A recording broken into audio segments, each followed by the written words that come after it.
Okay, good morning or good afternoon. Hope everybody can hear me. I think it's hard to tell up here. Thank you all for coming to American Canyon, the epicenter, if you will, of the event we had a couple months ago. So this is our impacts lessons learned from the South Napa earthquake hearing. The commission will convene after an event to discuss what happened, begin to start working on ways to fix things, and also start looking forward to the future as it's inevitable in California. My name is Tim Strack. I'm the chairman of the Seismic Safety Commission here. I am the representative of the fire department, the fire services here on the commission, and it's an honor to serve with this great group, and it's great. We've got almost everybody here to hear some great information and start analyzing the data, the policy issues, and the public stuff. It's a position that we like to consider a lot, is that the best public policy comes from the public, and that's why it's really exciting to be out here in the public and listening and learning and start moving forward with local issues at the local level.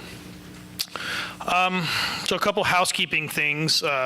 We have a couple of our contractors here sitting at the end of the table that work very closely with us.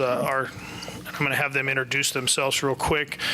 We have our representatives from the pier here and also from the JPL. So, Susan, you want to just start right over here? Yes, I'm Susan Owen, and I am from the Jet Propulsion Laboratory down in Pasadena, California.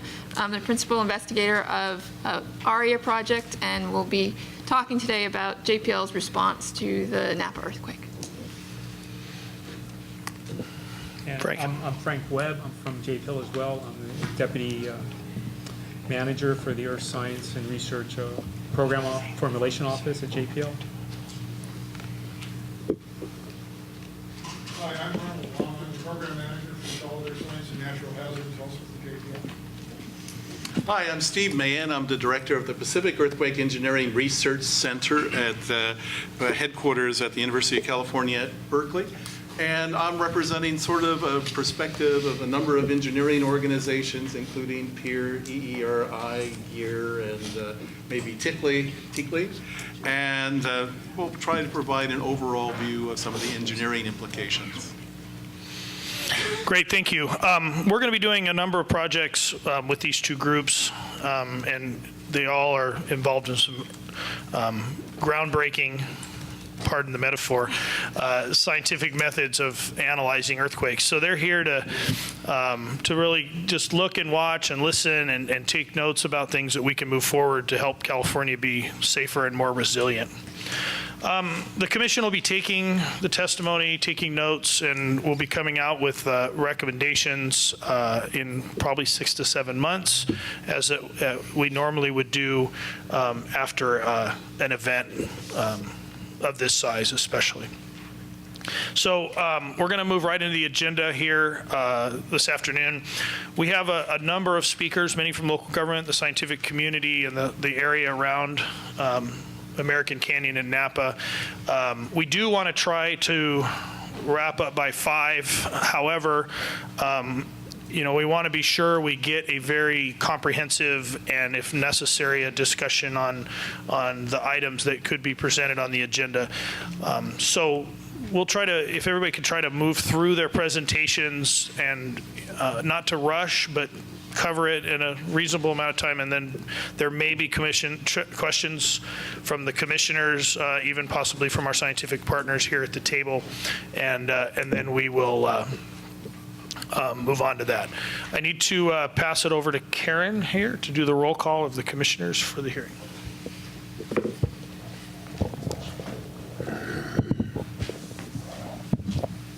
Chairman Strack? Here. Vice Chairman Johnson? Here. Commissioner Cooley? Here. Commissioner Corbett?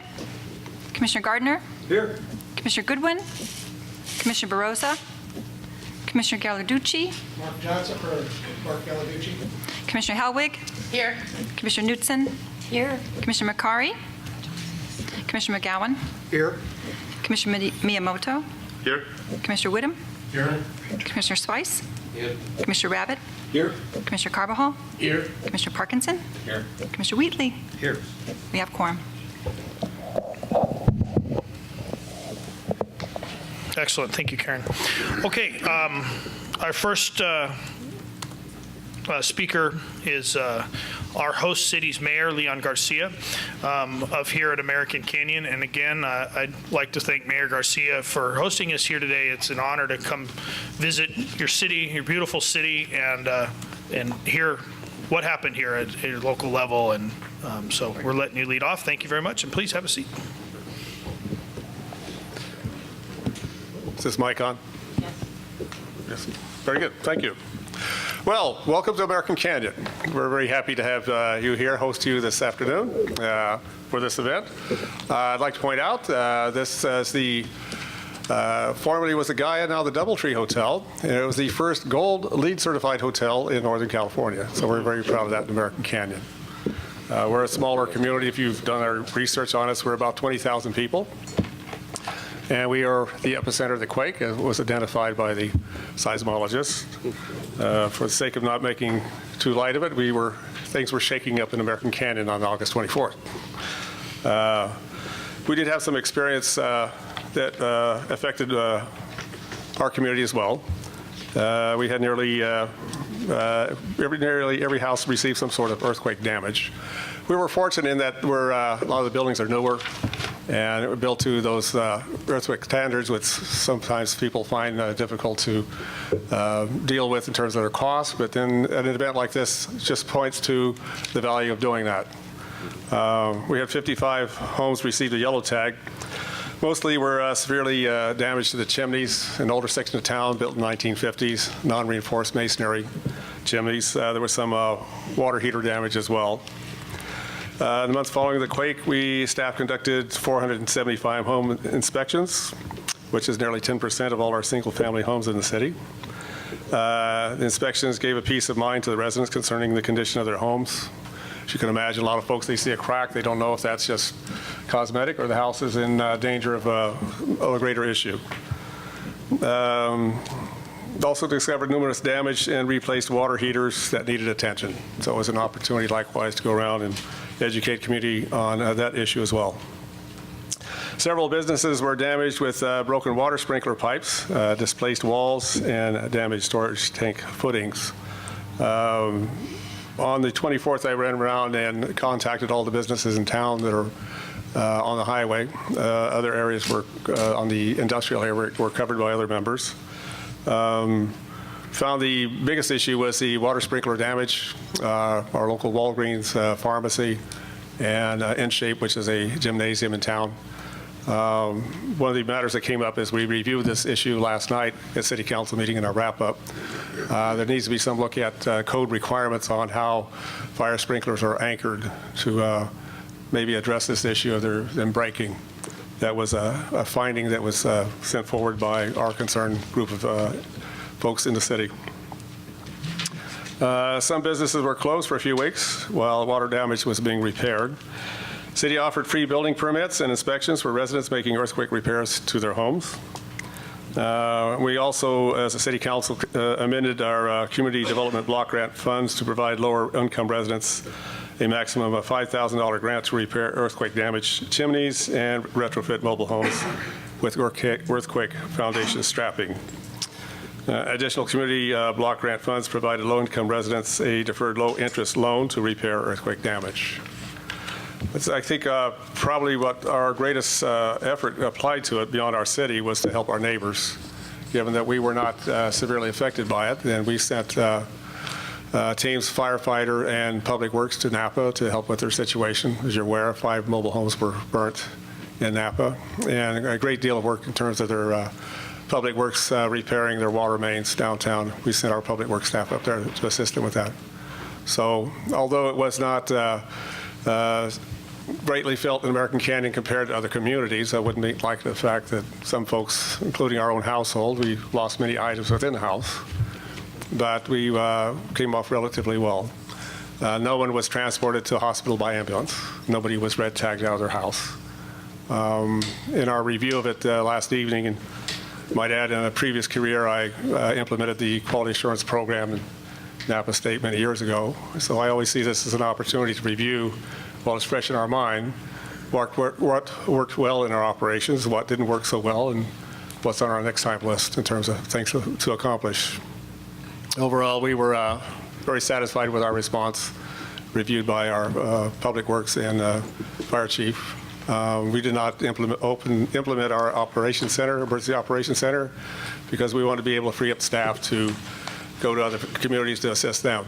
One of the next time list on that is to remember that we need to look on alternate communication systems within, so they have a check-in time. But operations went quite well in American Canyon in terms of our response to the event. If there's any questions, more than happy to take your question. Thank you. Any questions from the commissioners? I have one, Mayor Garcia. When you made the decision not to open the EOC or to activate the Emergency Operations Center because of Napa, when did that decision get made? Did the public safety agencies decide, because they'd been around, that there really wasn't much going on, and Correct. due to joint communications, they knew the mess was up north of here? Correct. Our fire chief was on top of that. They were out doing their inspections early on after everything quit shaking, and assessed the damage initially, and they made that decision. Okay. Yeah. Good, thank you. Okay, all right, we got two, hold on. Mayor Garcia, I think we got two more for you. I think I broke the ice, so. All right, good. Assemblymember Cooley. Happy to answer. What percentage of your housing stock is the mobile home? It's not large, and I don't know that exact number. Okay, but it's a smaller portion. It's a smaller portion of our housing stock, yes. And within the city, or particularly within mobile home parks, do you have aging residents? Were there any special issues, anxieties in the city with, people who are aging or had mobility issues? Certainly is. Just distraught by, what the heck just happened? Yeah, significant portion of our population are seniors in mobile home parks. That's where a great many of them reside. We have a family resource center that certainly was very active in terms of assisting those who needed assistance with it. One of the boards I serve on personally is a Community Action Napa Valley, which is the Meals on Wheels to seniors and senior nutrition program for that population, as well as the food bank and the shelter program. So we were very active there. I likewise serve as a director on the Napa County Red Cross as well, and very active there as well. So I think all the responses as I visited the shelter in Napa seems to be everything in order and operating well. I know you'll get more fill-in information from representatives from that city. Okay. Other question? Commissioner Carball? Yeah. Sorry about we have to move the mics around. Thank you. Mayor Garcia? Yes. Oftentimes when we have these disasters, one of the issues that always comes up is communication. How was your communication initially and then ongoing between your city and the county and other municipalities in terms of the mutual issues of interest? And Details of that, I don't know that I have them for you. I think the other areas can respond to that. I just know that the feedback was it seemed to work effectively. We have a good mutual aid response with neighboring cities, and I know our fire chief and public works was very much involved with that as our city management administration. In the review of it, there was nothing identified that addressed this, at least to my awareness, it was a major issue or concern. So it seemed to be working well. Thank you. You're welcome. Other question? Commissioner Swayze. Sure. Mayor Garcia, you mentioned low interest loans available for property owners. Yes. Can you elaborate a little more on this? Can you elaborate what kind of program was it made? Oh, the city has a program for housing, and our CDBG funds, we did not identify these issues specifically as chimney damage or earthquake repair. So we conducted a special meeting of the city council to amend our ordinance to be able to accept that. There is a income qualifying requirement for that for individuals who want to apply. And likewise, in the other question related to seniors, some mobile homes experienced some racking of the foundation, but nothing that red tagged it. So there's funds available for them to realign the mobile home so it's on a solid foundation. Sure. Mayor Garcia, did the city have or do they have a written earthquake response plan in the EOC? I can't say they do. I'm sure they must have because they responded accordingly. Okay. Right. My fire chief, city manager could probably better answer that question. Okay. Thank you. But we do at times review our EOC plan. It's, as you're probably aware, rather extensive and complex. But yeah, the response would indicate that it worked well. Thank you. Okay. All right. Thank you, Mayor Garcia, and thank you again for having us. It's an honor to be here in your city and to get this great information and feedback to be able to share with the rest of California. Well, very good. Welcome, and it's good to have you here in American Canyon. Okay, our next speakers are going to come together, is what I was told, and this will be the mayor, Jill Teckel, thank you, sorry about that, from the city of Napa, just up the street, and also Mark Luce, sorry about that, I'm trying to stumble through the names here. Luce, if you like. Oh, Luce, well, that's what I almost said. Honorable Luce is the chairman of the Napa Board of Supervisors, and they asked to come up together, which is great, and we thank you for coming, and everything we saw went really well for all circumstances, but thank you very much for coming in. Great, it's our pleasure. The floor is yours. Yeah, we had the same disaster, so we decided we'd talk about it together rather than as two separate reports. And I have to acknowledge, sitting in the audience is the city manager, Mark Parness, and the fire chief, Mike Randolph. So when you have those tricky, detailed questions, I've got backup here to help us through that. So we're pleased to be here. I'm going to start off, and then we're probably going to tag team a little bit. But this was from Berkeley, the magnitude of the earthquake that hit Napa. I'm excited to hear more about the experts that are here, about what we can expect and what we can learn from this. But obviously, it was a big jolt at 3:20 in the morning. I will do full disclosure. I was not home at that moment. I was in Monterey. The sister city visitor who was staying in my house from Tasmania in Australia had the experience of his lifetime, I believe, experiencing what happens when you're in an unfamiliar home and there's an earthquake that goes off. So that's how it started. This gives you a little overview of, and it's kind of hard to see, but the magnitude 6.0. It was 5 miles southwest of the city of Napa on the West Napa Fault.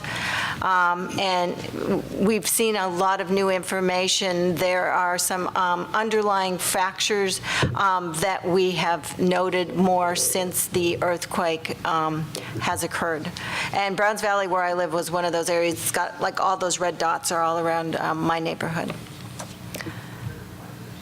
So immediately, there was evident damage to the roadways, water lines, lots of issues with the water lines, buildings.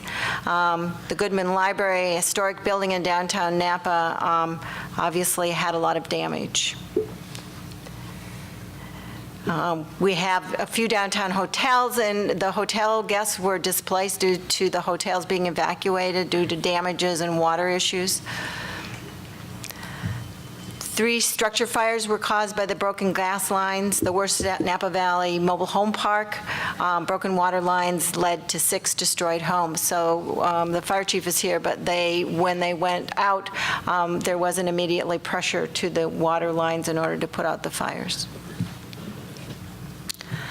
Immediately, we opened up 2 EOCs, the city EOC and the county's EOC. And again, the fire chief was in charge of those initial encounters, and so he can give you more details if you have questions about EOC operations. And sun came up. The extent of the damage was more apparent. You can see the crack in the road. We don't think he was terribly intelligent to stick his head in there. There were still aftershocks happening. And certainly, this is, some of the more dramatic building failures in the city of Napa. Hardest hit, west side of town in Browns Valley. Again, probably 4 blocks from my house was where the fissure went right through the Whitlock's home. And certainly the older buildings in downtown and Old Town got hit very badly. 177 water system breaks countywide. They were discovered. We did keep the main transmission line, and both treatment plants were undamaged. Up to 600 customers without water service for an extended period of time. PG&E put in an amazing amount of resources to get people the electricity back and to come out and inspect the home so the gas could be turned back on. Our water system was sort of like whack-a-mole. They'd fix one break and then 2 more would go off further down the line of the water system. So it took us probably 5-6 days before they could get out and get the water system breaks. And a lot of that was due to, the help was due to mutual aid from other cities that came in that had the expertise to help us.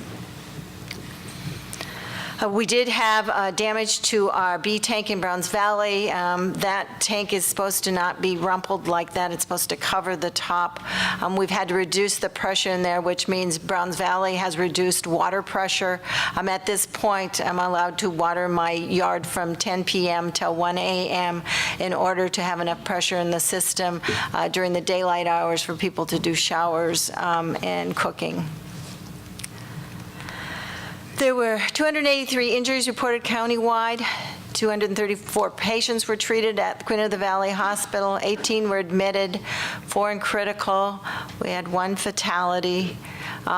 We had sort of 2 waves of injuries. There was right after the earthquake, and then during the cleanup, there were more injuries as people were dealing with glass and other items. 153 buildings were red tagged at some time, and more than 1,100 were yellow tagged, and these were 2 structures in downtown Napa.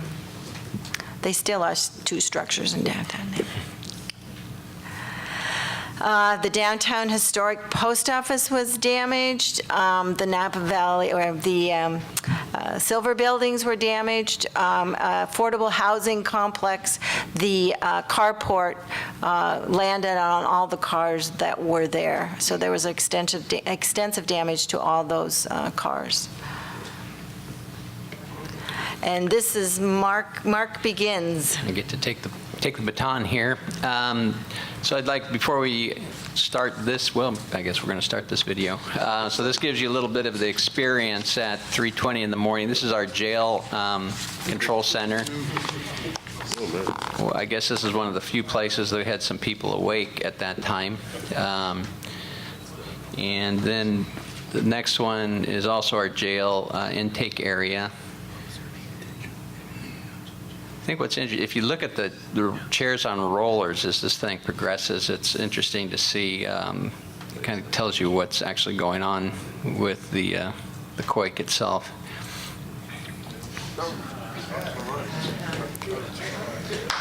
Yeah, who did the right thing? Yeah.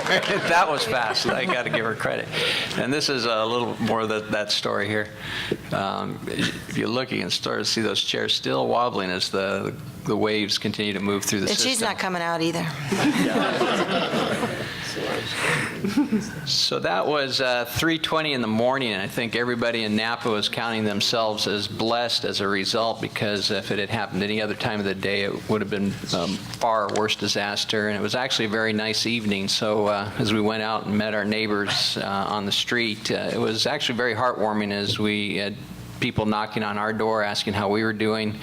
By the time I got to my mother-in-law's house, about a half hour later, several people had already knocked on her door, and as I drove up and down the streets, I could see that this was happening throughout the community. So initial response from a citizen's responsibility, I guess you'd say, was, in my mind, excellent. People were out looking out for each other. They weren't panicking. They were just trying to find out what was going on and who was okay, and informing one another where they were at, because some people were out of town. I received a call a little while later telling me that the EOC was opening, but it wasn't opening downtown because the downtown was flat or whatever. I forget what Supervisor Wagenknecht said, but it was down. So I had to go downtown to see what that meant, and that's where I realized that that was really, I think, from a damage perspective, the epicenter of the quake. And what was really nice to see is, as I walked through the downtown, was just a long row of fire engines coming from all over the area showing up. And that was kind of the story of the day, is we just continue to receive mutual aid from throughout the region, just armies of PG&E trucks and water trucks from services from different areas responding to that quake. So we opened up the EOC and our Emergency Operations Center. We opened it further south, actually much closer to the quake, at the sheriff's facility, but it was in far better shape. In fact, it looked like it really hadn't been damaged much at all. And so fortunately, we had that second location where we could open up operations and got that going. And we had a great response from both the state and federal folks. The Office of Emergency Services was down right away, sending inspectors to help us out in terms of assessing the damage, and even FEMA was there giving us advice and direction in terms of how we should proceed. So as we began, we actually, the recovery began immediately, and one of the things that I've observed that was actually critical was the city of Napa has a great emergency response plan, and one of those things is setting up disposal sites throughout the city, and that enabled people to immediately begin cleaning up the mess and beginning their recovery by placing their waste, having a place to put it, because otherwise what are you going to do? So I think that was really important. It was the first step in the beginning of recovery. And in a county role, our job is to make sure that the city and the cities and others have the resources they need, and so that, coordinating the opening of the shelter, working with Red Cross and others to make sure services were being responded to as needed was the primary role. But then the health and safety, getting out and visiting these buildings to understand what had happened and the extent of the damage, and begin the process really of assessing that damage so that FEMA and OES can determine whether we had a disaster or not, and whether they're going to provide assistance. And so here's our damage assessment: $362 million in damage as far as we can tell. Not everybody is reported. Not everybody wants to report. They're not sure what that means to them. So this is what we've been able to get our arms around.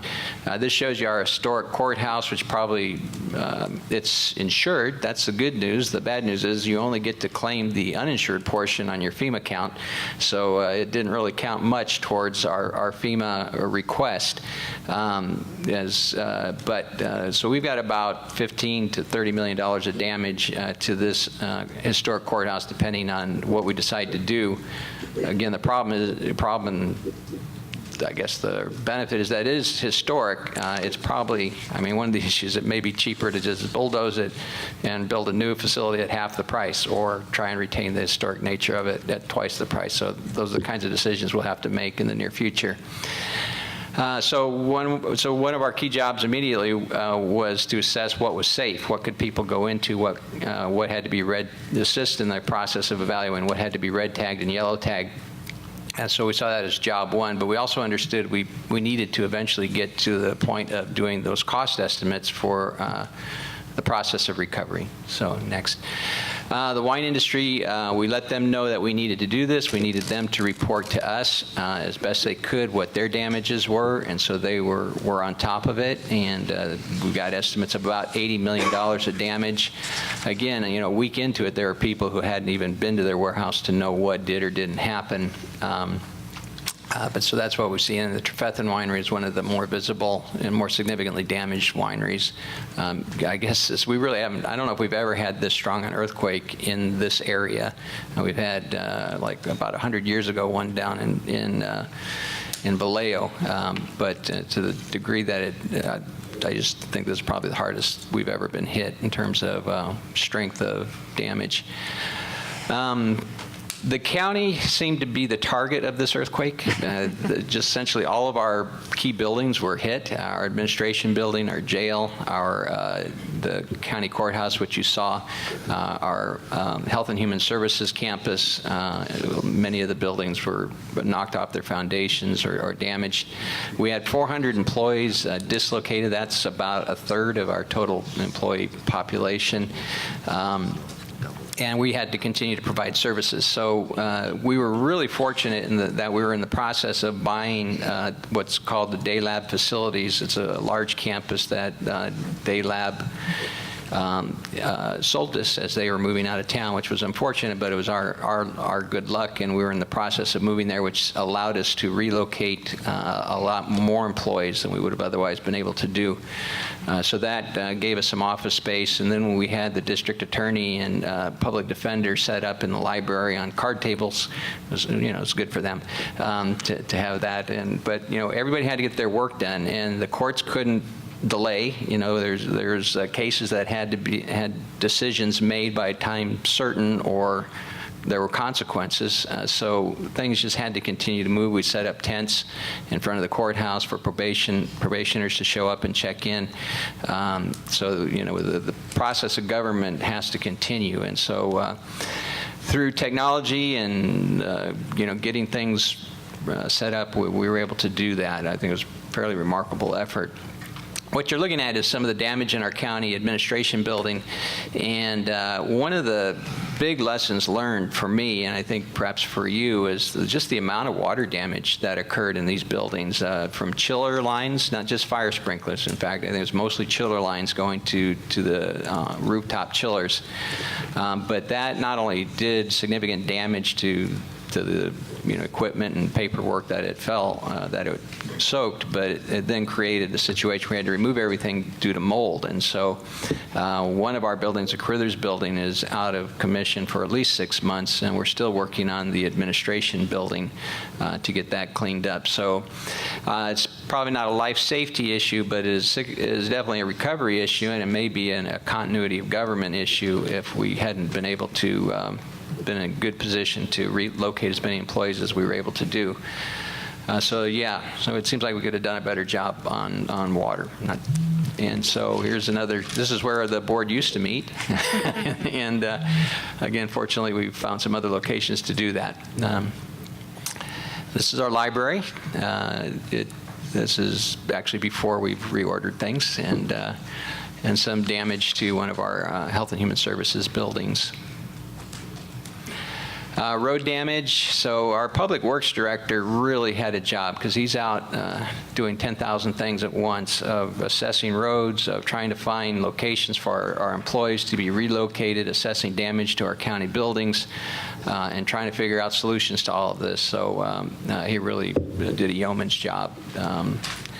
So this is some of the work. Napa High here shows you some of these ruptures on these slab type of floors, which present, I guess, unique set of problems in terms of repairing. Okay. I hadn't heard much. I just saw this photograph here, but I guess it shows you what could have happened. I haven't heard there was a problem with the Milliken water line, but you can see that it did have some landslide on top of that, which I suppose could have been a problem. Our Joint City-County Local Assistance Center, we set that up to provide a one-stop shop for everybody, whatever their needs may be, whether they be permit needs, whether it's food assistance, whether it's counseling, whatever was needed, this was the place to come. And both state, city, and county had their people located at this building. So it took us maybe, was it a week or so, or a few days, I forget now. It all seems, the time was a warp. But to get that set up, insurance and things, you have to, you don't have too many just spare buildings laying around. So fortunately, this one was available, and we were able to make things happen there. Well, I guess this is yours. Yeah, I guess it's fine. So Mark already mentioned, but what went well for the city was immediately neighbors helping neighbors, businesses helping businesses. People were out in the street turning off water and gas to be sure that there wasn't any more damages to homes. I think one of the things that we felt kept almost a calm was people had iPhones, so they almost had immediate ability to find out about the earthquake, where it was centered. When you're in Napa and you get a jolt, you kind of wonder if it was the big one in San Francisco. So they had information very quickly that it was local. Also, having those iPhones told you, you had a flashlight with you. So there was, I really think that kind of technology has helped people recover quicker because they have information. As Mark mentioned, immediately we started cleanup. If people have the broken beds or the coffee tables or all the glass and they have to look at it for very many days, they can't get on with their lives. So we immediately set up sites where people could get rid of their debris. I think we're close to $1 million in costs of getting rid of the debris. I have to say private property owners led the way, especially in the downtown. They were out right away with engineers, shoring up their buildings, doing whatever they could to get their buildings up and running again so that their tenants could get back up and running. I mean, this happened instantaneously, and they were there with the engineers. We had a great team, again, with some mutual aid of inspectors who could go out and inspect, and then once somebody came in with, here's our plan for shoring up our building and making it safe, they were able to pretty quickly turn it around. And I think this was because we had a constant focus on resiliency. I think the third day into the earthquake, Mayor Lee came to town with a group of people, and he had a resiliency officer, and I said, I want one of those. And he said, well, I can't, I'll let you borrow them a little bit. But the whole idea is how quickly can you get back on your feet?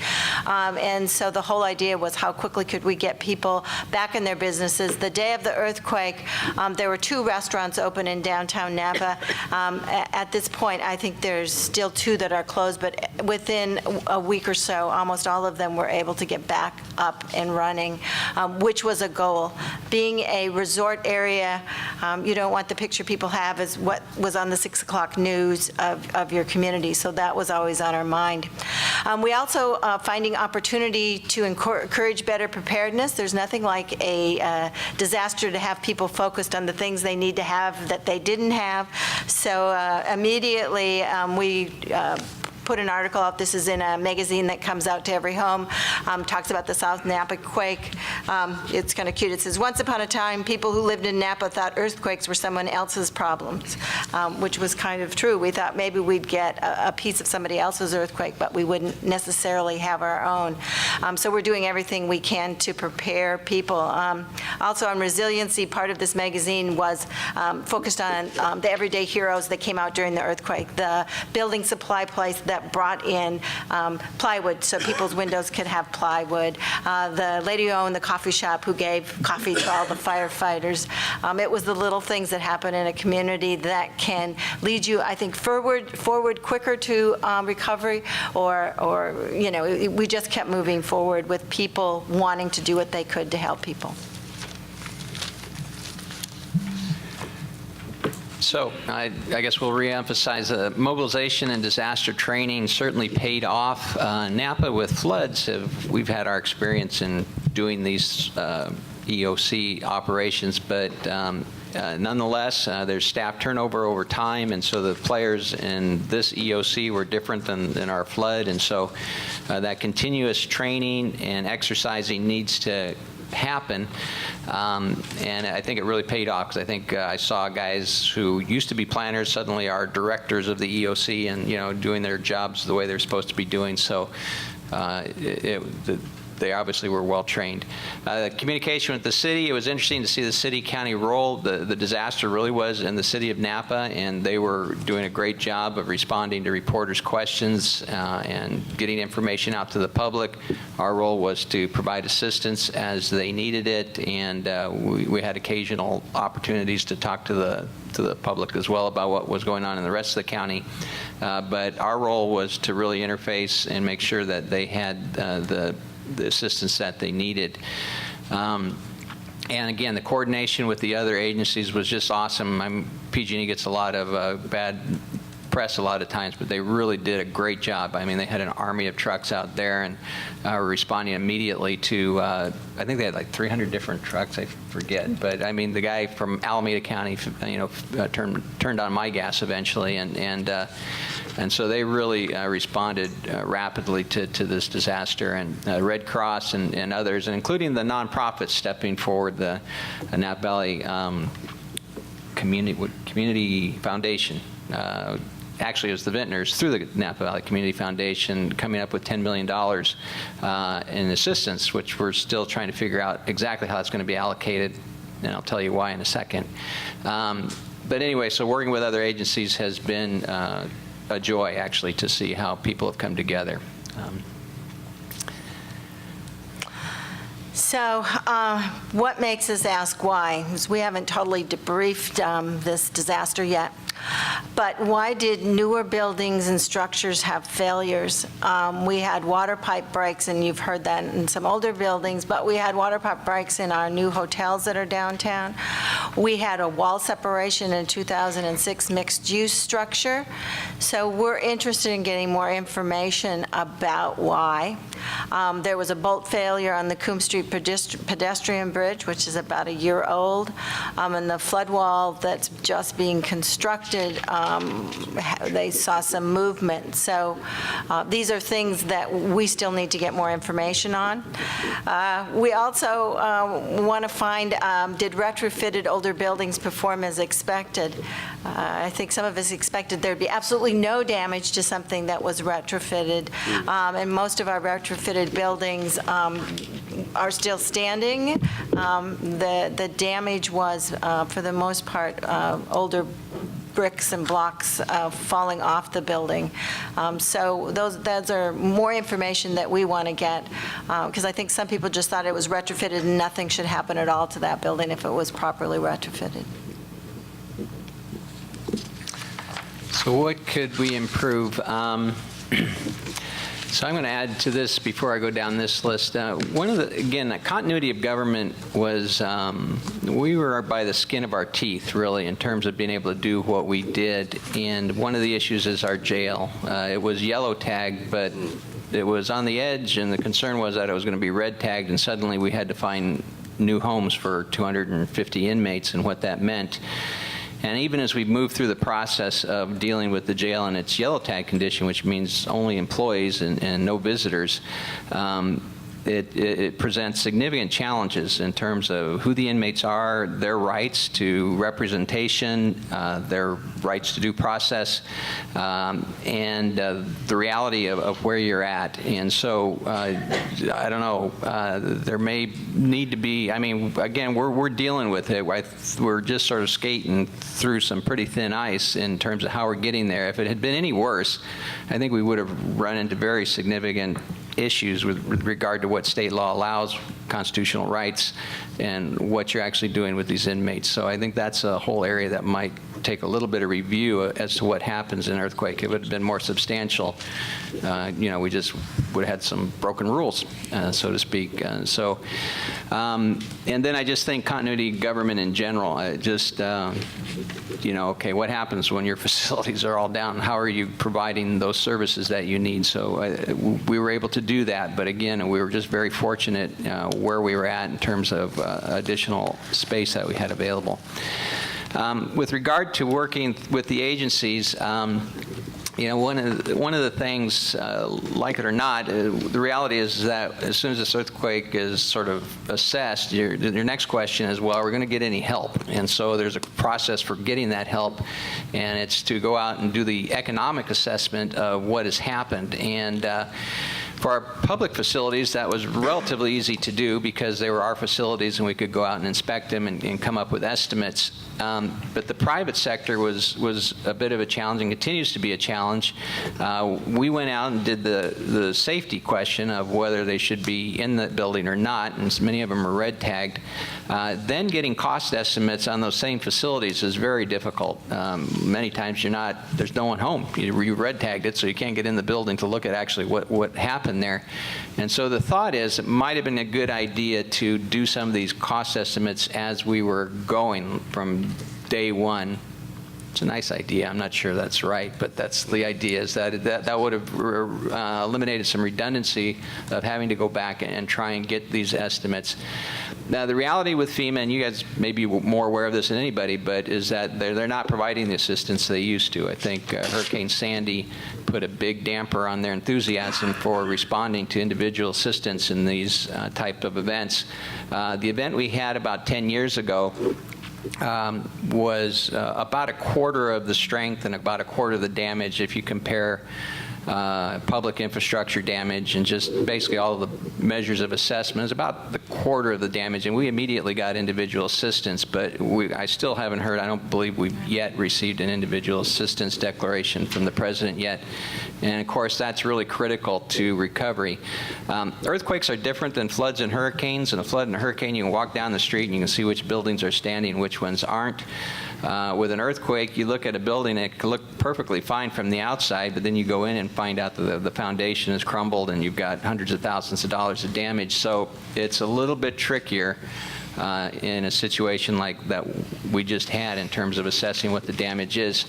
I don't know if it would have changed the President's decision at this point. I don't know what his decision is going to be, but we've certainly worked very hard on the behalf of our citizens to show that this was a disaster and is worthy of support for recovery.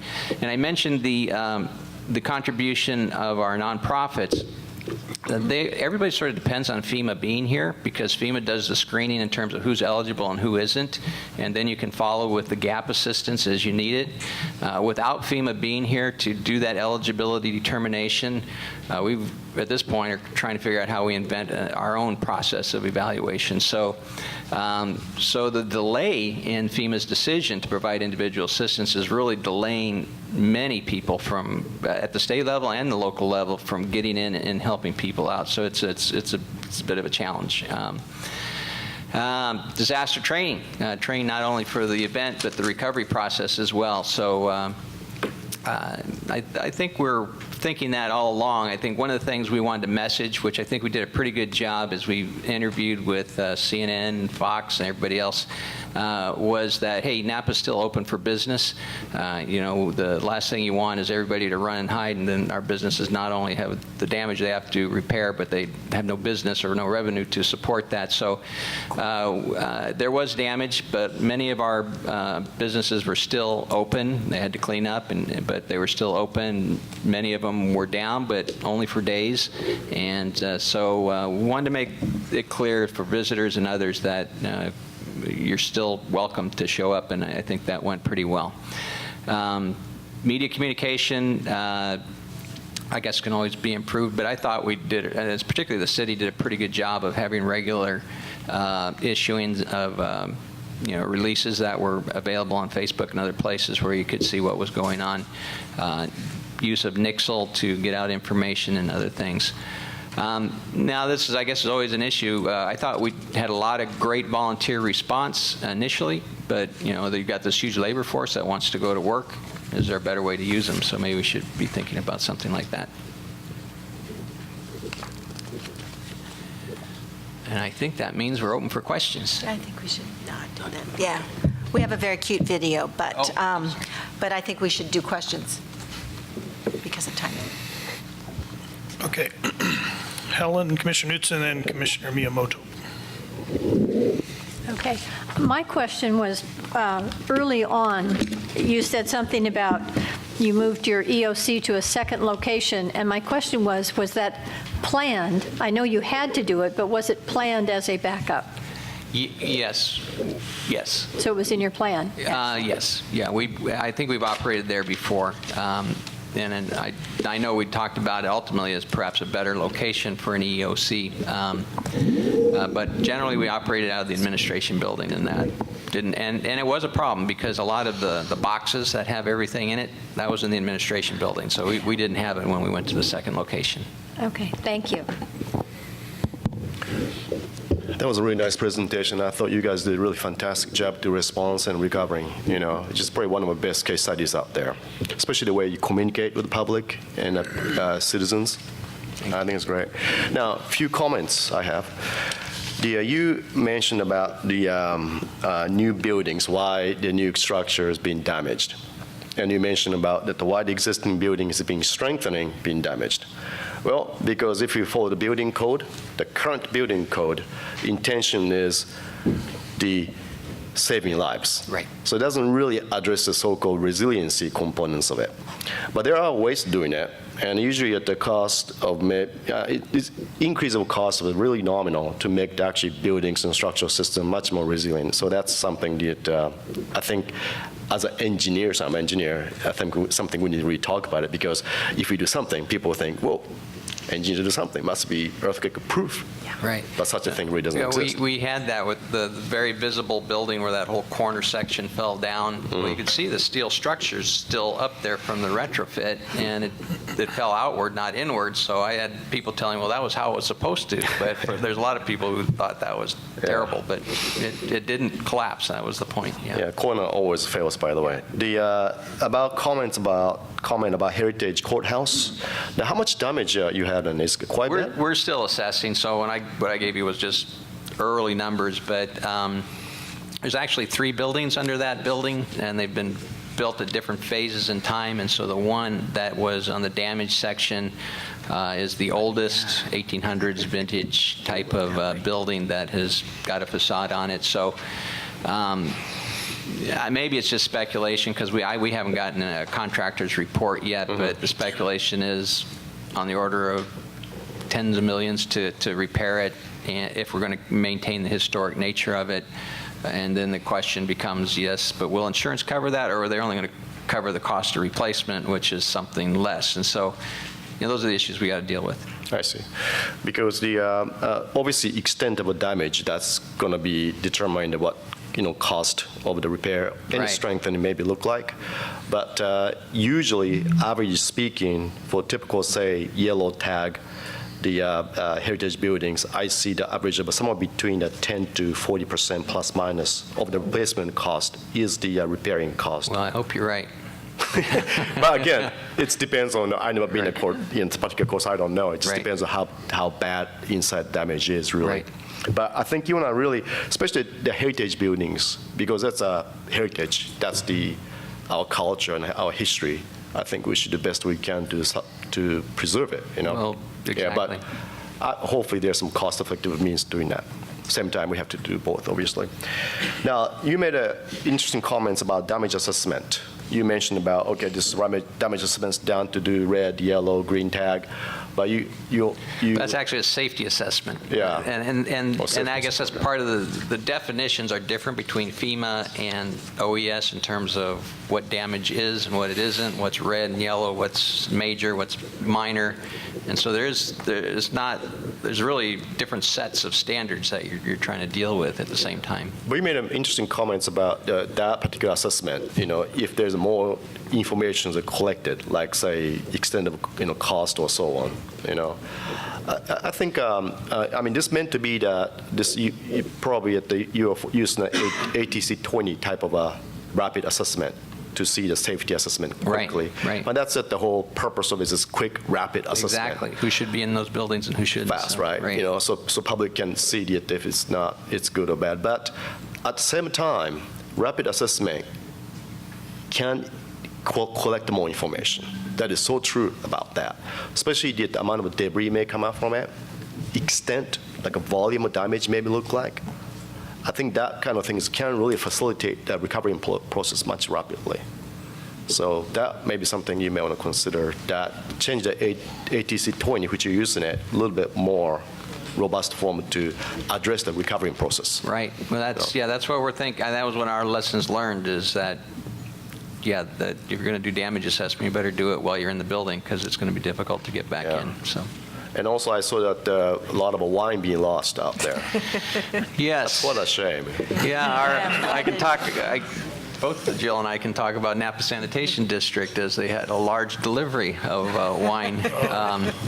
It knocked our bugs out for about a day, but fortunately we were able to stay within compliance standards and get back in operation. Yeah. But unfortunately, that's a picture I see for 2030. So, you know, I mean, that's just the same pictures over and over and over again. It doesn't matter if it's the Italian earthquake or the California earthquake or Haitian earthquake, same thing, you know. It'll make you cry. But that can be prevented by that little wiring.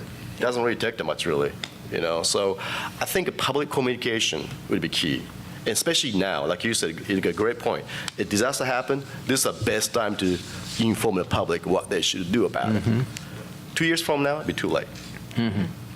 No, that was, you know, just in our education from talking to folks from Santa Cruz and different events that have gone in the past, you know, at least their message was your window to get people to respond, either in terms of helping or otherwise, is very short. Right. And that was true. We had lots of attention for a couple days. I mean, you could get an interview with pretty much any TV station you want and just walk downtown. But it lasted about a week and then they were gone. So, yeah. Thank you. Just a quick comment on how well things were. I had a call from Speaking Media. I believe it was the Xinhua news service in China. And their first question was, how come you have an earthquake in the middle of the night and 10,000 people didn't die? So to keep it in perspective on what we were doing here and how successful your communities essentially came through it versus why they're scratching their heads in other parts of the world. So, got Commissioner Wheatley, and then Commissioner McCary, and then Mark Johnson from OES. Afternoon. Good afternoon. Couple of questions. As Mayor of Arcata, we sent one of our building inspectors down to help out. So presumably, you're welcome. Presumably, that networks used were the League of California Cities and CSAC, et cetera, and how effective those channels were. And then one of his comments, his feedback to me was, you mentioned the neighborhood disposal areas and how were those coordinated through any kind of community or neighborhood, emergency response teams? And then lastly, you mentioned the nonprofit and community partners.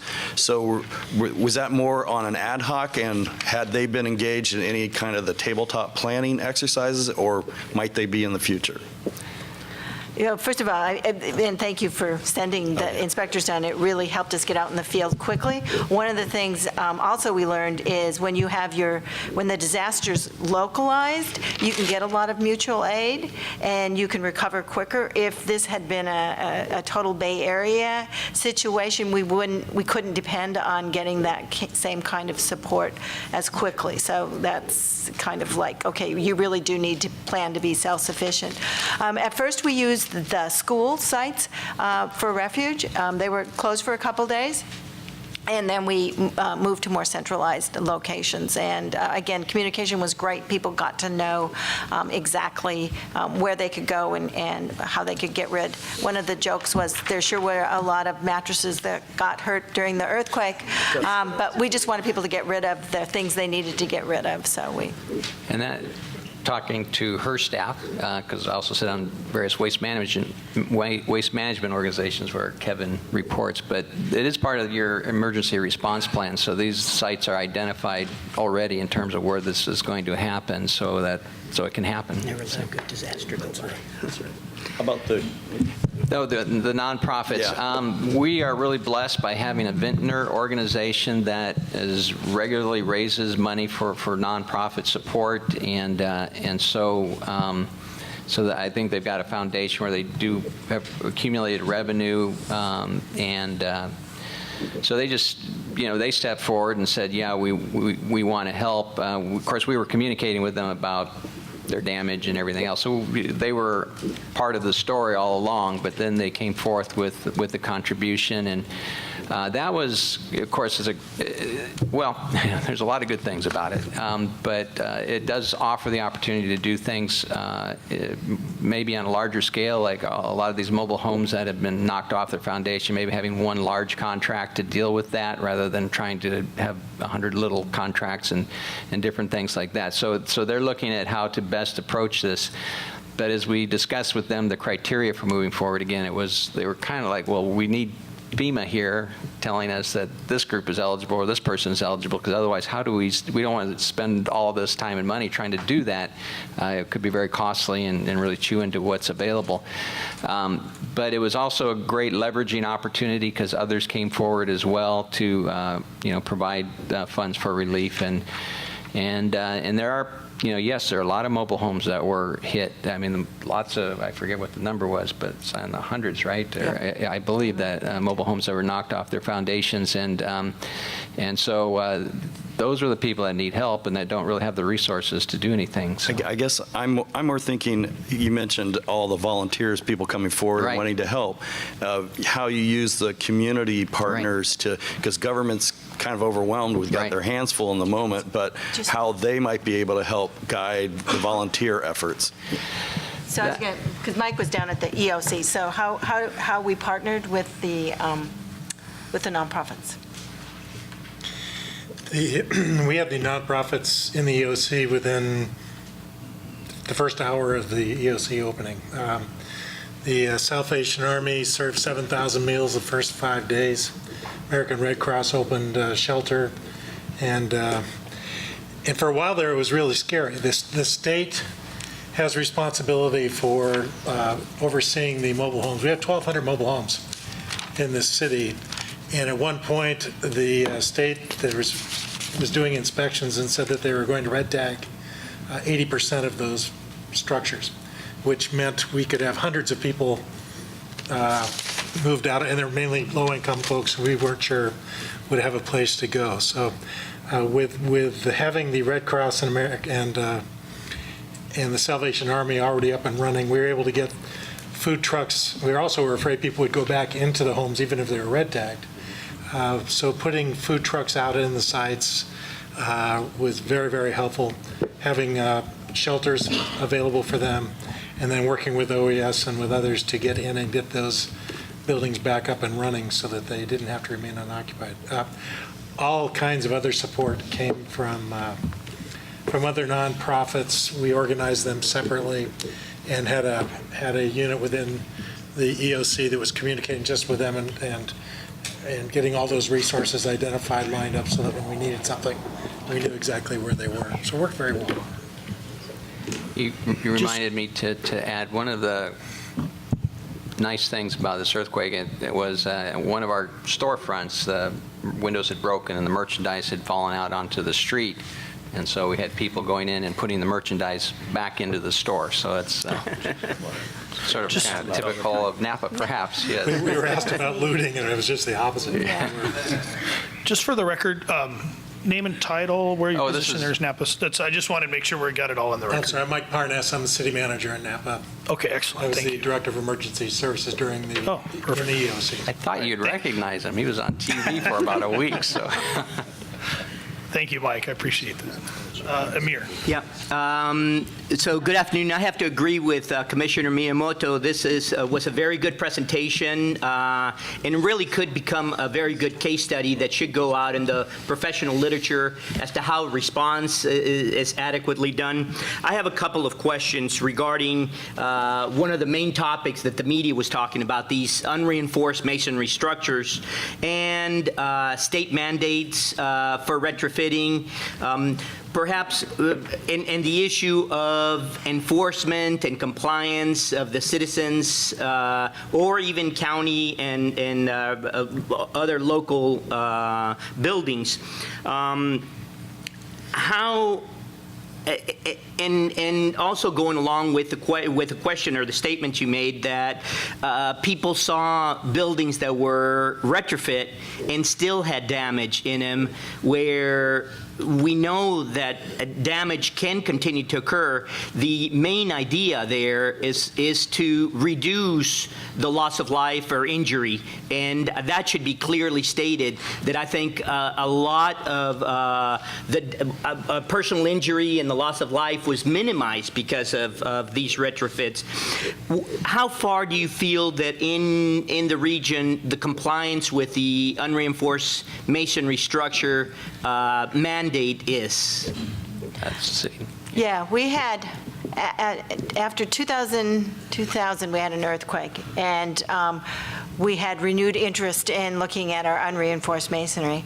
And we wanted to retain the buildings, so we wanted to use carrots and not sticks because we didn't want to move them to a place where they would be encouraged to destroy the building rather than pay to have it retrofitted. We had been very successful with all but Four. And we had the Tuesday before the earthquake, we had just moved forward with one of those. It was going to become the Archer Hotel, and they're saving all the historic part of the structure. So we were moving on to some of our more recalcitrant property owners, which got highlighted very much during the news. And the thing I think as a council member I wasn't as aware of that I'm totally aware of now is the effect that an unreinforced masonry structure has on its partners on a block.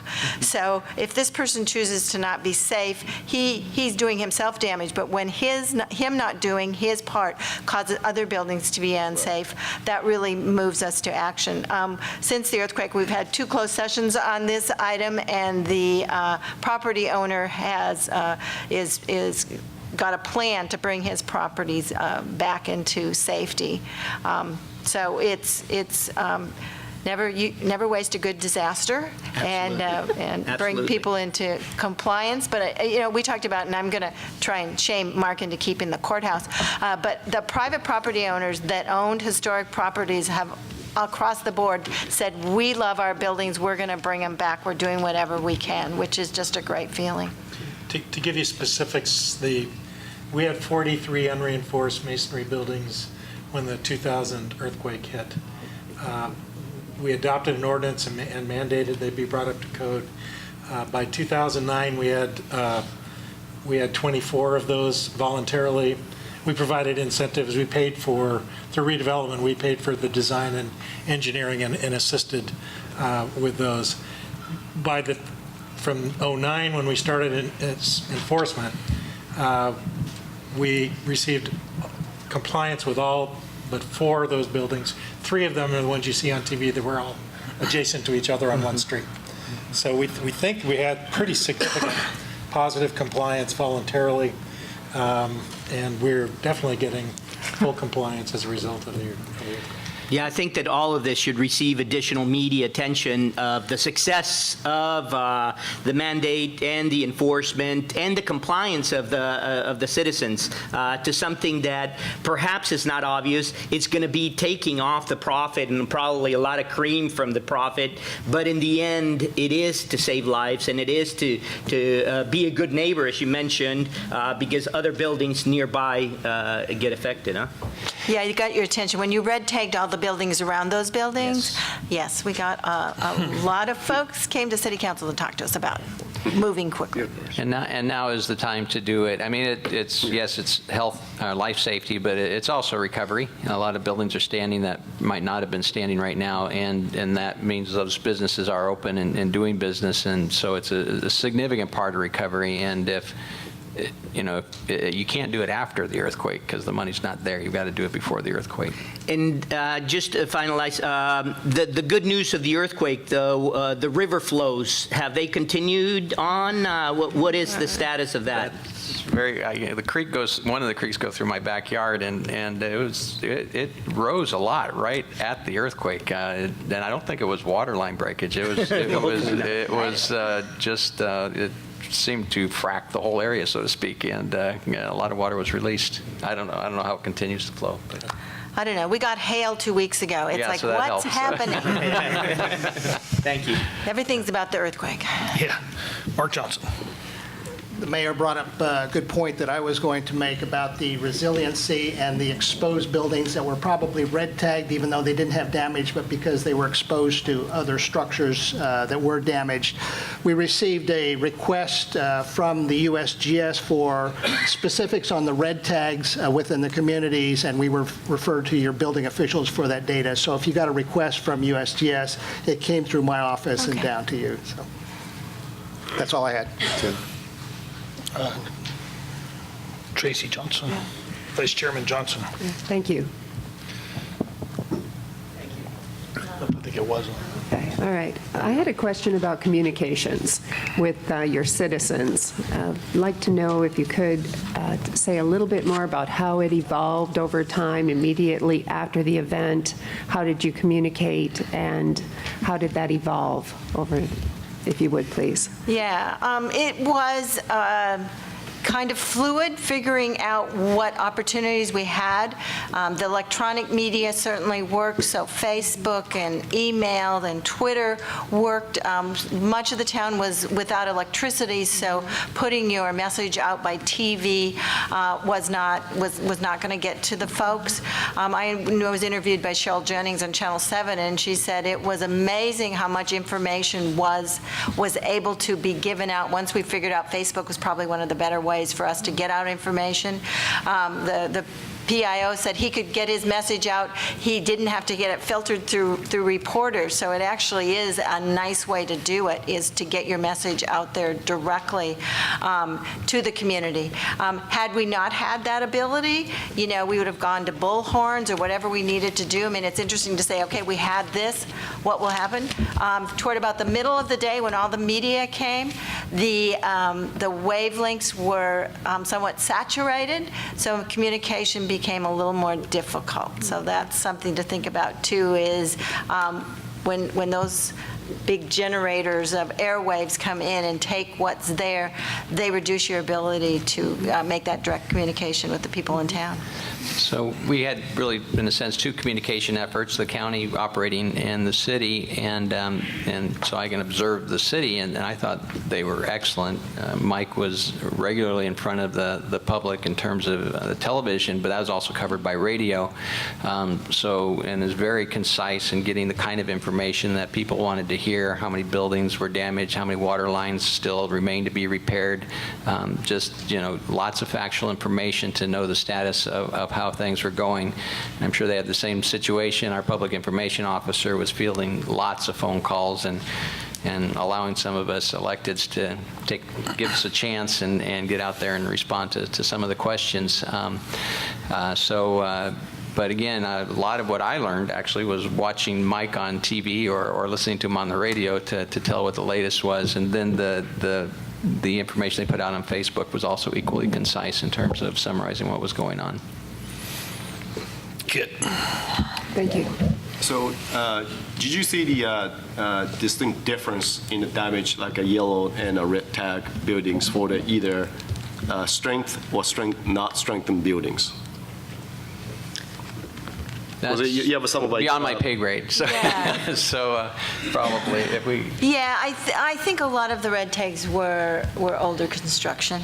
No, I mean the strengthened one. I mean, yeah. You got the URM buildings, which some are strengthened and some are not strengthened, right? Right, and so, again, I think the red and yellow is basically, is this in danger of collapse or not? And that doesn't mean a yellow tag's not an expensive fix. So it wasn't really a cost estimate as much as a hazard estimate. Yeah, no, actually, my question was okay, so you have two different kind of buildings for the URM buildings. Okay. One is the strengthening. Right. Right. Others not yet, right? How the damage distributed? It's more for the unstrengthened buildings versus the strengthened buildings? Do you see the remarkable yes, differences? I mean, some was night and day.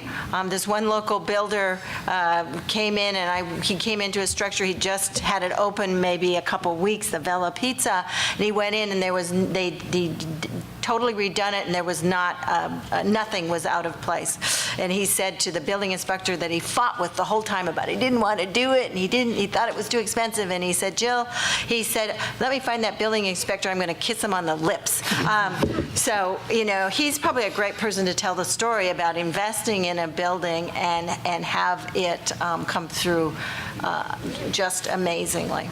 Thank you. And I just anecdotally, and this may not answer your question, but the ones you were clearly red tagged were those that hadn't been secured to the foundation, you know, the older buildings that had been moved off of their foundation. There was some red tag, like the Whitlocks was a brand new home, it's just that the earth fault moved right through the middle of it and split it. So, but probably I think you'd find that most of them were older homes that hadn't been reinforced in some way or another. Commissioner Parkinson. This message is for Mike, and Mike, I do recognize you from television, so you are famous. I do now. Not the way you want to be famous, but you are famous. My question is, you mentioned the EOC, and you mentioned having volunteers or representatives or nonprofits, I think one of the two. Does your fire department have CERT-trained teams? You're familiar with CERT? Yes, we do. You do. And how about VOAD? Pardon me? VOAD? I'm stumping you on these, aren't I? No. No, okay, thank you. You know, this was a disaster, a true disaster with things changing and information needed to get out there. And the press conferences, the conferences to get the information out needed to be exactly that with the people that had the data. So it wasn't a PR moment for people in local government. It was, I mean, that was the essence of what was the thought behind us and the way we got the message out to the community. Yeah, just to clarify, VOAD is in reference to volunteer organizations. Active in disaster. Active in disaster, thank you. I knew you'd answer that for me. And so you had mentioned, or you'd shown on one of your slides about, I think, things you could do better in relation to volunteers. So that's why I was asking if you had such an organization within the county on the volunteers. Obviously, you have it on the CERT side, but on the VOAD that will help organize your volunteers in a disaster. We do have a volunteer center, and we have a resource where people can volunteer that we can draw from, but we don't have that formal organization you're referring to. In terms of communication, it's interesting because we did try to kind of centralize the information so that it was going out consistently every few hours. It became more problematic over time because we had trouble, and we had most of the players in the room. So before it was time to go meet with the press, we could just go to each station, find out what had changed, put it together in one report, and release it. It became more problematic over time because independent entities were moving faster than we could keep pace. So the hospital, for instance, they do their own press release, and we'd notice their numbers were different than what we had received from them half an hour earlier. Or PG&E, even though they had someone in the EOC, some of their numbers were different. So it was very helpful early on to have all the players in one room so that we could kind of corral and keep the information current.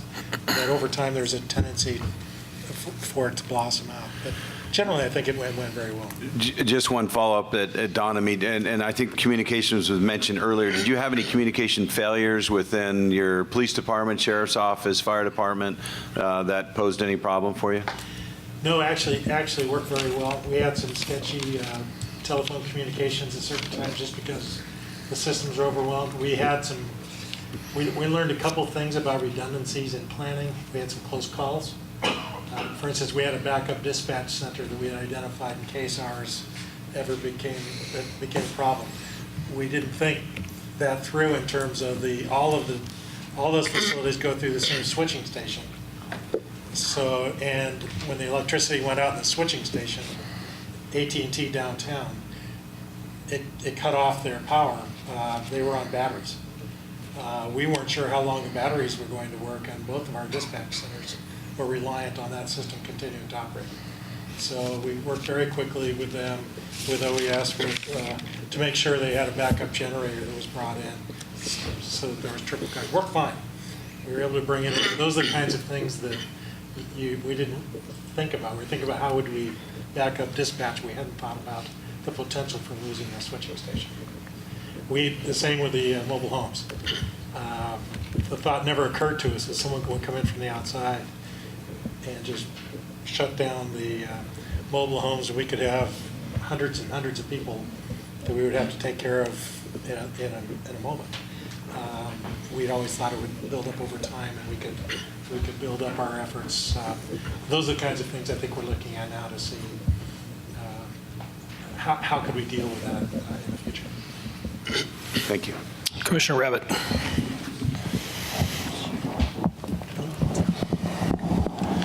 Thank you so much. Appreciate that. And I just want to say thank you for the city manager, Parnes, and as well as Supervisor Luce and Mayor Tickdall. Welcomed us to Napa, I think, on Thursday after the earthquake through my position at the Bay Area Association of Counties. So thank you very much for your hospitality on the day. I think that you're switching from response to recovery. So I do appreciate that and appreciate all the work. I just want to follow up on the mobile home issue because I found that pretty fascinating. Certainly mobile homes are throughout the state, and there's thousands of them, and many times there's some vulnerable residents there with short on resources. You said the state came in and red tagged hundreds of homes. How did that resolve itself? And I take it those were all just because they were knocked off the blocks of the foundations. And can you just tell us how that resolved itself? And did you have any authority to supersede what the state was doing? Or maybe some of my colleagues here can also comment on that. No, we didn't. We didn't have authority, and OES and the HCD, I believe, is the agency that had responsibility for the inspections. They didn't have the ability to enforce clearing people out of those units, making sure they didn't return. So we pretty much had to step in and do the enforcement, even though we didn't issue the red tags. It worked very well for us because we actually went out and started working with the operators, the actual management on site. What the state did is when they came out and found that they had fallen off there, or either they'd fallen off of their foundations or had structural damages, they directed that the utilities be shut off, which in itself required the people to vacate.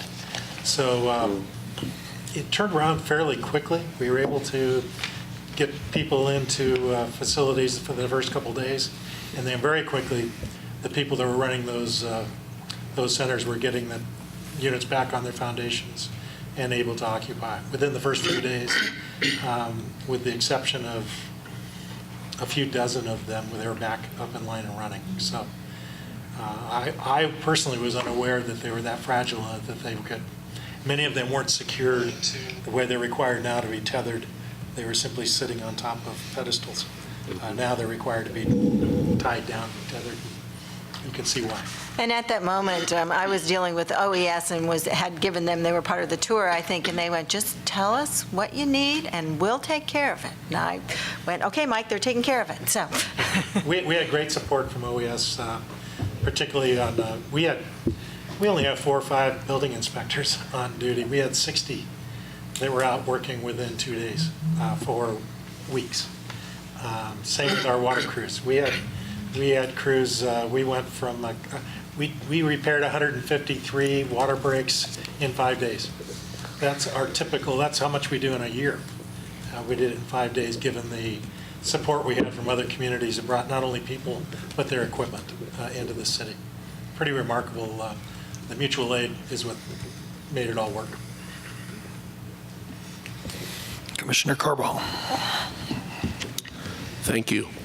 As a local elected official myself, I know the challenges we go through during these types of disasters, and I really appreciate your sharing your experience with us because I think it goes to helping us learn more. We could always learn more as to how we deal with these crises, disasters in our communities. Could you share a little bit about how your communication and response, how effective or lack thereof it was relating to vulnerable populations?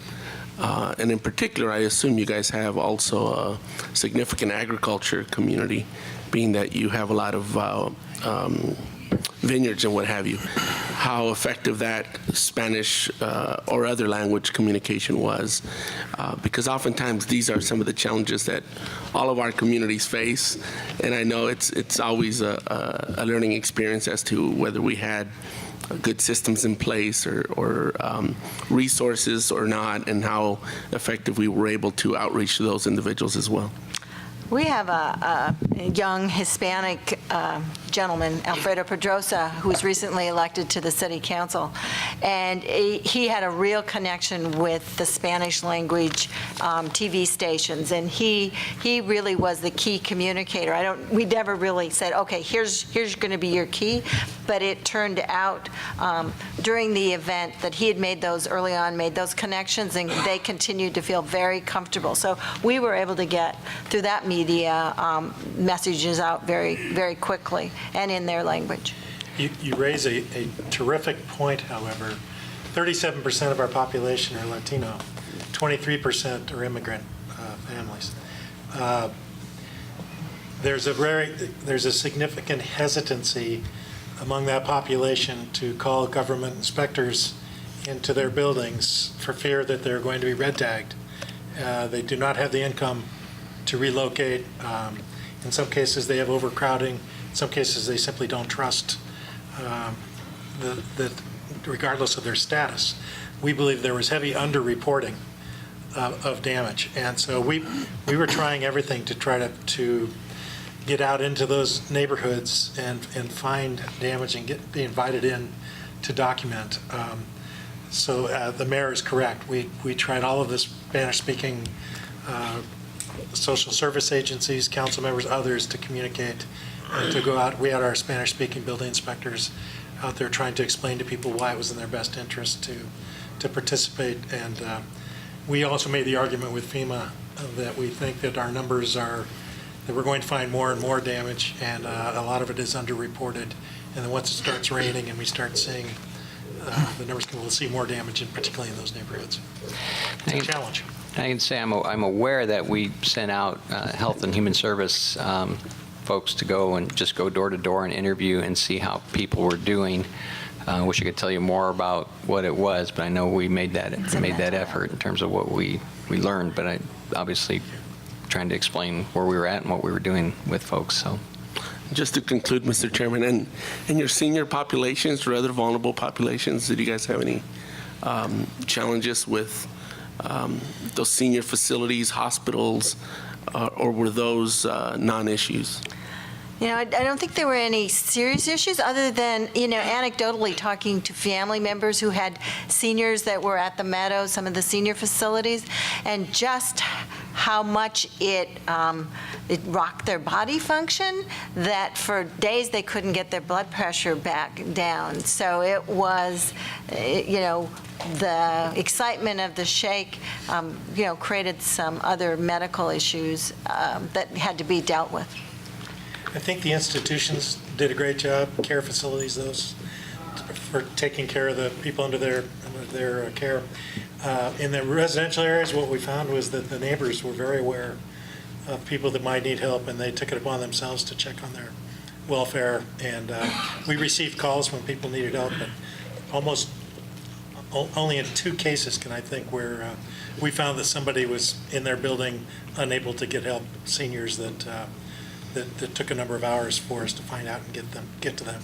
In every other case, usually it was neighbors and family that came to check them out. I was amazed at how much my neighbors knew about my neighbors, because as soon as I got out in the street, well, they're gone to this location, so they won't be back for a couple of days. They knew everything. It was like, so it's a great community to be aware like that. Nobody knew who the little Australian was staying at my house, and they walked into the middle of the street, and it's like, who are you? JPL, Frank? Yeah, I have a question. So you mentioned earlier, microphone, is there a switch on it? Is it on? Okay. So you mentioned earlier that there's a need for obvious... into it, though. All right. There's obviously a need for rapid assessment. Yeah. And I was just wondering, for this event, how rapid was the assessment? So how long did it take you before you felt you really understood the magnitude of the event and the extent of the damage? Obviously, the earthquake happened at night. The EOC opened up in the morning, and then the sun came up, and you started looking at, the city, and information started coming in. But at some point, you go from assessment to more like response. And so, we were assessing right away. I think EOC was done by Thursday, and FEMA was in on Friday, and the earthquake had been that Sunday. So people were, it was rapid in terms of the sequence of assessment followed by, a cost assessment. So I think, that was really where we received a lot of assistance, was having other inspectors from the state come on and help us out in that regard. Okay. I think you had a good picture by the end of Sunday, but a lot of the communities still didn't have electricity.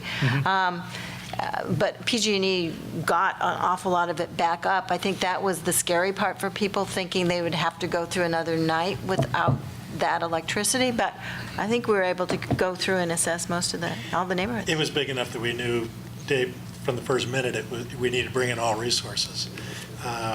And the first thing, we sent the crews out to do damage assessment. So by the time we actually declared the EEOC open, we had damage assessments coming from all segments of the community so that we could put our heads together and figure out a plan.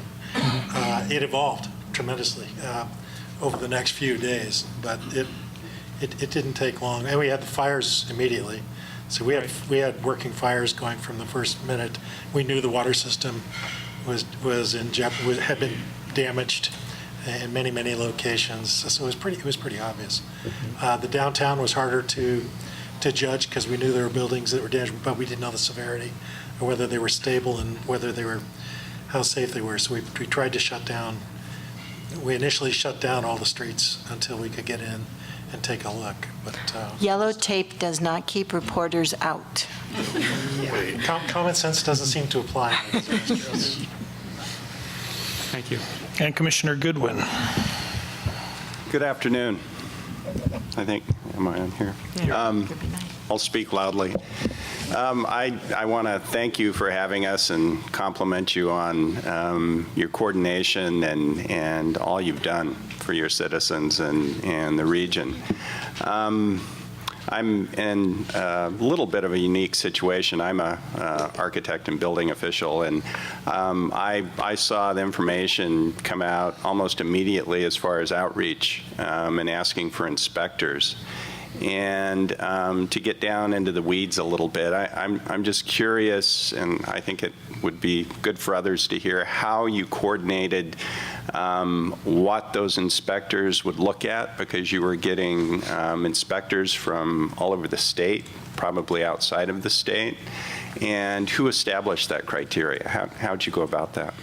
The community development director and the building official took responsibility for pulling that together. They set up a location where inspectors would check in, and they did it in phases, is my understanding. The first couple of days, they were simply doing windshield and touch base visual checks on building. They wound up looking at every building in the city to determine if there were any obvious safety hazards that had to be addressed immediately. They then started going to those buildings where they had identified problems, issuing tags and looking in more detail and talking to people. The third phase was taking calls from people who I think Mayor Garcia mentioned that were concerned, had internal damage, probably didn't warrant an emergency response, but they felt unsecure. So we've been taking those calls, getting up to, we started about 200 a day, and we're now down to about 20 a day, and going into homes and just advising as to what they ought to do, who they can call. So we went in phases, but it was all coordinated through our building department. One of the things we learned from PG&E, because when you called PG&E, you got a real person, and it made a difference as a victim of this earthquake. It made a difference to talk to somebody. And we had, the city system was on a recorder, and so the first time they went to check the recorder for these housing inspections, there was like 600 on the recorder. So they quickly regrouped and took some staff from the housing department that then became answerers of the phone, so that we could also have a more personal response. We took 2,000 calls from people that needed inspections over that period of time. And did those inspectors have a checklist? Did the building officials say, this is what you're looking for, look for no more, no less? The initial inspections were for safety, so they were given, and yet they weren't going into homes, so they were looking at foundations, they were looking at chimneys, they were looking at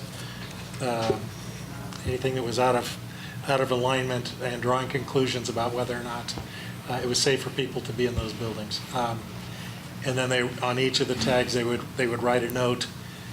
In some cases, they would say, this is yellow, you can only go in order to get some building, but you can't operate your business. And in red tags, they would say that your foundation is not structurally sound, you can't even go in the building. And then they put together, we have a 72-page computerized spreadsheet. At the end of the day, they would turn in their cards. It would all be downloaded, so we had a database for every address that had been inspected and why it was given the designation it was. Great, thank you. Mr. Swayze. I just have a comment.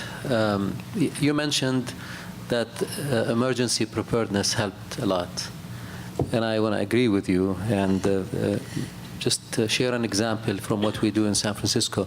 You definitely don't want people to say, nice to meet you, at the EOC or after an emergency. So the more you prepare the people, the more everybody knows who's who and how to contact them and what do they do. You will help your citizens and any situation in an emergency. I come from San Francisco. I work for the city of San Francisco. And we have at least 10 or 12 events, happy events, throughout the year, such as New Year, Halloween, Fleet Week. And we activate the EOC and the DOC of certain departments for every event of those. And we rotate staff, like those who, we don't necessarily send the same people to each activation. We send different people so they get to know each other, from different departments, from different utility companies, agencies, and understand what each one does, how do they respond, what kind of reports they have to fill out, and their phone numbers, emails, and so forth. So just the comment I want to say, I agree with you, emergency preparedness helps a lot, and it can make a big difference. So if you have events throughout the year in Napa and surrounding cities that you can utilize for things like this, such as activating your EOC and DOCs of different departments, that will help a lot. As I was thinking, you reminded me of an idea. I'm not sure it's a good one, but it would be to have an event where citizens imagine that it was an earthquake, maybe a Saturday or something. Now, so what would you do? Do you know where your neighbor is? Go knock on his door and really sort of force or ask your citizens to take part in the, sort of an EOC response. Yeah, we do have a similar program for citizens. It's called NERT, the Neighborhood Emergency Response Teams, where city staff, they go to different neighborhoods and train people how to respond, how to become commanders of the certain neighborhoods, what to look for, who to call, and so forth. So I think many other cities have that, and we'll be glad to share information with you if you ever need it. Okay. Seeing no more questions, thank you very, very much. Your insight was fantastic, and it's great to really hear the lessons that you've learned, but especially the successes that you guys found. And Napa did very well, tragically on the wine side, but the rest of it is still, overall, one loss of life, as tragic as one is, I think, like I said earlier, the perspective when the question came from China, why we didn't lose 10,000 people is good. So thank you very much. We now know why China's sending a delegation to Napa in the next couple weeks. Oh, okay. Well, and we'd like to thank you, because the region did well. I mean, Napa responded, but the region was the one who came together and put us back together. So we really appreciate everyone's help and participation. So thank you. Well, one thing California is known for is and being a fire guy, its mutual aid system. And obviously this is a place where that mutual aid system expanded significantly from just the fire, but law and power, utilities, building officials, all the way across the board. And neighbors helping neighbors. That's a great thing. So thank you very much for your time and your leadership. And if you want a personal tour, come to Napa. Come on down. Probably take you up on that. Thank you very much. Okay, our next speaker, Osby Davis, the mayor from the city of Vallejo, which is right down the street.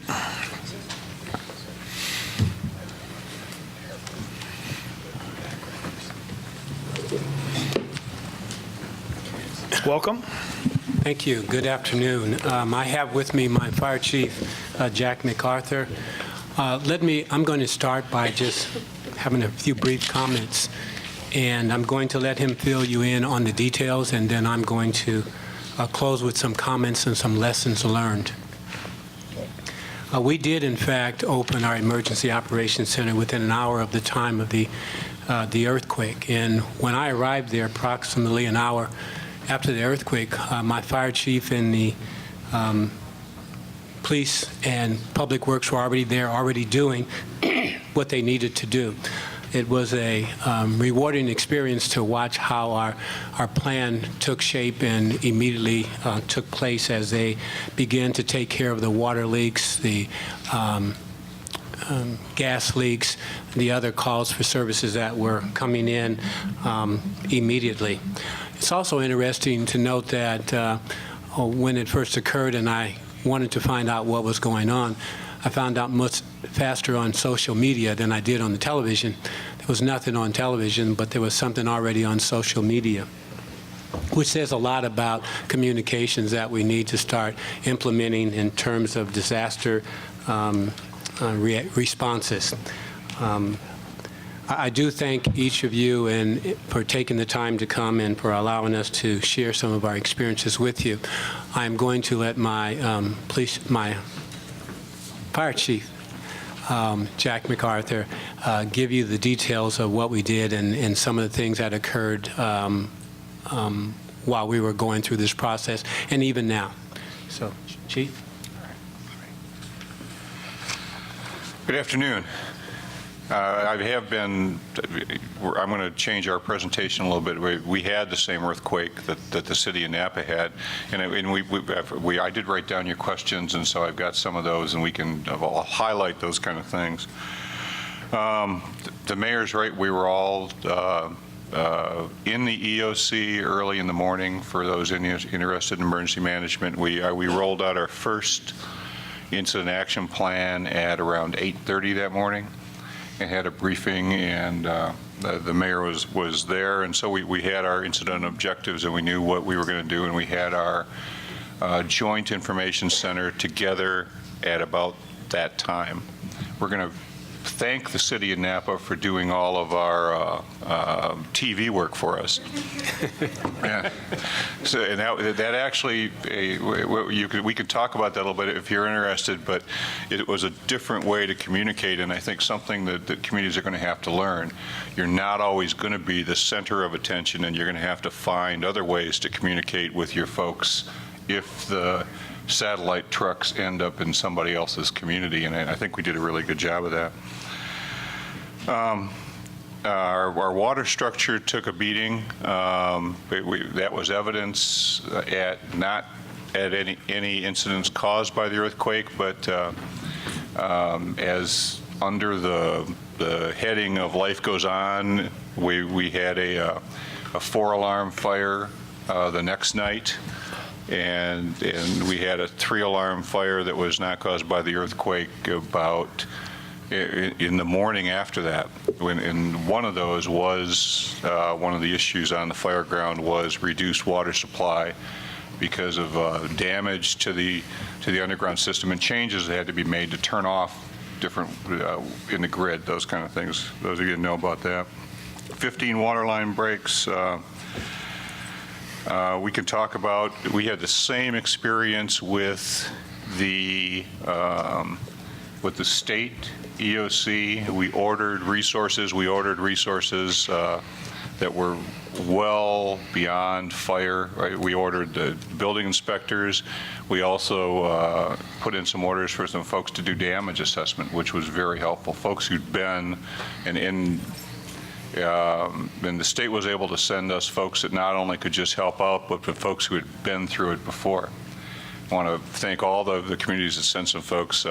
San Francisco sent some folks who'd done damage assessment before, and that was very helpful. They helped us out. They brought in iPads, and they brought in they've got their system on the cloud for our building inspectors. And what was good about that was that it was simple enough to use that a Vallejo building official could hand the system to a building inspector from any one of 10 communities, and the system rolled out, and we used it. And so it was, training's an issue, but the design of that system was something I would point everybody to take a look at it, because when you can just gather up 10 building officials that show up in the morning to help you out and hand them all an iPad, and they immediately know how to use it, and the data comes right back in, that's helpful stuff.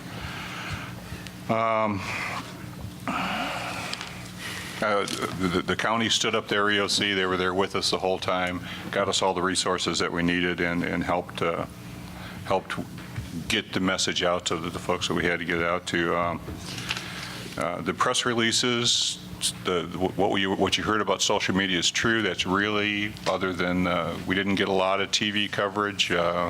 One night we had to tear down a part of a church, and that got some coverage. Other than that, it's pretty much all social media and local newspaper, and social media seemed to work out very well for us. You're going to ask us a little bit about damage. We have a laboratory of seismic damage on Mare Island. For those of you who don't know much about Mare Island, we have buildings that were built Civil War era up to the 80s. And they suffered all different kinds of damages. Some were reinforced, some were not reinforced. My personal observation is that the reinforced structures did very well. The ones that didn't, I would draw the line somewhere around the 70s for the codes that were in effect in the 70s. The ones built after that stayed together a whole lot more than the ones that were built in the 20s and the 30s and the 40s. And you could see that line in those vintage buildings. One phenomena you might take back is we had calls. Immediately it was gas leaks, and those were all, without exception, water heaters. 2 days later, we had a commercial underground gas leak that we had to deal with. Probably caused, we'll find out about that. After that, it was structural damage, and we had things falling off buildings for 36 hours. So that's a lot of, firefighters went out to a lot of damage that happened right away. My chimney fell down, this fell down, the bricks are in the building. And then we spent the next day rolling on, my chimney just fell down. Bricks have finally come off this building. And for 36 hours we did that. And with a spike in activity around 18 hours after the original incident. So things have just calmed down, and everybody said, well, okay, fine, and now all the chimneys started to come down, and that was a phenomenon that surprised me at least. We'll take questions right after this, but we ended up with 1,285 properties that were tagged, 35 red tags, 26 of those are residential, 431 yellow tags, and 369 of those were residential, which was, so as far as our community's needs, one of the things that we had to deal with were tenants that had to be moved. And so the issues about our housing authority had a big role in getting people placed right away. Folks who didn't have any place else to go. And for the gentleman who asked, a lot of those, I'm talking about half a dozen folks had to be relocated permanently, and the majority of those were in fact elderly folk. And at least that was our experience. I want to say a little bit about VOAD. So we have a very good VOAD. They were there. They were there with us. The way that we reached out to the public was they took over, and we had, with as far as permitting and things, we had the city function. We did it in City Hall. We opened it up over the first weekend, kept it open during the next couple weeks, and did it from 10 in the morning until late in the afternoon, and folks would come in, and if they needed a permit, they could get a permit. If folks needed some assistance, they could get assistance. If folks needed, and we're still looking for people who need to have just volunteer groups come to help them, either get debris out of their yard, or there's actually volunteer groups that are stepping up to rebuild chimneys or to provide money to rebuild chimneys and those kind of things. And there's some, and our housing authority stepped up to make arrangements for anybody who needed to relocate because of the earthquake. Training. The mayor and council and the city manager committed. We sent 80 people to the CIST training in California. Paid off largely during this earthquake. And with that, I'll turn it back over to the mayor. All right, thank you, Chief. There's a number of lessons that we learned in the process of this. And one of the things, it's kind of like, I don't know if you've ever had, maybe this is a bad analogy, but if you've ever had a burglary in your home or somewhere where you have property, you don't find out what's going on in there until later on when you're looking for something and you can't find it, you find out that's been stolen. Earthquake is kind of like that, an analogy that you don't know what's going on in your house or what's going on in your property until later on. You begin to discover cracks and things that have occurred, and you begin to find other damage that you didn't know about. So we're still learning about damages to various businesses and homes. The problem is that there are a lot of people who won't tell you. And they won't tell you because they're afraid that you're going to red tag or yellow tag their home, and they have nowhere to go. They're afraid that they're going to be required to repair it, and they don't have the money to repair it. So I am aware of a number of people in our community who have not reported the damage to their homes, and these are residential homes, because of that. The city has been, along with, I'm sure, Napa and attempting to get FEMA declaration of disaster so individuals can receive some assistance, and that has been very, very slow. Which leads me to say that, to think that one of the things that we need to do is find a way to have a direct liaison with FEMA and a disaster declaration so this delay does not occur. I'm thinking about, we have technology, and we can, if social media would allow me to know what has happened within 5 minutes of it happening, it seems to me that we need to utilize that same technology to directly provide the information to FEMA and some kind of system so they get the information on an ongoing basis, so that they can declare a disaster without having to go back to the old way of filling out forms and then submitting them and then waiting for a response. We have to change that process. And it's also more critical because we're going into, hopefully, a rainy season. And if we go into that rainy season, a lot of people who have their homes where the chimneys have detached are going to have water damage, then they're going to have mold, and going to be other problems that's going to arise as a result of it. So we really need a disaster declaration as soon as possible, and the funds to help those people who can't help themselves. I applaud American Canyon for being able to provide low-income loans to those people who needed help. We are not in that position to be able to do that at this point. And the sad thing also is that sometimes disasters, even though it brings out the best of people, it also sometimes brings out the worst of people.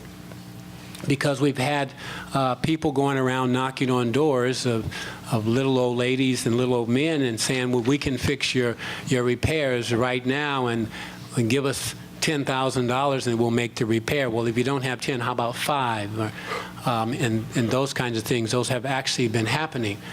And so communications with the public is very critical, but we have to recognize that social media is not the only answer, because a lot of people don't use social media.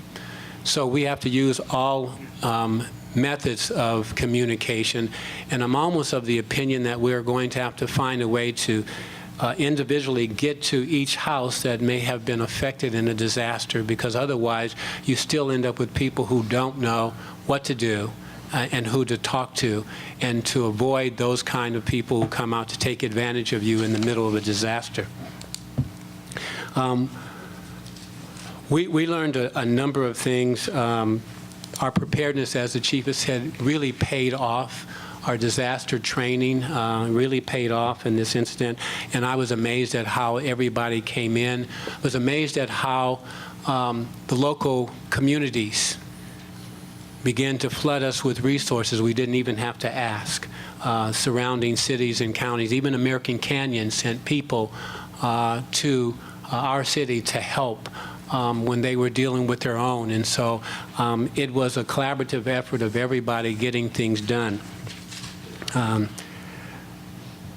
Having the ability to communicate is critical. And it's critical that we learn to communicate in more than one language, because I think when we talk about communications, we generally just think about communicating in English. Well, our community is about one-fourth, one-fourth in terms of population, African American, Filipino, Latino, and European. So, I mean, we have a community that we need to communicate in every language, and I'm not certain that we have designed what we need to, but it's a lesson learned to make sure that the communication gets out to everybody in the language that they understand, because I think we assume that everybody speaks English, and we know that they don't. But when we give out communications, that's our assumption.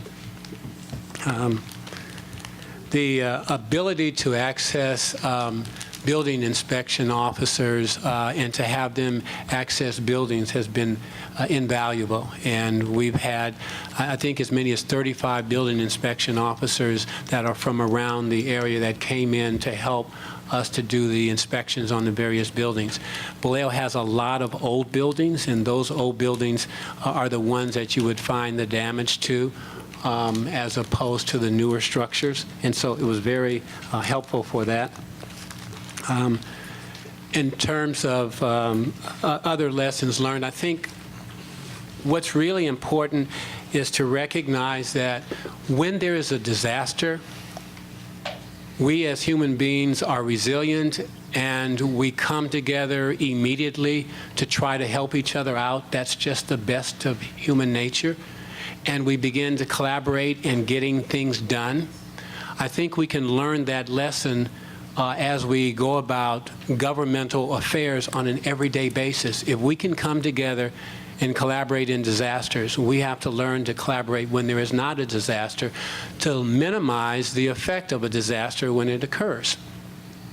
And to me, the handwriting is on the wall. If government is going to continue to exist and provide the services that it provides, collaboration between agencies, cities, and other bodies is absolutely critical. And so we can take a page out of this book of the disaster collaboration and apply it to government. But now the most important thing for at least me as the mayor of the city is to try to get a disaster declaration so that those people who have not reported the damages to their properties, who are going to have additional problems, can get some help. So I will say that, and I will close with that and answer any questions that you have. Thank you. I have one quick question on your water supply. We've done a lot of work with the commission on fire following earthquakes. How did you manage the decreases in your pressure problems in the water supply on those incidents in the next couple of days? Did you anticipate that was coming in place because I believe, doesn't Vallejo have a system set up to be able to draft if they needed to from the bay? And how did you manage that until that got resolved itself? I wish I had brought my public works director with me. I'm not certain I have the answer to that question. Chief, do you have an answer to that question? We had, we did not lose complete pressure in any of our systems, and our water issues were, as far as insufficient supply, we're limited to Mare Island. We were able to manage it. They had to turn off certain parts of the grid. We were able to manage it by, when we had a fire, by calling in additional companies and doing long relay operations. So, and we do have a unit that can draft and supply water for a long ways, mainly into the inland, we didn't have to use that. So we were able to manage it with relay operations. If I could explain that to it, I'm sure you know what I'm talking about. The biggest problem we had with water was one of the care facilities did not have water. That's true. Because of a break, and we had to get that repaired because there were disabled people in this facility. Okay, great, thank you. Mr. Carable. Thank you. I neglected to ask your previous colleagues, does Napa have a 211 system?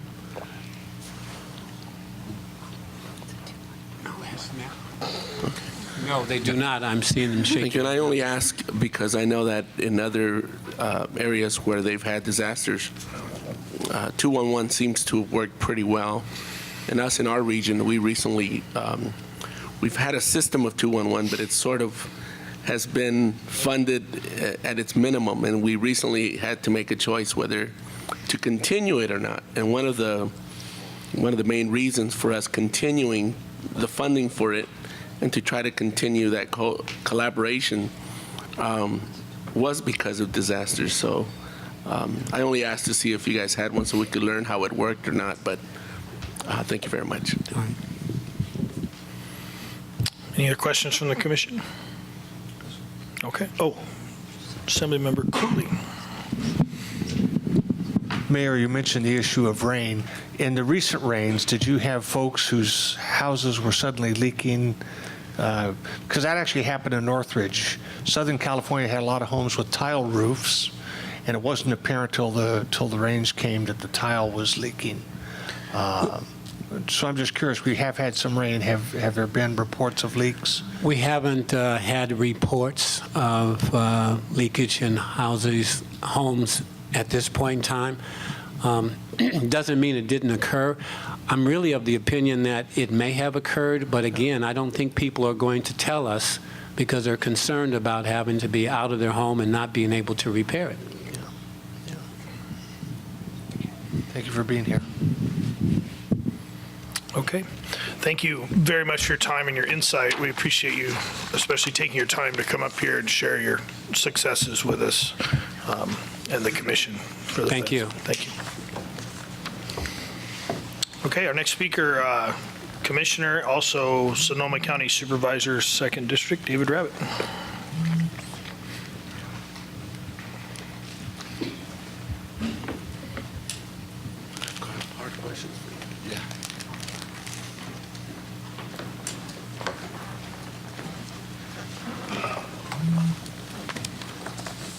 Thank you very much, Mr. Chair. I asked our Chief Building Official from the County of Sonoma to join me today, Dwayne Starnes. Also like to point out that Dwayne is the Building Official of the Year from the California Building Officials Association. Completely embarrassed him with that just there, but I want to give hats off to Dwayne. Certainly, unlike our neighbors, Napa and Solano counties, Sonoma County suffered very lightly through this event. 2 red tags, 2 yellow tags. One of the red tags was actually a pool structure, so it's hard to feel too bad about that. One of the yellow tags was a bridge structure, a private bridge structure. Nonetheless, I think the overall damage estimate, mostly personal property, was about $5.5 million. And of course, to those people who had lost that amount of money, that is a disaster, under any circumstances. Sonoma County, like Napa County, is not immune to disasters.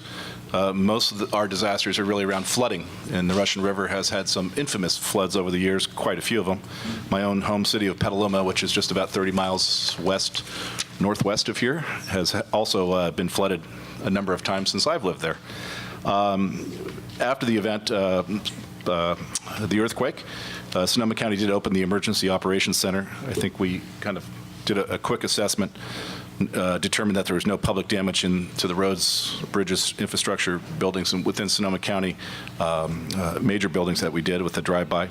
I think we scaled back quickly there. Dwayne might be able to add to that a little bit. We did immediately, as a neighboring county to Napa, send some crews, specifically some fire crews, left immediately over to Napa. Some later, and again, Dwayne can expand upon this, sent some building inspectors as well, as you heard earlier. I think looking back and kind of debriefing about what lessons learned and what we could do better and how we can continue to provide better service to our constituents. Communication, I think, is always something that's been brought up. Communication, I think, is probably never gets you to the point where you've got it nailed. There's always something better you can do, and you've heard a couple people mention the making sure that we have some bilingual communication out there and have that capability. I think that's certainly true in our county. I think Dwayne can also attest to keeping certifications current at staff level. Certainly something that we are big on. I think one of the things that we did after the quake was took advantage of the situation to some degree to send out letters to all of our unreinforced masonry buildings that we have in the unincorporated area in Sonoma County, which I think numbers around 170. Quite a few of those are actually agricultural buildings, but there are, unfortunately, about 24, I think, that are of a higher level occupancy, churches, private schools, and unfortunately, I think we still have 8 firehouses or buildings that are used for fire services that are considered unreinforced masonry buildings. Sonoma County, should be noted, has 41 separate entities that provide fire service to the residents. A very unique situation, but still, nonetheless, not having any kind of fire service in a building that's not up to the latest code is problematic. Also, I should let you know that I'm a director of the Sonoma County Water Agency. We're a 3-county system that supplies water to about 600,000 people. And although we don't supply, we're a wholesaler, so we don't supply water to individual residences. So in terms of the earthquake, certainly if one of our pipes breaks, that's a bad thing because most of the pipes are of a much larger size. But I did a quick assessment immediately, obviously, to the system. It performed very well. We continue to do seismic upgrades and have that on a regular scheduled system going forward. In fact, accelerated slightly in these last couple of years. But of course, as you all know, it all comes down to resources and really to measure that out with what ratepayers are willing to afford and can afford. We also manage two large dams, one in Mendocino County, one in Sonoma County. The Coyote Dam on Lake Mendocino, which, ironically enough, because of the drought, has very little water behind it, so the damage, any damage there would have been minimal. In the Warm Springs Dam on Lake Sonoma, and immediately had assessments of those structures, and those turned out to be fine. I think one thing that I heard earlier, and I just want to make note, we did approve a contract just a few board meetings ago with a contract for a retainer to a private contractor for disaster cleanup assistance, something that I think we've had always on the books, and I'm not sure if every county has done this. It was new to me in this particular round because I think it's a 5 or it's a longer term contract. But to be there in case of, in our case, usually we're thinking flood, to be able to come in and assist the County Transportation Public Works in cleaning up any kind of public waste out there, as well as understanding what our waste hauler franchise agreement allows us to do in terms of emergencies. So I think those are kind of a few of the things I wanted to touch base on, and I'll put Dwayne on the spot and ask him if he has anything to add to that. I think my comments sort of reiterate some of the comments that have been made that we've heard already. I think that the ongoing training, making sure that folks are safety assessment program trained, making sure that those are continually updated and that those folks are don't let their certifications expire. You've got new people coming on board all the time in the downturn of the economy. We've lost several staff. We've had new staff come on board and have to send those staff to receive training. We've also had folks in our architect's office, county architect's office, trained and SAP certified, and some of the engineers in Public Works also have received that training. So it doesn't necessarily have to stay within the building division or building department, but if you have architects and engineers on staff, they certainly, within other departments, they certainly can receive that training as well. One of the things that was also mentioned was the use of iPads, and some of our folks that came back from the field said that that was very handy for them coming into even though we're Sonoma County, we're right next door, they weren't familiar with downtown Napa, but they had an iPad and they were able to not only locate where they were going, but how to get back to City Hall. So the information from Google Maps and so forth that they were able to use on hand was very valuable, and so that technology, I think, is very valid.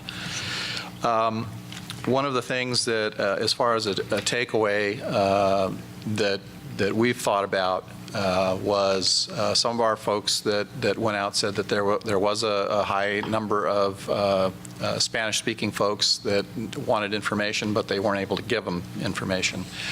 And we had thought that maybe a brochure that could be made up ahead of time, as far as us thinking about in the future, what can we do?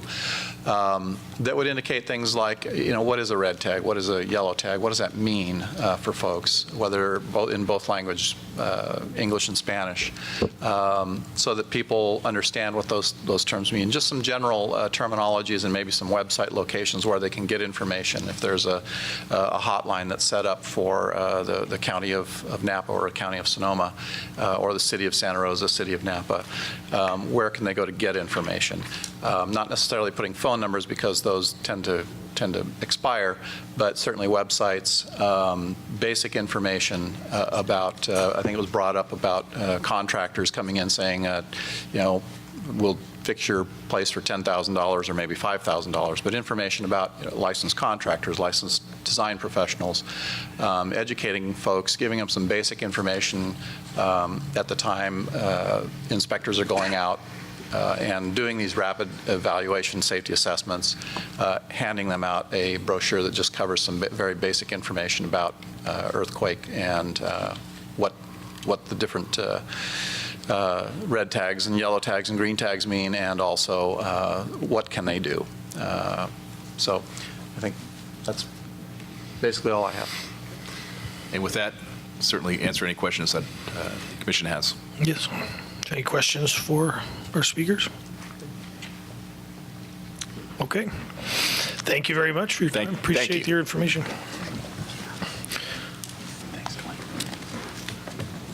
Our next speaker is Aaron Hannigan, District 1 Supervisor from... Sorry, Chairman, if I could just ask at this stage, we're running what appears to be, my name is Andrew Healy, I'm a resident of the City of Napa and would like to make some comment in the public comment area. Looks like we're running at least an hour over at this stage, yes. So I'd just like an assurance from you that the public comment will not be cut short. The public comment will not be cut short. Thank you. Our next speaker, Aaron Hannigan, District 1 Supervisor from Solano County. Welcome.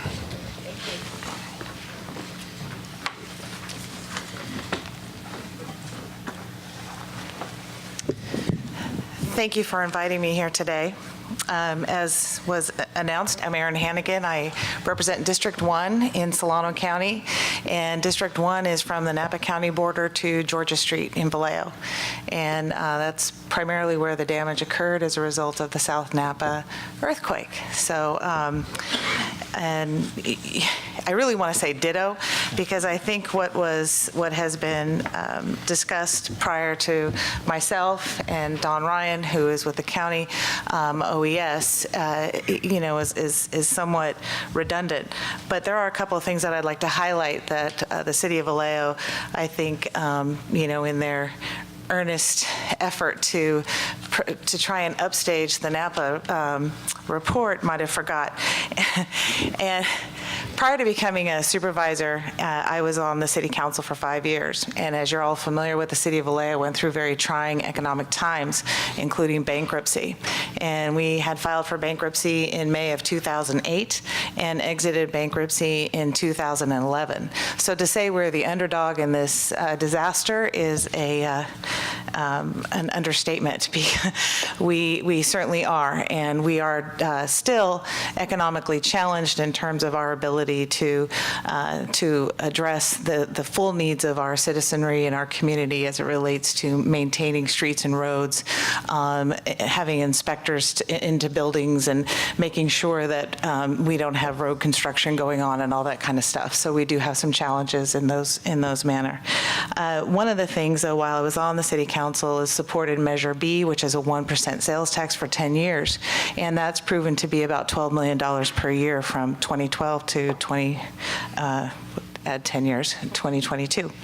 And that $12 million, which will be rising over the years as our sales tax dollars increase, has allowed us the opportunity to look at some of our emergency systems and really identify areas that we need to improve in terms of communication among our public safety departments as well as with the county, and then the communication modes that we have in place as well as how we communicate with our community itself. And I know it's been mentioned about Facebook, but the City of Vallejo has put in place a very robust communication program that announces all kinds of things to the citizenry, and that includes emails, regular emails, as well as newsletters. And that along with Facebook were very important avenues for communicating the disaster and the locations of the disaster and information for people who are affected. And what the conversation I've had with the city manager, Dan Keene, is the effect of that is people weren't racing to the downtown to come see the damage. They were aware of what was going on. They knew to stay away and let the professionals take over. And so, and they knew who to contact and where to go and what programs were going to be available. So I'd like to give a shout out to the community that voted for Measure B that provided that information. I'm really going to address kind of the soft parts of dealing with folks who have survived a disaster, and that feeling of waking up in the morning at 3:20 a.m. and being maybe even popped out of bed, but not knowing what's happening around you in your community, where the damage is, maybe in your own home. There was Jill mentioned about some folks' heart medicine was underperforming for a couple of days, and that for me was kind of what I was addressing. There was conversation earlier about the Red Cross. The Red Cross set up a facility immediately at our Florence Douglass Senior Center. It's the only senior center we have in town. And interestingly enough, that center had experienced its own damage. The ceiling tile grid had shifted almost 2 inches one direction and made what was the largest room unavailable for help. However, we were able to assist folks who had been displaced from their homes temporarily. There was mention about an opportunity that some landlords took during that time to maybe change their tenancy as this being that opportunity to do it. And we ended up with some folks who were disabled, who were elderly, who, socioeconomically challenged, who were actually told by their landlords that they could not stay in their buildings when their buildings were not even inspected.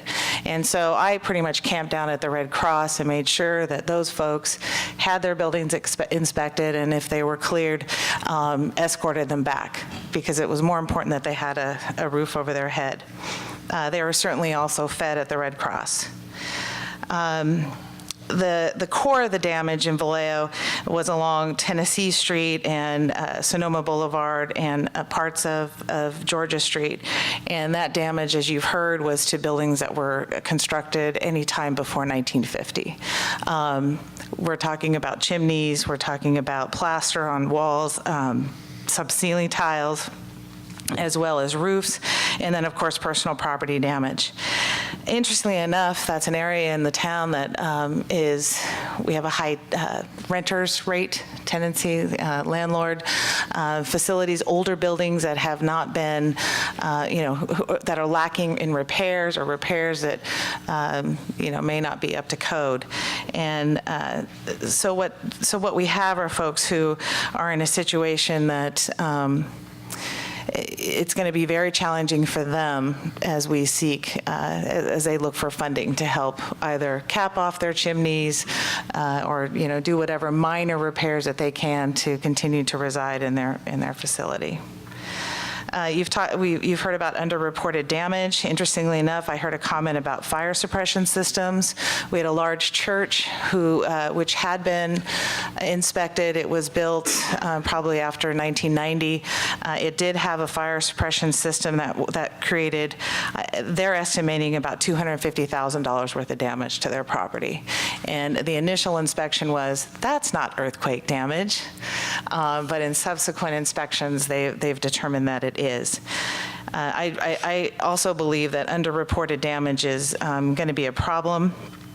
I think that, when you talk about water damage between chimneys and buildings, that kind of information, whether that's happening or not, doesn't come out for a long, long time. And if we're lucky enough to have a big rain over a successive period of time, then we'll know it's occurred. But otherwise, you're going to find out when you start smelling, mold and that kind of stuff that's growing. There was a conversation about VOAD. There is a Solano VOAD. It's now called Vallejo Earthquake Recovery Group that's been put in place. I have a member of my office who is on that team, and we'll be working with them throughout this entire process.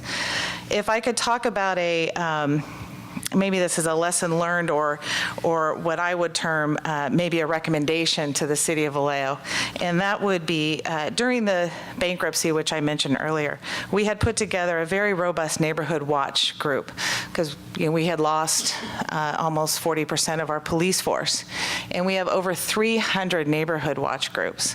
And I've been really impressed with Mark Luce's comments about how the neighbors got out and knocked on their neighbor's door to find out if they were there, if they're okay, do they need help cleaning up, are they injured? They had a lot more information about their neighbors than other people did. And I think this kind of disaster could to me, sort of highlights the need to neighborhood watch, yes, could be a crime suppression safety type of a program, but I think we could also train our neighborhood watch coordinators to react in a disaster of this magnitude.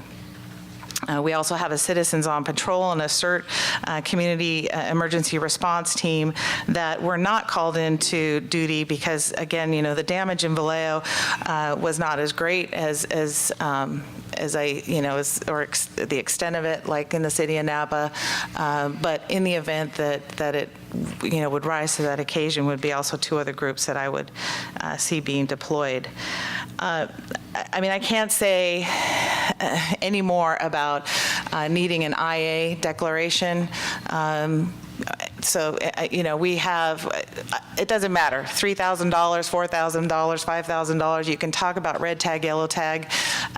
What we're looking at is beyond the safety issues, it's the repair. And how do we do that? I love the comment of the architect, I forgot your name, in regards to the historical buildings being your community, your history. Vallejo certainly has its share of beautiful historical buildings, and having IA assistance for our community to be able to restore those buildings is important. It's important to the fabric of our city. And so with that, I'm going to turn it over to Don Ryan, who will introduce his title. Good afternoon. I'm Don Ryan. I'm the Emergency Services Manager for Solano County Sheriff's Office. Based on the questions that you had for the earlier speakers, I can keep my comments short, and I'll tailor them to what I think you're interested in. On the morning of the earthquake, I was in Massachusetts packing my bags to come home after a family visit, so I didn't feel a thing. And the first indication I got that something bad happened was from the Red Cross saying, "Do you want me to open a shelter in Solano County?" So our VOAD program is strong, as Supervisor Hannigan mentioned, and they're very active in trying to help our citizens recover. So we immediately activated the EOC. My assistant manager came in and opened things up. And in Solano, we're very fortunate that we have two new plans that were updated in 2012. So we have an emergency operation plan that included checklists. So if you get into a seat in the EOC, you know what to do if you haven't done it before. And then we have a multi-hazard mitigation plan that's brand new that includes the earthquake damage areas or risk areas. And I was able to send out search and rescue teams to do damage assessments on everything from levees to bridges to roads in the county that were critical. So those two plans helped out immensely for us. We activate our EOC if a city activates an EOC. So we were there, and unfortunately all the damage was concentrated in Vallejo. So we did everything we possibly could to get Vallejo the assets and the people that they needed. So quite often in our EOC, the experts weren't there, and I had a sheriff's lieutenant or a deputy running logistics, but it worked out pretty good thanks to those very extensive plans that we had in place prior to. So we had about $1.8 million total in damage to county buildings in Vallejo, and to some extent small superficial damage to a garage in Fairfield. But those buildings were closed temporarily. They're all fully open now, and we were able to continue the services from everything from health and social services, medical physicals, the courts, and got them all up and running within a few days. So the work continues, and we have a group in the county that is coordinating those efforts. So if some office has to move out someplace else, we can coordinate that without interrupting services. The big ticket item is a chiller on one of our buildings down there that has to be replaced. And we are continuing, just as Supervisor Hannigan mentioned, we're hoping for rain, but if the rain does come, we need to seal up these buildings, and that's kind of a priority right now, is to get the outer shells sealed up. Residential damage has been minimal. I still get small calls. I did get one yesterday from a house that was actually built on pilings that has had some serious foundation issues. So the building officials immediately went out there. The morning of the fire, as was mentioned earlier from our firefighters, the mutual aid system in California is very strong, and within minutes of the earthquake, we had strike teams mobilized, one for Napa and one for the city of Vallejo, from outside agencies within our county. And from my goal now is the individual assistance or to actually get these houses rebuilt through our VOAD program. So we have everything from faith-based groups to Habitat for Humanity working with VOAD. And hopefully the last update I got was the bylaws and the policies and procedures are about finished, and they can start getting to work. And so that's all I have, and unless there's any questions. Questions from the commissioners? It's easy going last. I know. Thank you. All right, Thank you very much for your time. Thank you again. Appreciate the information. Thank you. Thanks, Ken. Our next speaker, Ms. Tracy Crumpen, Senior Field Rep for Senator Lois Wolk's office. Good afternoon, Commission. My name is Tracy Crumpen with Senator Lois Wolk's office. She was hoping to be here today, wasn't able to. Good to see Supervisor Rabbit on the Commission, so good to see you. In the interest of time, I'm going to keep this very short and brief so we can go ahead and get to some of the other experts, because that's who we really want to hear from. The Senator did have really 3 questions that she wanted to go ahead and pose to the Commission. Obviously not to be answered today, but just something to go ahead and keep in the back of your mind as we're having these discussions. One would be, are seismic standards and implementation for housing and buildings adequate? And I think it's already been touched upon that obviously safety, human safety and human lives, that's first and foremost the concern, but maybe that's something that we should look at, is whether or not those safety standards are up to par, and the implementation. And what are the barriers, or are there barriers to better seismic safety results? And how can we all work together to work towards those better results, to go ahead and keep not just the public safe, but then to go ahead and keep the buildings and the historic buildings in one piece. And third is, even though this commission really doesn't deal with insurance, insurance is an issue that we need to look at. And whether or not insurance and insurance practices are really adequate for the policy holders, and what are the barriers that are keeping some of these individuals from purchasing the insurance that they may need. So our office is here to go ahead and work with the commission. I've been in touch with Mr. McCarthy. Feel free to give out my information, everybody. We'll be meeting. Our office is very interested in doing what we can to go ahead and move forward. And that's it. Thank you. Told you it'd be quick. Question? Thank you, Tracy, very much. We appreciate your time and the Senator's interest. Our next 2 we'll bring up together, Mr. Charles Radamad, the Assistant Director from the California OES Recovery Section, and Mr. Steve de Blasio, FEMA Administration Region 9 Federal Coordinating Officer.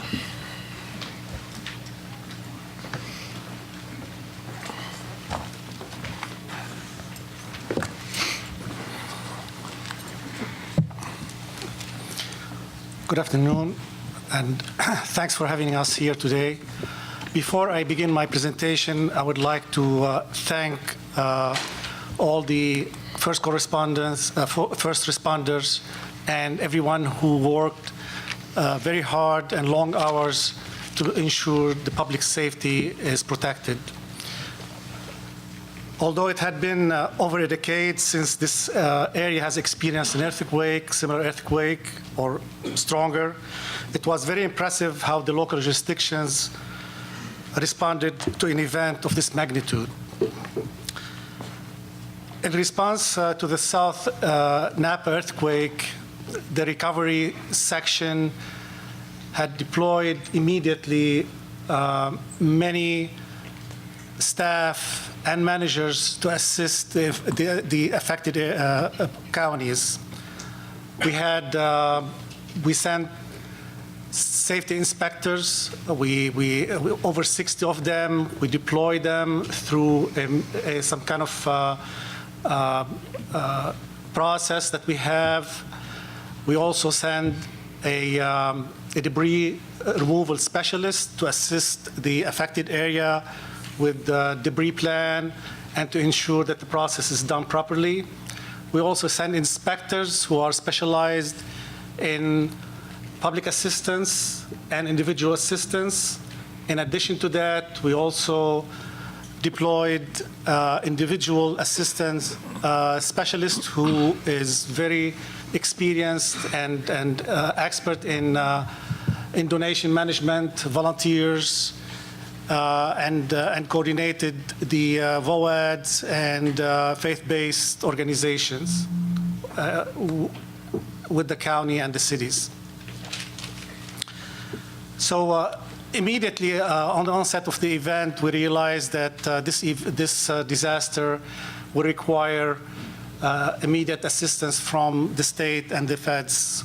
We coordinated immediately with Washington, D.C., and our partners in Region 9, FEMA. We invite them to conduct a preliminary damage assessment on both the public assistance side and the individual assistance side. The first preliminary damage assessment took place the 4th day after the event. The affected local jurisdictions helped us a lot in preparing to that. We completed the preliminary damage assessment for the public assistance side on about 2 days, and we secured the president proclaiming a major declaration on the public assistance side. We're still waiting for the individual assistance, and hopefully it's a positive response. While we may have experienced some frustrating moments during the joint PDA process, and we admit to that, it wasn't much, but we did experience some. We definitely had some constructive lessons learned from this event. And I would like to take a few moments to share those outcomes and lessons learned with you today. First positive outcome, the prompt and swift actions of the local jurisdictions on the onset of the event allowed Cal OES to better coordinate the resources. All jurisdictions were very welcoming of Cal OES and FEMA and were eager to participate in every aspect of the response and recovery effort. The locals felt comfortable to contact Cal OES with questions and request resources. Most importantly, the local jurisdictions provided professional staff to accompany the joint team, which made it easier to verify the damages. Specifically on the public assistance side, they pointed out the damages, why the estimates are the way they are, and they were very professional in conducting themselves with the team. Lessons learned, we had some duplication effort in the PDA process. The tagging of homes and tagging of homes for safety was not consistent with FEMA and SBA major minor process definitions. This has created kind of confusion since the yellow and red tag don't correspond with major and minor. So we're hoping that we can work along with FEMA and the safety assessment teams when they do their inspection and they write on the yellow tag and red tag. We'd like them to explain a little bit more about the damages, the level of damage, and how that will correspond with major and minor, what FEMA is looking for and SBA is looking for. Of course, local jurisdictions were still in response mode when PDA was initiated. That created a little bit hardship on the local jurisdictions. And we need to look into this in the future to see if going immediately on PDA is really helpful, needed, or we can wait a little bit longer. It's not uncommon that PDA are done immediately after an event because we'd like to expedite the process, get the ball rolling, get some funding on the streets. The PDA list that we had, the tagged homes and businesses, it should be updated periodically because we had so many homes that were inspected twice, and later on that was corrected, but that should really be avoided in the next event. Local jurisdictions should start planning to draft a local debris plan. This is really important to have a debris plan ready that will assist them in identifying disposal site, identifying how FEMA will look at the debris management, what things are eligible, what things are not eligible, how they can benefit from recycling, how also if they have a debris management plan that will increase our share by 5%. So that's very helpful. The SIMS reporting responsibility and mission tasking request was also problematic for us and for the locals, so we need to work on that.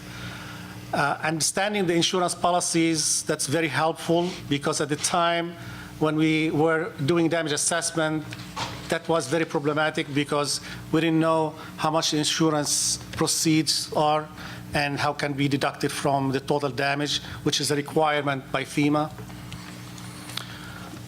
Moving forward, next step, we need to provide a comprehensive training on SIMS, PDA, on PA side and individual assistance side. The PDA, preliminary damage assessment, was just a small part of the recovery training. We'd like now to make it a more comprehensive training because we realize that's really needed. Debris management also, we're going to offer debris management training. And safety assessment, we need to look into the process again and see why the inconsistency in tagging homes. We found like probably a couple of them, at least the one I'm aware of, they were tagged green and they should be tagged red. Individual assistance programs, also we need to provide training for that, comprehensive training, as well as the public assistance. We're working toward now to have the historic programmatic agreement signed between us and FEMA and SHPO, the State Historic Preservation. This is really important to facilitate the projects, historic building projects. And the other issue that we're working toward right now is the building codes and standards with FEMA policy, because that's really problematic for us, the way it's written and the way it's going to impact California. My partner and I, we're committed to that, and we're going to find a way to supplement what the policy doesn't provide. And we're going to use to the maximum the 406 process, the hazard mitigation process, which will provide additional funding, repair, improvements, beyond the codes and standards that's allowed. I'll take any questions if you have now. Commissioner Parkinson. Just wanted to clarify something. So there was a problem with the red and yellow tagging as far as meeting FEMA standards, is that correct? No, it's not FEMA standards. It was for the safety assessment program standard, which is we coordinate. Okay. And is that been fixed or been resolved in some way? We're going to look into it and find out why that specific person or inspector tagged a home green where it's supposed to be red. Maybe that it was done fast. He didn't see or she didn't see the building wall. We don't know yet, but this is something we really need to look into because it shouldn't have happened. Those safety inspectors are very well trained. They follow the process well, and we're going to look into it and find out why. Are you describing a single building or multiple buildings? I think it was a couple houses. Okay, thank you. Questions? Okay, Steve DiBaggio from FEMA. Good afternoon. I too would like to thank you for inviting me here. You know, as has been said here a couple of times today, you know, all disasters begin and end at the local level. And clearly this is representative of that. The locals, the county, our state partners did a fine job here in responding and beginning the recovery efforts to this event.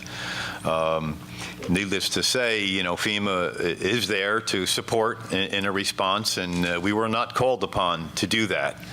I heard it mentioned earlier, you know, it would be nice to have a FEMA person in my hip pocket, you know, to help guide us through the earlier goings on in an event like this. And we are available to do that if the need is there and if there is a request for us to be present. We will staff liaison officers at the state level, at the county level. A lot of times we will call them division supervisors. But depending on the level of response necessary and coordination during that response necessary would, I guess, drive the request for FEMA to actually be present. We do not want to get involved unless we need to be there. And that's what we depend on, the locals, the county, and the state folks to make that determination. And they do a great job at assessing exactly what other assistance is necessary. After the state, it would be the federal agencies. As my partner Charles here said, a request did come in for public assistance and individual assistance. The president did grant public assistance on September the 11th and appointed me as the federal coordinating officer for this event. Since then, the state has conducted the applicant's briefing, which is really a state meeting, and FEMA supports that meeting with our public assistance folks. And then immediately following that applicant's briefing is when the more FEMA-centric meetings begin, and we call those the kickoff meetings. We are in the process of doing them right now. As of this date, we have 13 kickoff meetings completed. We're beginning to assemble, and this is the state and FEMA are at these meetings, although it is a FEMA responsibility to run these kickoff meetings. We are obtaining a list of potential projects. It's hard to get a good number on the projects right now because a lot of individually identified projects could be rolled into one project worksheet. So it's difficult to say how many there will be. I can tell you that we have at this point 30 requests for public assistance, and that means there are 30 different applicants, and that could be state agencies, including Cal OES, county governments and municipal governments applying for assistance. In addition to that, we have local private not-for-profits, depending on their mission statements and their charter, could also be eligible for FEMA reimbursement for the repairs necessary. In a couple of cases, there are some applicants out there that have never applied to FEMA prior to this event. So they are going through those 22 of the applicants that are already in the system were clean, had already worked with us. There are about 8 additionals that have to go through a state and FEMA review just to determine eligibility, and then we will get them into the system as well. Like Charles said, the emphasis here is not just on rebuilding, but rebuilding smarter, more resilient, and more resistant to the next event, whatever that may be, whether it be earthquake or flood or any other natural or man-made disaster, which we have to always be prepared for. The way we're going to do that is through, as Charles said, the 406 mitigation. Is the mitigation money. Those are FEMA dollars that can be applied to a project to now build that building back stronger, smarter, safer, better, to get the buildings built up to the code and standards that are current. As Charles said, there have been some, I don't want to say confusion, but there have been some struggles in the past in terms of what's eligible in terms of getting to that new code and standard. Charles and I have worked through some difficult issues in the past. I have every reason to believe we will be able to get to yes on most all of those issues, and that is clearly our intent. Our intent is to get to yes on the eligibility and the dollar values of these damages that have to be repaired. As he said, a huge emphasis on historical, cultural issues. We have to maintain that fiber in these communities, in these counties. So clearly, we are going to bring the forces to bear necessary.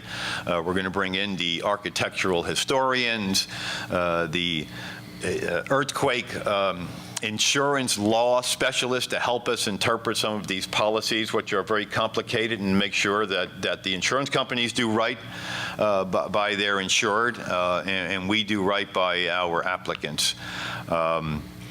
We will continue this in a great partnership. Again, I've heard it said a number of times today that we're anxiously awaiting an answer on the individual assistance. I can tell you that the state and FEMA have done the best job possible with all the input provided to us through the local and county governments to send a package into the administration, which will hopefully get you to the answer that you're looking for. In any event, whether we get an IA declaration or not, clearly you're doing what you need to do right now out here in the state and in the counties and communities in California. Work with the voluntary agencies active in disasters, get those community recovery groups stood up. As Charles mentioned, his voluntary agency liaison from the state is out there in these communities and helping to organize these faith-based and other not-for-profit organizations that are out there doing some great things. Our voluntary agency liaison is out there as well, assisting in those efforts. I stand here to support the state and the communities of California to the best of my ability and under every ability afforded me under the Stafford Act, the law. It's not my first rodeo. I'm with the Federal Service over 38 years now. A number of events I've managed in California, either here from within the state or from a headquarters perspective with FEMA. So I have a good feel for where we need to go with this. And I can assure you that we're going to get there as fast and as smartly as we can through our partnership with the state. I will submit to any questions that you may have for me. Okay, thank you. Any questions for our FEMA representative? Okay, thank you very much for your valuable information. We will definitely that will absolutely be incorporated in our final report when it comes out. Thank you very much. Thank you. Okay, our next presentation is our NASA JPL lab implications for the future. Dr. Susan Owen.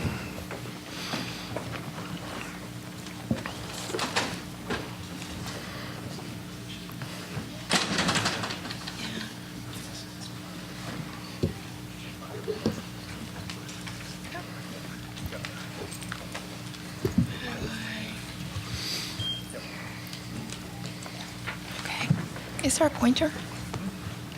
this you? Does this work as a pointer? That's a recorder. That's the recorder. Nope. Okay, no pointer. Okay. Thank you for inviting us to talk today. I'm going to give a presentation. This is a different perspective on the earthquake. We at JPL deployed our resources to look at the earthquake, partially from a science point of view, but also thinking about how this information can help with response. And we've been working with several federal and state agencies to help them understand the earthquake, and I will describe the data that we observed and how that was used for this earthquake. This is the work of several people at JPL, not just myself, but also Frank Webb, Ron Blom, and the other people listed here. So just an overview of the earthquake. All of you are familiar with where it occurred, when it occurred, and how big it was. So I'll move forward. This slide here shows a timeline of what was done at JPL to respond to the earthquake. And so you can see here, August 24th, day one, the earthquake occurred in the morning. Within hours, we had several automatically generated model products based on the seismic data. And then that morning, the California Earthquake Clearinghouse was activated. We've been working with the California Earthquake Clearinghouse for a number of years and been participating in their earthquake exercises so that we're familiar with providing information to that group, and they've seen some of the types of data and observations that we can provide.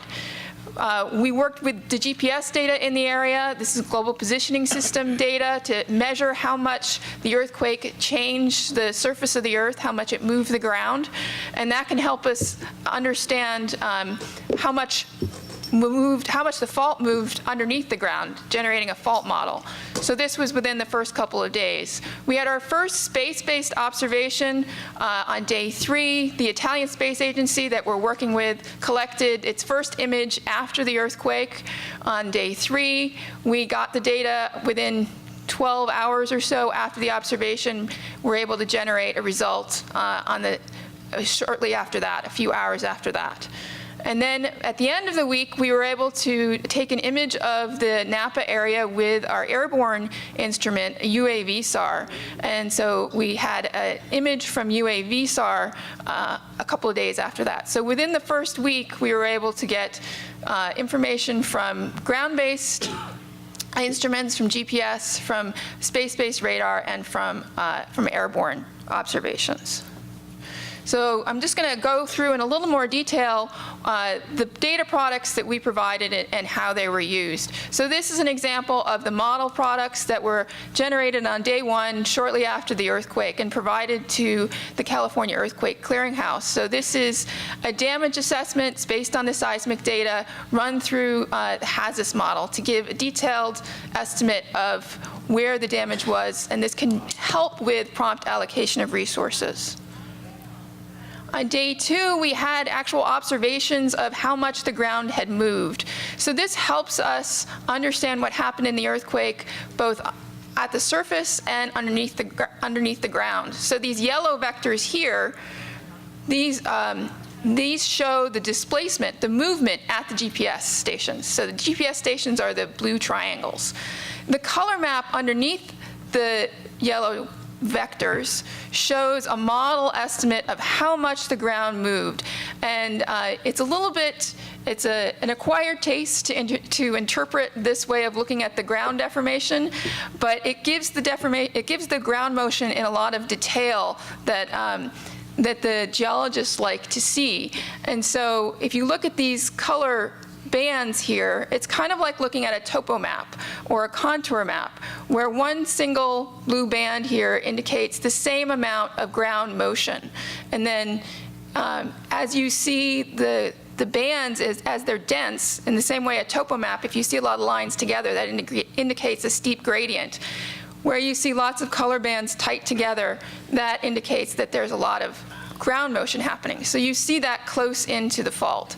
So we can use the GPS to understand how much the fault moved, and they make a prediction of how much the whole area moved in the earthquake. We're also observing the GPS. You get for the days after the earthquake. So one of the things that was noticed about this earthquake was that there was a lot of motion after the initial rupture. So people who were out mapping the surface rupture noticed that it nearly doubled from Sunday to Monday.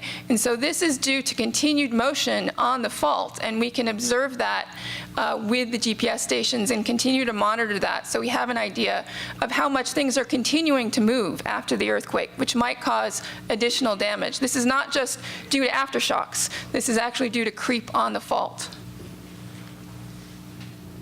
So this is the radar image. This is another diagram that has these color bands. So again, where you see lots of close color bands together, that's where there was a lot of deformation, a lot of motion.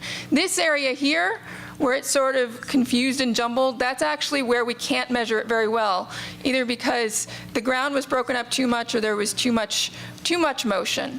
So for this particular instrument, we weren't able to image this area, but we were able to see a lot of motion here. And geologists were able to take this map that we provided on day 3, and where they saw sharp changes in these color fringes, they were able to go out to the field and identify additional surface ruptures. So these are examples of where they use this information to go out and locate additional places where the ground had ruptured and might have affected water lines, other infrastructure. Along with mapping the deformation, we were able to get a damage estimate. So for this earthquake, the type of damage that occurred from this earthquake was not easy to see from space, but there were some areas where we were able to image the damage, for instance, in the mobile home park. So this figure here, where you see these red pixels, this is where the radar detected damage from the earthquake. This type of assessment, damage assessment, is good for detecting building collapse or liquefaction. It can be used for floods as well.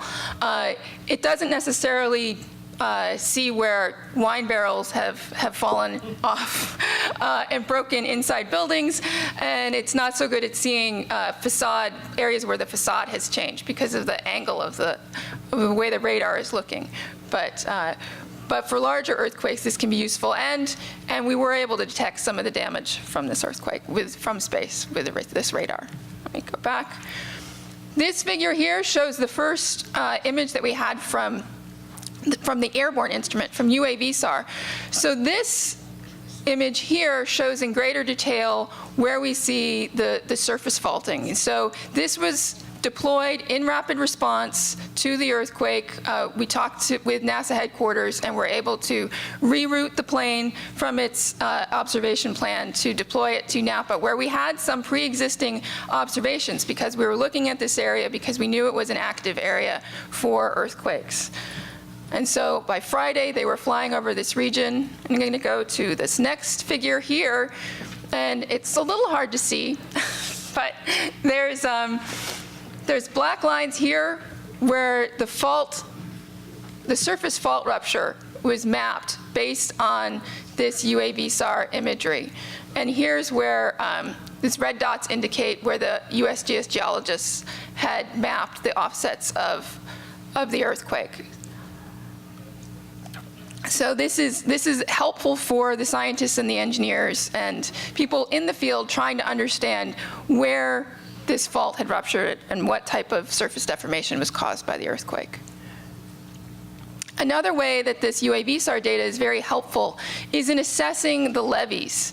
So there's been a project run by Kathleen Jones at JPL where she's been using UAVSAR to monitor the levees. And so following this earthquake, she imaged some areas close to the earthquake to see if there was damage. And so this helped the Department of Water Resources in targeting their LIDAR assets. So this is more information investigating possible liquefaction caused by the earthquake. And it was also used to determine that some of the levees were stable. So this is a way of imaging a fairly large area that might be hard to do by people on the ground to get an assessment of how much this area was damaged. There are some other, I just wanted to mention that there are some other resources that JPL has, other projects that are important for or can be used for earthquake response that weren't used for this particular event. So there's a project called Finder where we developed a technology, a radar technology, microwave radar technology to detect live heartbeats of people trapped in collapsed buildings. Fortunately, this wasn't necessary for this earthquake, but for a larger event, this is something that could be used. There's also a lot of projects at JPL looking at other types of hazard assessment. So these are two figures showing some of our capabilities for fire response. So mapping fire danger hotspots and also mapping damage following fires. So this is just a summary of the work that we did for the Napa earthquake. So within the first day, the JPL teams had started working on the earthquake and started coordinating with the California Earthquake Clearinghouse. All of the information that I showed here was shared with the Earthquake Clearinghouse, was shared with the Southern California Earthquake Center. These space and airborne radar observations were very useful for field teams in identifying the fault ruptures. We can provide these high-resolution maps of motion caused by the earthquake. So if people want to know how much the vertical datum has changed, so how much was the ground uplifted in particular regions, and has this changed the flood hazard in particular regions, the type of information that we're collecting here can be very helpful in answering those questions. And this is part of a partnership that we're starting with the Seismic Safety Commission to identify how we can best use this type of technology and data to help with the response needs for future events. And so the goal is to make sure that we're coordinated and integrated with the state so that we can help as much as we can with disaster response and recovery. So that's what I have on our JPL earthquake response, and I'd be happy to take any questions. Thank you, Susan, so much. Commissioner McCary and then Mark Johnson. Susan, yeah, very impressive. We saw portions of this at our last meeting, and this is more relevant, really a lot of detail, especially on the timeline, how long it took you to get some of the information and the collaboration with the Europeans, I guess the Italian satellites over there. My question is the availability of the UAV SAR. It's not a common airplane that you can just call up. How easy is it for you to be able to call it, to have it there? Where is it located, and how much does it cost to have an airplane with that kind of capabilities to be able to do this work?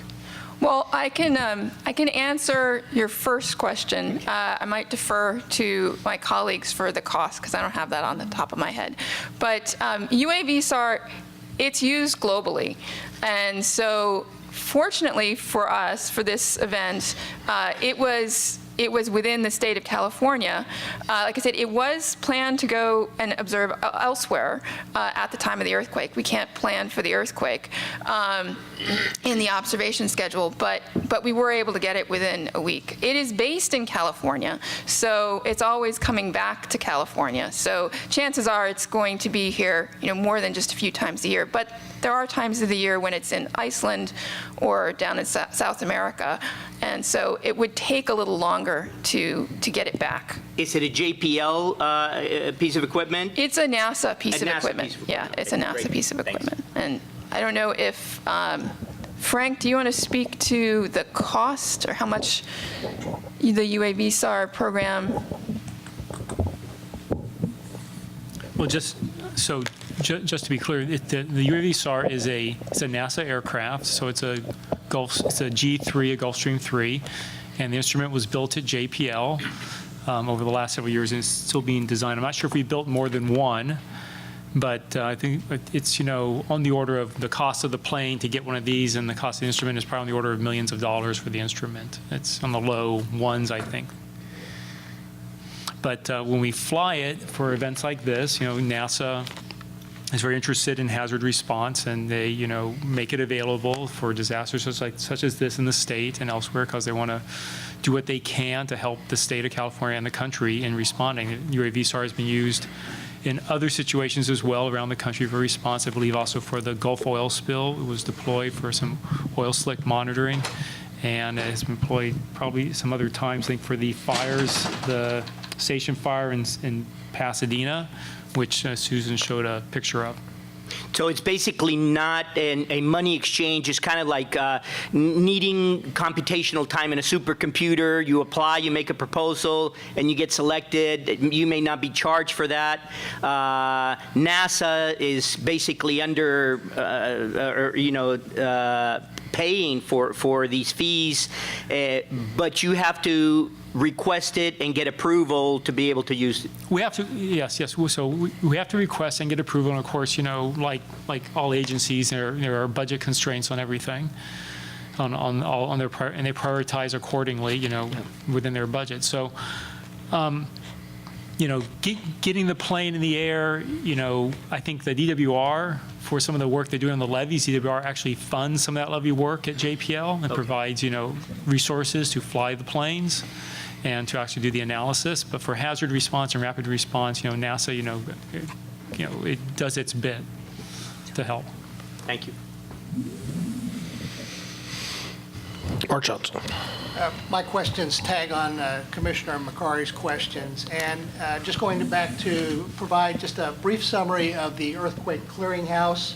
That's a coordinated effort of the California Geological Survey, USGS, the Seismic Safety Commission, and the Earthquake Engineering Research Institute, bringing together resources inspectors, those people that can help out with the process. So the question is, when we have a major earthquake, the clearinghouse mobilizes to provide intelligence to the state operations center so that to help with the assessment and the prioritization of our resources to respond to the earthquake. So when the clearinghouse mobilizes, they'll probably reach out to you. Is that the protocol right now? Yes. And do they request your resource, or do you start working to see if you can mobilize your resource? So we start to work to mobilize the resources pretty much right after the event happens. And then when the clearinghouse is activated, we're on the communication list. So we have somebody that gets the email message or gets the phone call from the clearinghouse notifying them that the clearinghouse has been activated. And then we know to submit the information that we have to the clearinghouse and to call into the telecons. Okay, so it's pretty much your procedure that the clearinghouse will reach out to you to see if you're available to help? Yes. Okay, thank you. Any other questions? Dr. Davis, thank you very much for your time. Appreciate the information. Our next speaker, Dr. Stephen Mahin. Thank you. I knew that, and I struggled with it every time. Director of the Pacific Earthquake Engineering Research Center, or PEER as we call it. Yeah.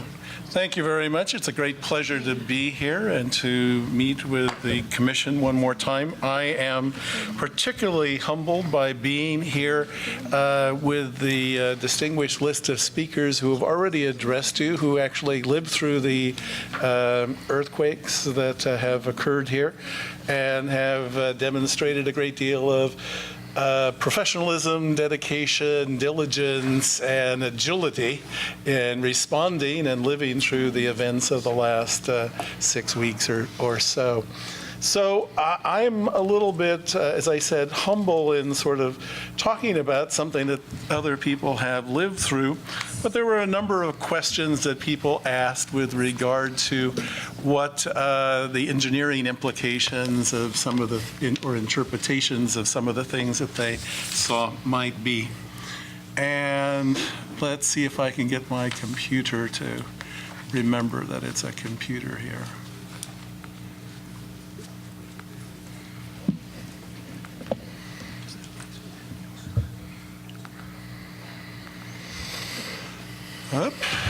No, well, it remembers it's a computer, but this thing doesn't know that it's a computer.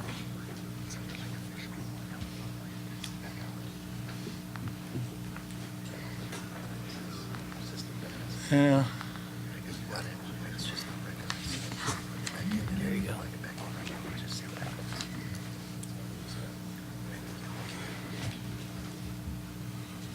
saying anything. Searching. There we go. So sometimes you get lucky. In any event, it's a pleasure to be here. And I'm, as I have mentioned, I think an engineer and a structural engineer. And so I'm going to basically give some views here that are from that perspective of how you get structures that you can build that will hopefully stand up and not collapse in an earthquake, and in the future that will be more resilient, and perhaps we will one day have an earthquake of this stature and not care anymore because everything will work as we hope it might.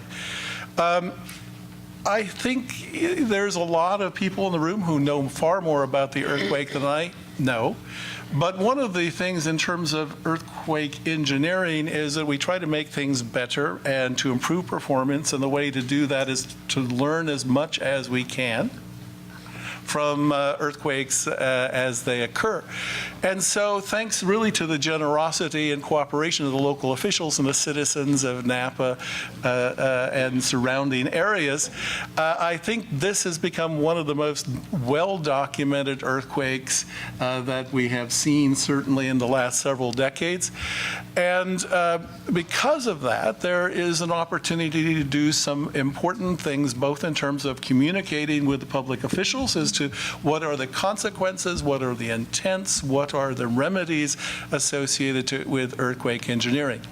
And so over the last few weeks since the earthquake, there's been reconnaissance efforts by people on the ground from EERI, PEER, the Geotechnical Extreme Events Reconnaissance Organization, the Structural Engineers Association of California, Applied Technology Council, the Technical Council for Lifelines Engineering, and so on. I think this earthquake also has benefited immensely from the fact that the California Geological Survey and the Strong Instrumentation Program have put an enormous number of instruments into the field, which allow us to have a better understanding of what the earthquakes are that struck the town. And if we didn't have those information, we wouldn't know if it was a big earthquake, a little earthquake, something special, something odd, or the like. And so we have a better way of doing that. And you'll hear a little bit later that we are at the nascent stage of a very important early warning system, and there's some information that is coming out from this earthquake that allow us to better assess the opportunities and things that we ought to try to address in the future moving forward. And then lastly, as the last speaker mentioned, there's new tools for documenting the behavior and response and performance of structures. And just in the last several years, PEER and my colleagues have been sort of investing in things in addition to, sort of digital cameras. But we have 3D high-resolution laser and LiDAR scanners that are sort of street-mounted. We just got delivery early this week of a very high-resolution street view camera that will take movies in high resolution at 30 or 60 frames a second. And we have a little drone that we've been flying around Napa to probably the annoyance of some of the local residents, but they provide a number of opportunities that we haven't been able to see in the past. With some luck, I think my movie is not going to show here. But we have a little drone here, but we have a movie on our website. And I think it's the Lake Berryessa News that has a YouTube video that's sort of gone viral. So I would encourage you to look at what you really can do. In many cases, inspecting buildings is very hazardous. You don't want to go up on the roof of a building that's on the verge of collapse. You don't necessarily want to walk inside of one of these buildings, and you can fly these things through, and they're very user-friendly and relatively inexpensive. So we've gotten to a point where you can get some very good quantitative data. So with all of these resources, what I thought I would do is to say what we might do moving forward. And I thought I'd talk a little bit about ground motions. Was this really a big one? There was a question about that before. Did the buildings behave as we think they would if we were engineers? How did the industrial facilities in the area do, the lifelines, and some weaknesses, but also some success stories, and end with some observations. So the first question I think that one might logically ask is, did we expect an earthquake in Napa?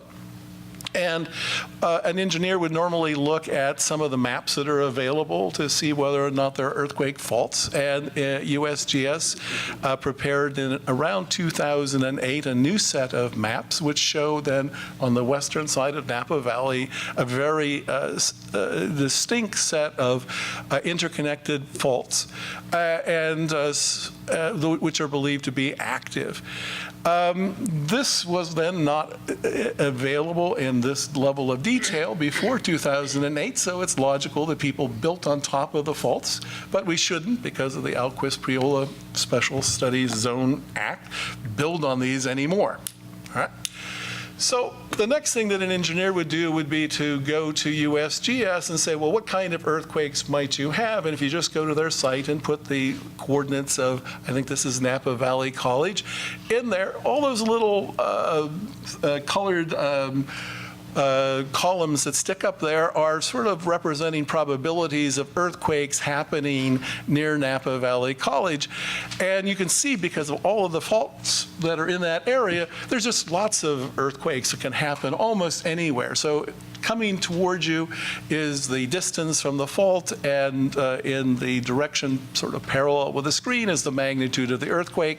And so if you look at all of those events, you get sort of an average, which is around a 6.6 magnitude earthquake with a distance of around 14 kilometers. And so we ended up with a magnitude 6 earthquake, a little bit smaller, but a little bit closer. So proximity is a big issue. Close to a small earthquake may be as bad as being far from a larger earthquake. So we would think there's going to be a heterogeneity of earthquakes going to happen in a variety of places near Napa. So that little map that was on the previous slide, which is in the lower left-hand slide portion of the slide here, is really struggling. It makes my eyes struggle. It makes your eyes struggle, but it's no better if you get up close to it. But if we wanted to find out where a fault might be in the neighborhood, you could take a building. And I looked up this morning where we're at here. And that's where we would be. You look down here on this map, and then you would look at map C on this bigger plate, and that's where the red arrow goes here. And if I blow that up, because you can't even squint, and look where we're located right now, it turns out it's right there on top of that fault.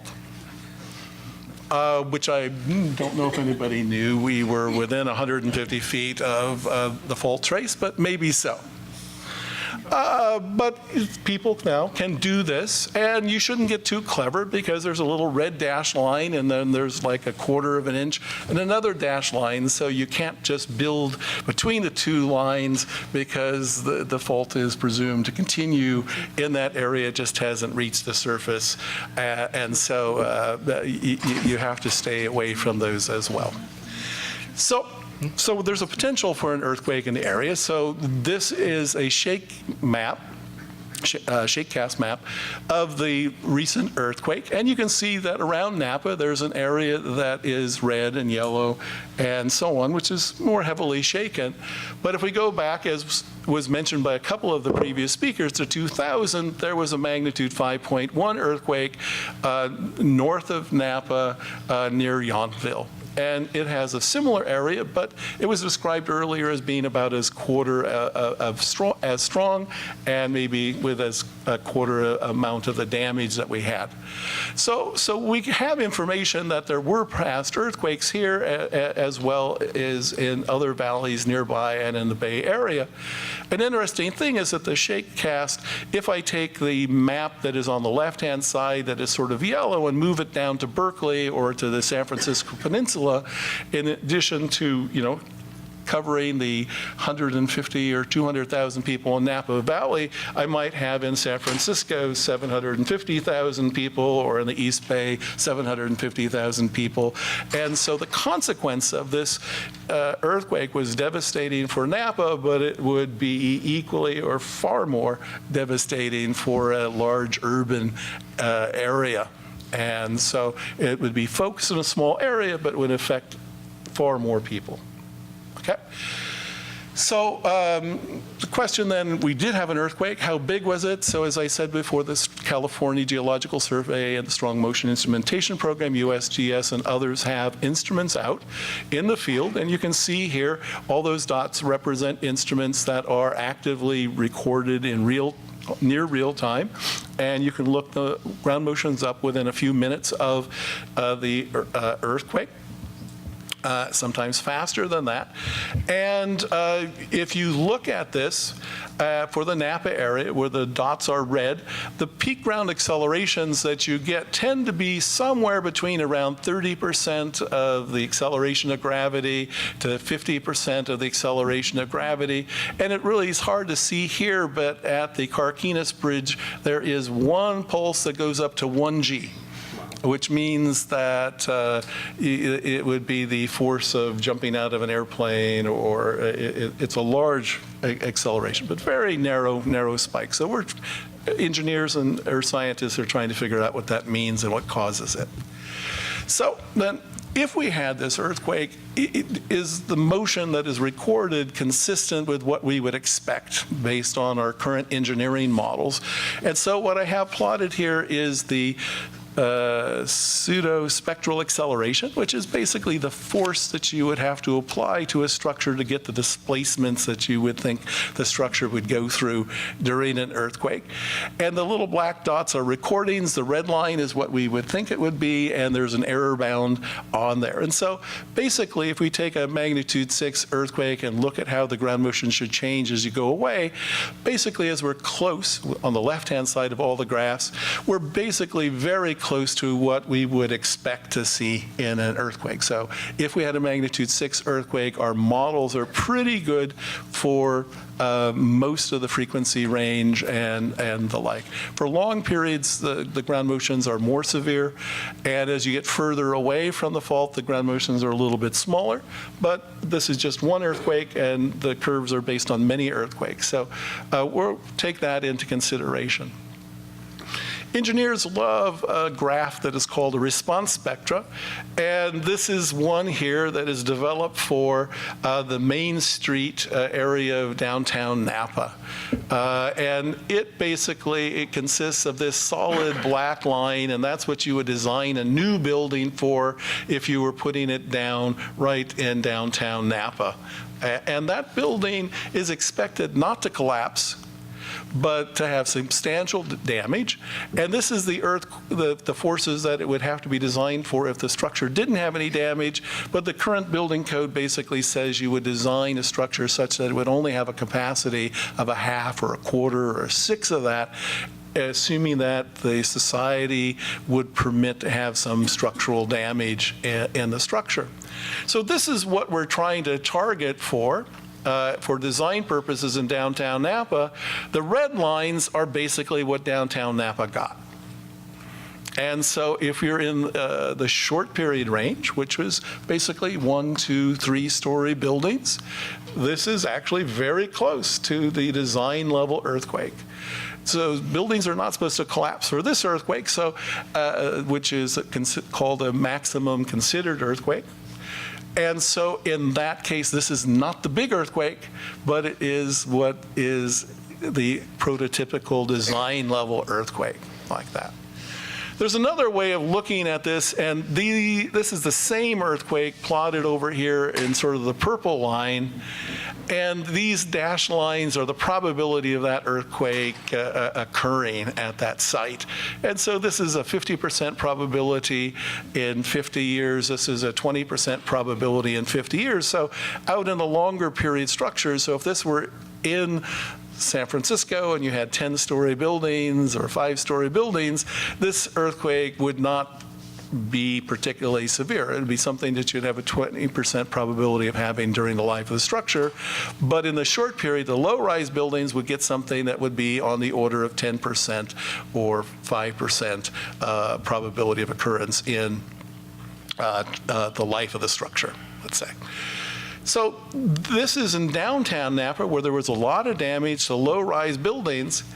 But if I go to the Napa Valley College, what you see is in the short period range over here, where the downtown Napa had the 1- and 2-story buildings, it's actually lower than in downtown Napa there, and there was less damage for the Napa Valley College in that area. But there was a lot of damage in the wineries and especially the stacks of wine barrels that were there, which have typically long periods, and there's this really obnoxious pulse there that is bigger than the maximum considered earthquake by about 50%. So that is a really extreme earthquake that you got here that would affect things that are tall buildings or precarious rocking things like the wine barrels. It's even worse when you go to the fire station number 3 north of town. So somehow downtown is bad for low-rise buildings, but north and south of town have these long period pulses, which then someone in the earth sciences has to explain better to me. And a lot of study needs to be done to try to understand that. But the ground motions then are not the big one, but they're not small either. That naturally leads to lots of yellow and red tag buildings. I think it was mentioned that there was about 150 red tag buildings and around 1,500 yellow tag buildings, and they're distributed around. And the damage is associated with the age of the structures, the type of structures, the soil conditions, and of course the ground motions. But one of the things is, you can't see this, but this is a map of some of the damage. But if you look at where the damage happens, there's a string of it. There's a linear delineation of the damage, which turns out to be right on top of the fault rupture. And so the fault goes through the middle of town. People built their buildings right on top of the town. And so if you look at garage floors, there's cracks that come across it. There's a crack here going through this foundation. There's a crack through the dirt under this building. It goes over here and cracks the foundation. And the buildings are just moved around if they're built on top of it. And that causes an enormous amount of damage like that. So Alquist Priola should prevent you from building on it, but you have to know the fault's there. And so you need to make sure we map all of the faults in buildable areas, but there may be like many legacy structures that are built before the maps were available. In downtown Napa, and as I heard earlier, other cities as well, there's a lot of damage to single-family residential houses, particularly wood frame buildings that were either built many years ago, and so you had lots of damage to porches that fell off, but many buildings were built on stilts, or basically what are called cripple walls, and they act like stilts. The earthquake happens, the building shifts, and the building drops down, as you can see in this area. So that is built on these stilts, and that gets really disproportionately damaged. This is a 2-story building, so these are all 1-story buildings, but if you look at this, all of these columns are leaning over. And if you walk around the building, I'll show a better picture of this, but the back of the building looks like this because it dropped and fell over. This is sort of continuing to walk around the building. It doesn't look so bad, except for this little piece back here that was an add-on that had a lot of damage. But if I look at the building, this stairway up here used to go into this door. So this building has moved over about 5 feet and dropped about 3. Like that. And so nothing good happened on the inside of the building to the plaster, the walls, the furnishings, and the like. Most likely no one was killed in this because it's intact, but the economic losses are enormous. One of the tools that we have are these LiDAR or laser scanners, and this is a picture that has about 10 million little points in it, and we know the location of each of those points within a millimeter. And so we can get some very good indication of how buildings have displaced. We're doing some we've monitored about 24 buildings now. We're doing some things looking to see whether the displacements are increasing with time. The thing I noticed the other day, which I didn't notice oddly before, is when this building went over, this little thing that was holding up the porch, the base of that used to be up here. But as it came over like this, it basically ripped out the gas meters. So fortunately, there wasn't a fire in this. I don't know how there wasn't a fire in this, but that building basically shoved the gas meters over a couple of feet as it came down. Many other buildings, they just go, I mean, there's 50, there's many of these buildings. This is a 2-story building. It doesn't look so bad here. You look at this side, there's some props on it. You look at the props. Basically, the building is shifted over a few inches. It's just on the verge of falling off the mud sill and dropping into the pit underneath the building, so to speak. And so the engineers or someone has put up these props here to try and hold the building up if there's an aftershock and it sort of springs over there into the little gap like that. But this is just repeated over and over again. This is near fire station number 3. This is a newish wood building. Doesn't look, it's occupied, and it doesn't look too terribly damaged. If you look at it really closely, and the lighting here isn't that good, but there's actually some stepping damage in here. And if you look closer, there's more of that damage in this in a very particular kind of way that's typical of horizontal sheathing on wood buildings. And if you look at that, you can see these cracks, but the nails have all pulled out about an inch of the wood. And that's just because the wood is moved back and forth enough to pull the nails out of the framing there. All right. So there's a lot of damage, lots of different kinds of damage, and really old buildings, some not so old buildings, 1-story buildings, 2-story buildings, 3-story buildings. But there are some successes. The building that's right there is a picture of the building that I just showed, and the building next to it has no damage in it whatsoever, and so it's presumed by Steve Pryor and Joe Maffei that this was retrofit. And so there's a success story there. Wandering around Napa a week ago, there's many buildings that are starting to be retrofit. This building had a lot of damage in the lower level. The house movers basically come in, lifted the building back up, leveled it up. They tore out the bottom level and are basically pouring a new foundation and rebuilding the lower level of the building. And so you see this repeated over and over again, and it'll be increasing because there hasn't been that much work started yet. But it's coming. There's a number of other kinds of damage. One is a type of thing associated with tilt-up kind of buildings or warehouse kind of buildings where the roof becomes detached from the walls. The walls often are heavy. The ceilings are fairly light and wood. This is a Safeway, I probably shouldn't mention, a large chain grocery store. And the walls of it basically fell away from the roof, and they're propped up here to keep them from falling into the adjacent property. And this is a warehouse that had wine barrels in it southwest of downtown Napa. And the same sort of thing happened here. It's postulated the wine barrels wobbled around and the inside of it pushed the walls out. The wall started to go out, but the ceiling just simply fell down. And so this isn't an incline thing. That should have been a horizontal flat ceiling in there, but it dropped down here because of this class of failure. And this was common in the 1971 San Fernando earthquake and the Northridge earthquake, Loma Prieta earthquake down in Hollister.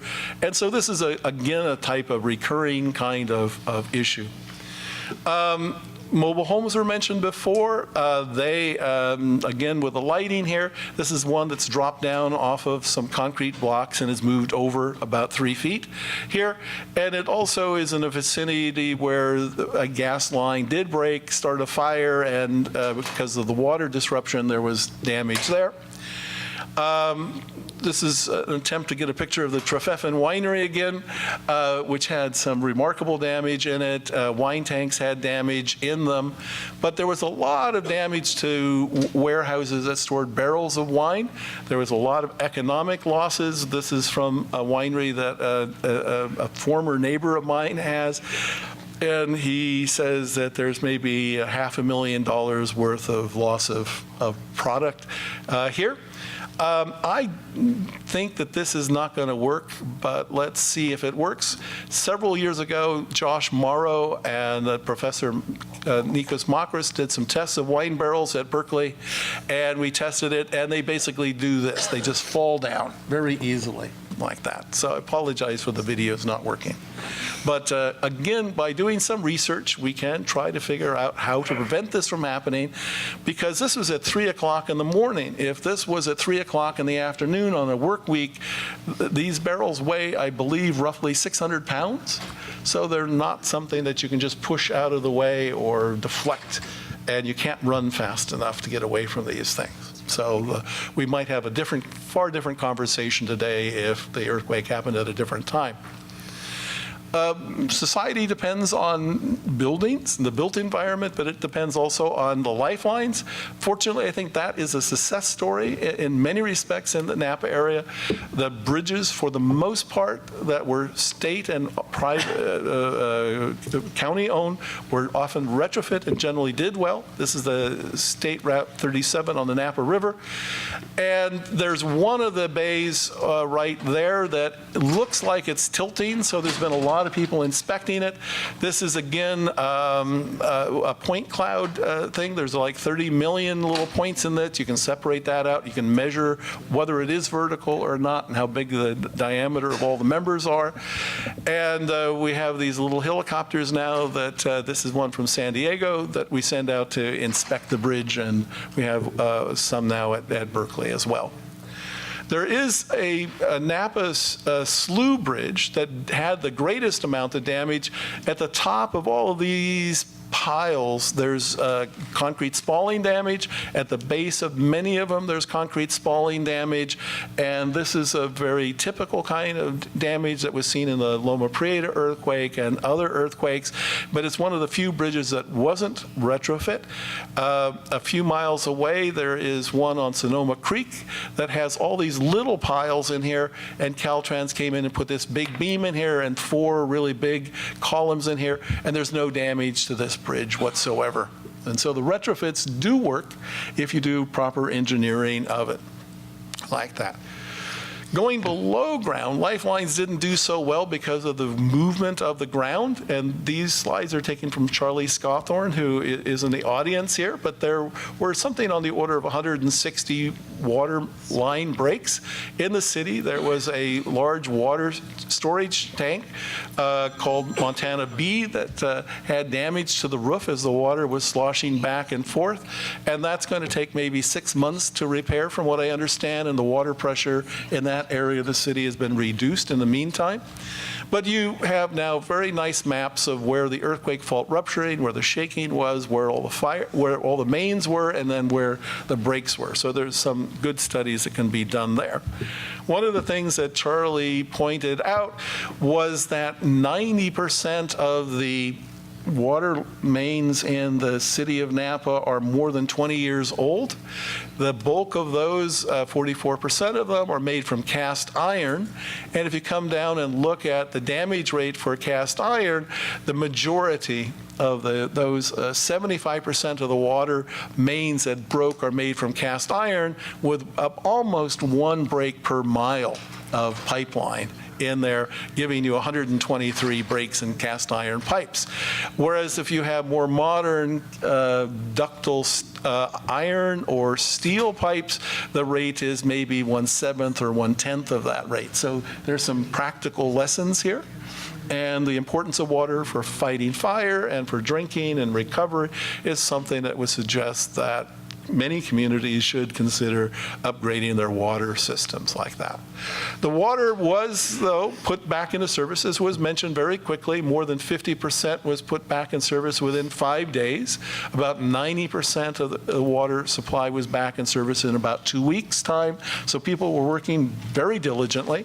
But if the earthquake covered a much greater geographic area, whether people could have mutual response to help in this area as well as much, I don't know.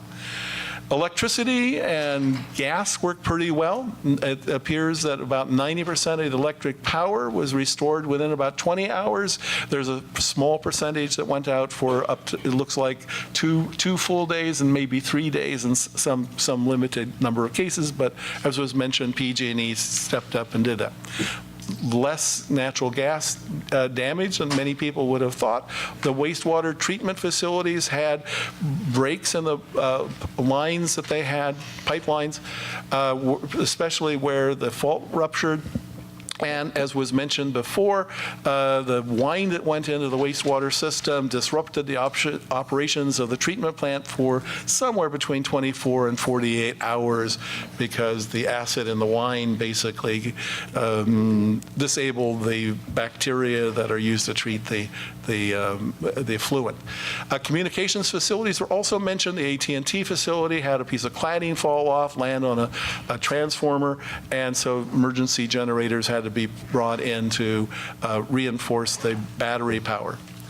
So we've all seen all of this, but I think it's useful to put it all together like this.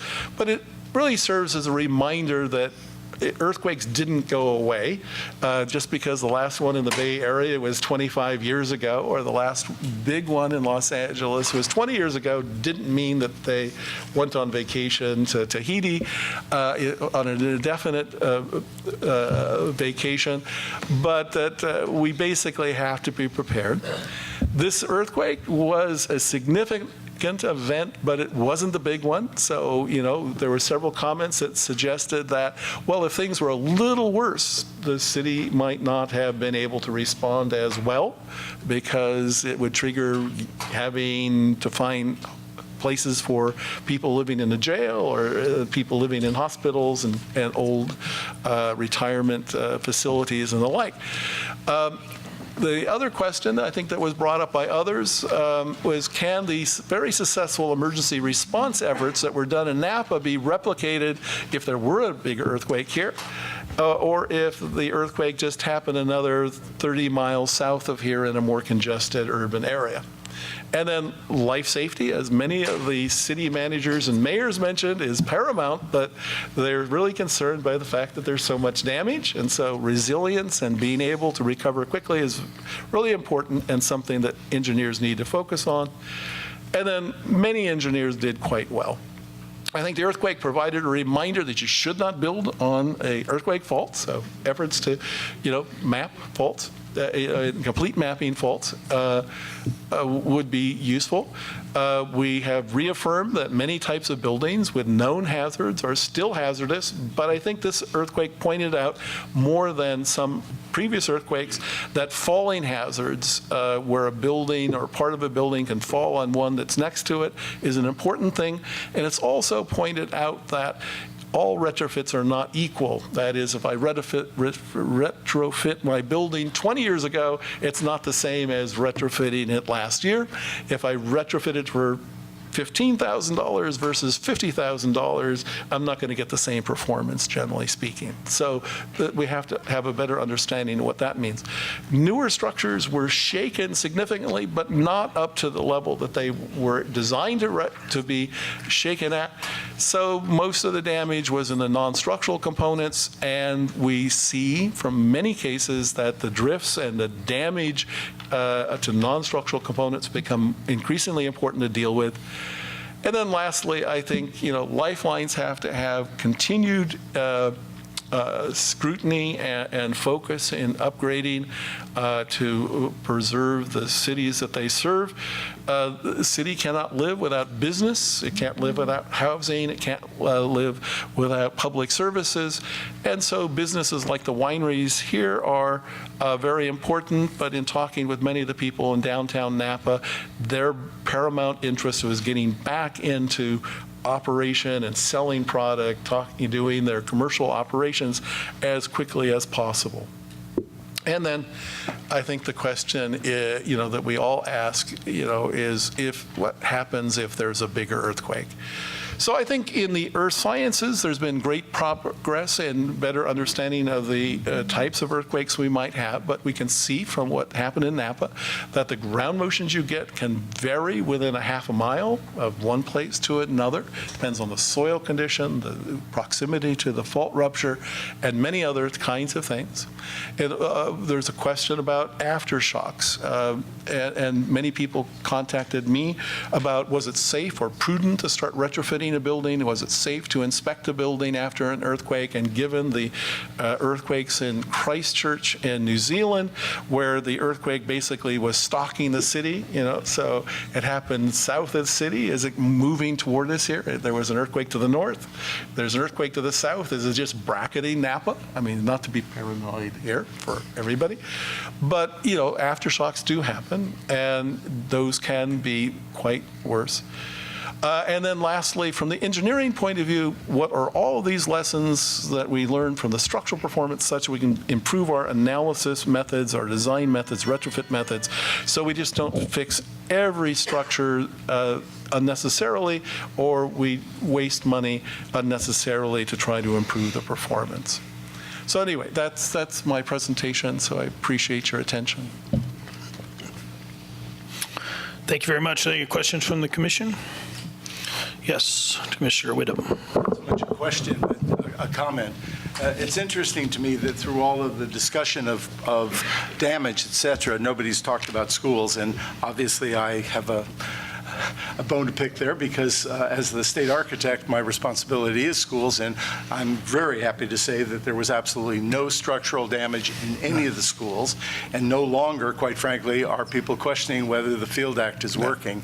The place that we do have to take a look at, and actually there is a document that was prepared and that we're going to be sending out to everybody, is the non-structural elements, the light fixtures and the bookshelves and those things that came down that fortunately it did happen at 3 o'clock in the morning, and so no children were there. But the Field Act is working, and it has worked well. Now that doesn't mean that if we don't have the big one, whether it will go over those parameters.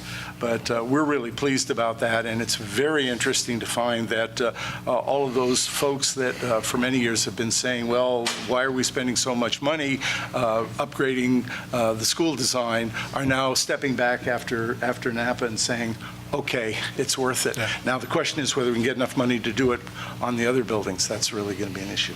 Yeah, I looked at 2 schools in detail myself, and one was right next to fire station number 3. I forget the name of the high school, but it had, as you said, no damage whatsoever that you could see. There was no indication that there was an earthquake in the area, and people were running around like normal. And then there was another one in an area that had substantial damage to the surrounding houses and buildings. So I think there's some really lesson that good engineering and good criteria and inspection are quite useful and successful. And we do know that the city of San Francisco is now looking at whether private schools should in fact start going to a higher standard. I think that's a big issue because it's obviously going to have a major financial impact on schools, and at a time when, quite frankly, the money's not there.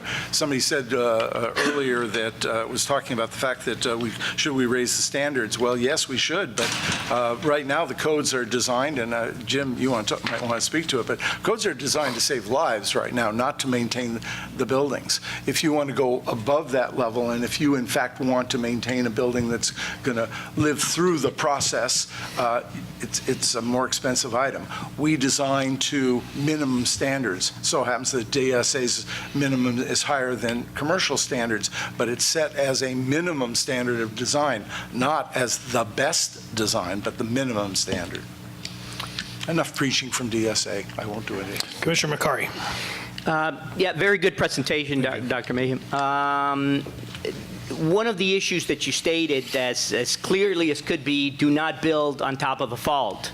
The problem is that sometimes we don't know that there's a fault right there. This particular fault perhaps was not as well known as could have been. And during my confirmation process in the Senate, Senator Steinberg, President pro tempore at the time, asked me about why aren't we spending more money on remapping and really finding out where all of those faults that we didn't catch with older technology are, because that is the first line of defense. Do not build on that. And perhaps Dr. Allen may be able to comment as well next. But do you have a comment on that? Are we continuing to do fault mapping at the pace that we should? And is the newer technology available to us? Certainly, what was shown very clearly by JPL's presentation, could some of these things help us out to better identify location of existing faults, even if we think that they're dormant? Yeah, I think you're right. I mean, a lot of the faults, a lot of the earthquakes that have happened have been on, not the major faults that people think of, like the main San Andreas fault in Southern California, or they're on lesser known or lesser thought of areas of the San Andreas fault system. So I think understanding where those are is very important. It's sort of twofold. One is sort of the field geology and getting people out in the field who can, really interpret it. A lot of it is that there is, like in Berkeley, where I work, a lot of disruption of the soil. So people have 20 feet of fill on top of, where you'd be able to see the fault since the last rupture. So I think there's a lot of electronic instrumentation, looking at micro tremors and some of the ground penetrating radar kind of things, looking at this and the things that they use for oil mining, computational tomography. So maybe Richard or Commissioner Hellwig or someone could address those kind of issues more than a structural engineer should. But I think there's that. The other side of it is I think there have been issues in terms of what engineers could do to resolve that. I mean, there's ways of designing foundations to not necessarily eliminate damage entirely, but to make the structures more robust so that they are more tolerant of the ground movement that you might have. I think it's one of the things of the ground movement itself in New Zealand, there was just lots of liquefaction that happened. And so the differential movement in the Bay Area and Berkeley in particular and Southern California, there's hillsides that are likely to slide. So the earth under us, needs to be looked at very carefully. Any other comments, questions? Commissioner Hellwig. Yeah, so Commissioner Makari, I think part of the answer is that we may never find all the faults in California. And if we want never to build on one, we'll have to all move to Nevada or farther east. Well, we do know that Nevada, our colleagues from Nevada back there are plenty of faults out there as well. And then further back east, they're starting to frack, so that there's more earthquakes, I think, per year in Oklahoma than in California. I may be wrong on that statistic. It was in the New York Times. Yeah, no, there's still more here than there are there. But still, farther east have other problems too that we may not be interested in tackling.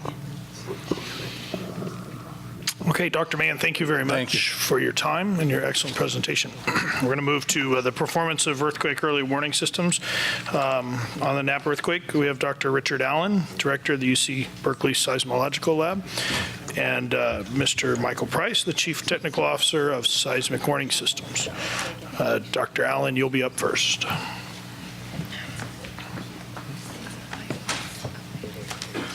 Is the audio going to work? It's not? Okay.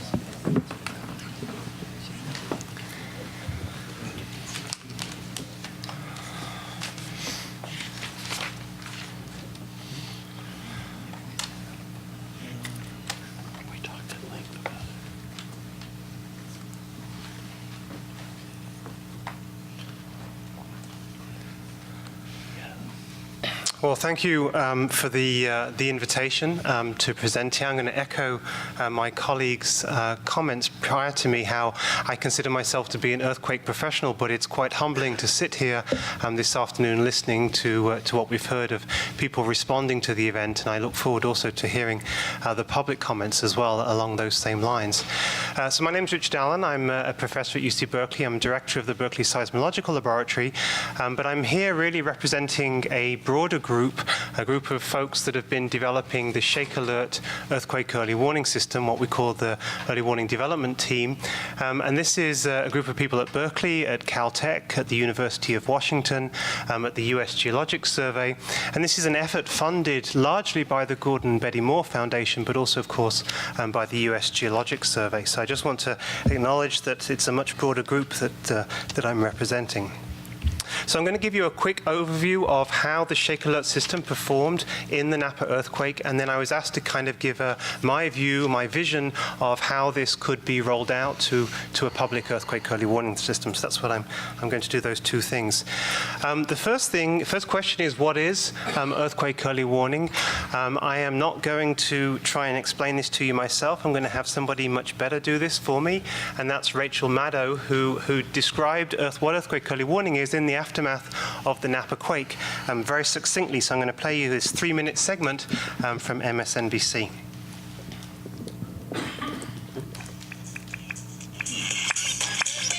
I hope you can hear this.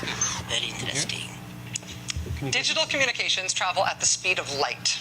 Thanks to things like fiber optic cable, we can move information literally in a flash, and that is good, just in the abstract. But that is, it turns out, potentially life-saving if the information that you are moving at the speed of light is notification that an earthquake is about to happen. Earthquakes happen in a specific place in the ground, right? Earthquakes have an epicenter. But you don't just feel an earthquake at the epicenter. The shuddering waves of motion in the earth from an earthquake, they emanate out from the epicenter of the quake, traveling at the speed of sound. So if you had the kind of motion sensors that detected earthquakes, if you had seismometers along fault lines all over earthquake-prone regions, when there was an earthquake, the seismometers nearest to the epicenter, they could register that an earthquake has happened, right? Feel the shake, and then they could send a digital signal at the speed of light, notifying communities nearby that this traveling at the speed of sound tremor, this motion of the earth, is about to arrive. This is not a way of predicting earthquakes before they happen. It's a way of basically warning people that an earthquake has just happened and that they are about to feel its effects. Brace yourself. But this thing works. Scientists at UC Berkeley say that their Shake Alert Earthquake Early Warning Project, it set off an alert. It did go off this weekend during this weekend's large quake in Napa, California. It was about to be felt in Berkeley, and this is the alert that told them so. Watch this. Earthquake, light shaking expected in 3 seconds. They got a 10-second warning that they were about to feel the quake. And 10 seconds is not much time, right? But this brace yourself warning system, it works thanks to the simple fact that the speed of light is faster than the speed of sound, and earthquakes only move at the speed of sound. With more sensors in more places, they presumably deliver even more warning time. California's hoping to have that bigger system in place in the next few years if they can get it funded and finished. From the LA Times today, once fully developed, the system could give downtown Los Angeles 40 to 50 seconds of warning that the big one was headed from the San Andreas Fault, giving time for elevators to stop at the next floor and open up, for firefighters to open up garage doors, for high-speed trains to slow down to avoid derailment, and for surgeons to take the scalpel out of a patient. Giving your surgeon enough time to get the scalpel out of you before the giant earthquake starts shaking the operating room. That idea of a tectonically shaking scalpel inside your body somewhere, that is something you can never unknow, and I am sorry, but the idea that this warning technology, that it works, that it worked this weekend, in fact. It's not just on a drawing board somewhere, it is in effect, and it could be expanded and is being expanded. That is an excellent thing. They've got a system like this in Japan, they've got it in Mexico and some other places around the globe. California could get their whole statewide system done in a few years. God bless the geeks. They will save us all. Now it's time for the last word with Lawrence O'Donnell. Hi, Lawrence. Rachel, I just want them to make the earthquake warning voice a little less scary. Yeah, a little more soothing. Maybe with a little music or something. Okay, well, that's the first time I can say I don't object to being called a geek. So that gives you an overview of what earthquake early warning is, what it does, and of course an overview of how the system performed for the Napa quake. So a little more background. First of all, the Shake Alert system as it is operating today. What we do is we make use of the state's existing seismic networks across northern and southern California. This is the Berkeley seismic network that streams into the current Shake Alert system. This is the Strong Motion program throughout the Bay Area that feeds in. This is the Northern California network that feeds into Processing Center in Menlo Park. And then down in Southern California, it's a joint USGS and Caltech operation streaming data into Pasadena. These three processing centers, Berkeley, Menlo Park, and Caltech, process all of the data continuously, obviously in real time. They share parameters statewide, and that's how we detect the earthquakes, estimate the size of the earthquakes, and then push out alerts about these earthquakes. And we push these alerts. We call this a demonstration system. It's important to recognize that this is a demonstration system. It's not a fully robust system. That's why it's not a public system. But we push out these alerts to a range of external partners, and I'm going to talk about those on the next slide. To give you a sense, BART is one of them. Tracy Johnson, of course, is from BART and has been very involved in our cooperation with BART to start to think about how we can use early warning. They are already using the alerts from this demonstration system to automatically slow and stop the trains.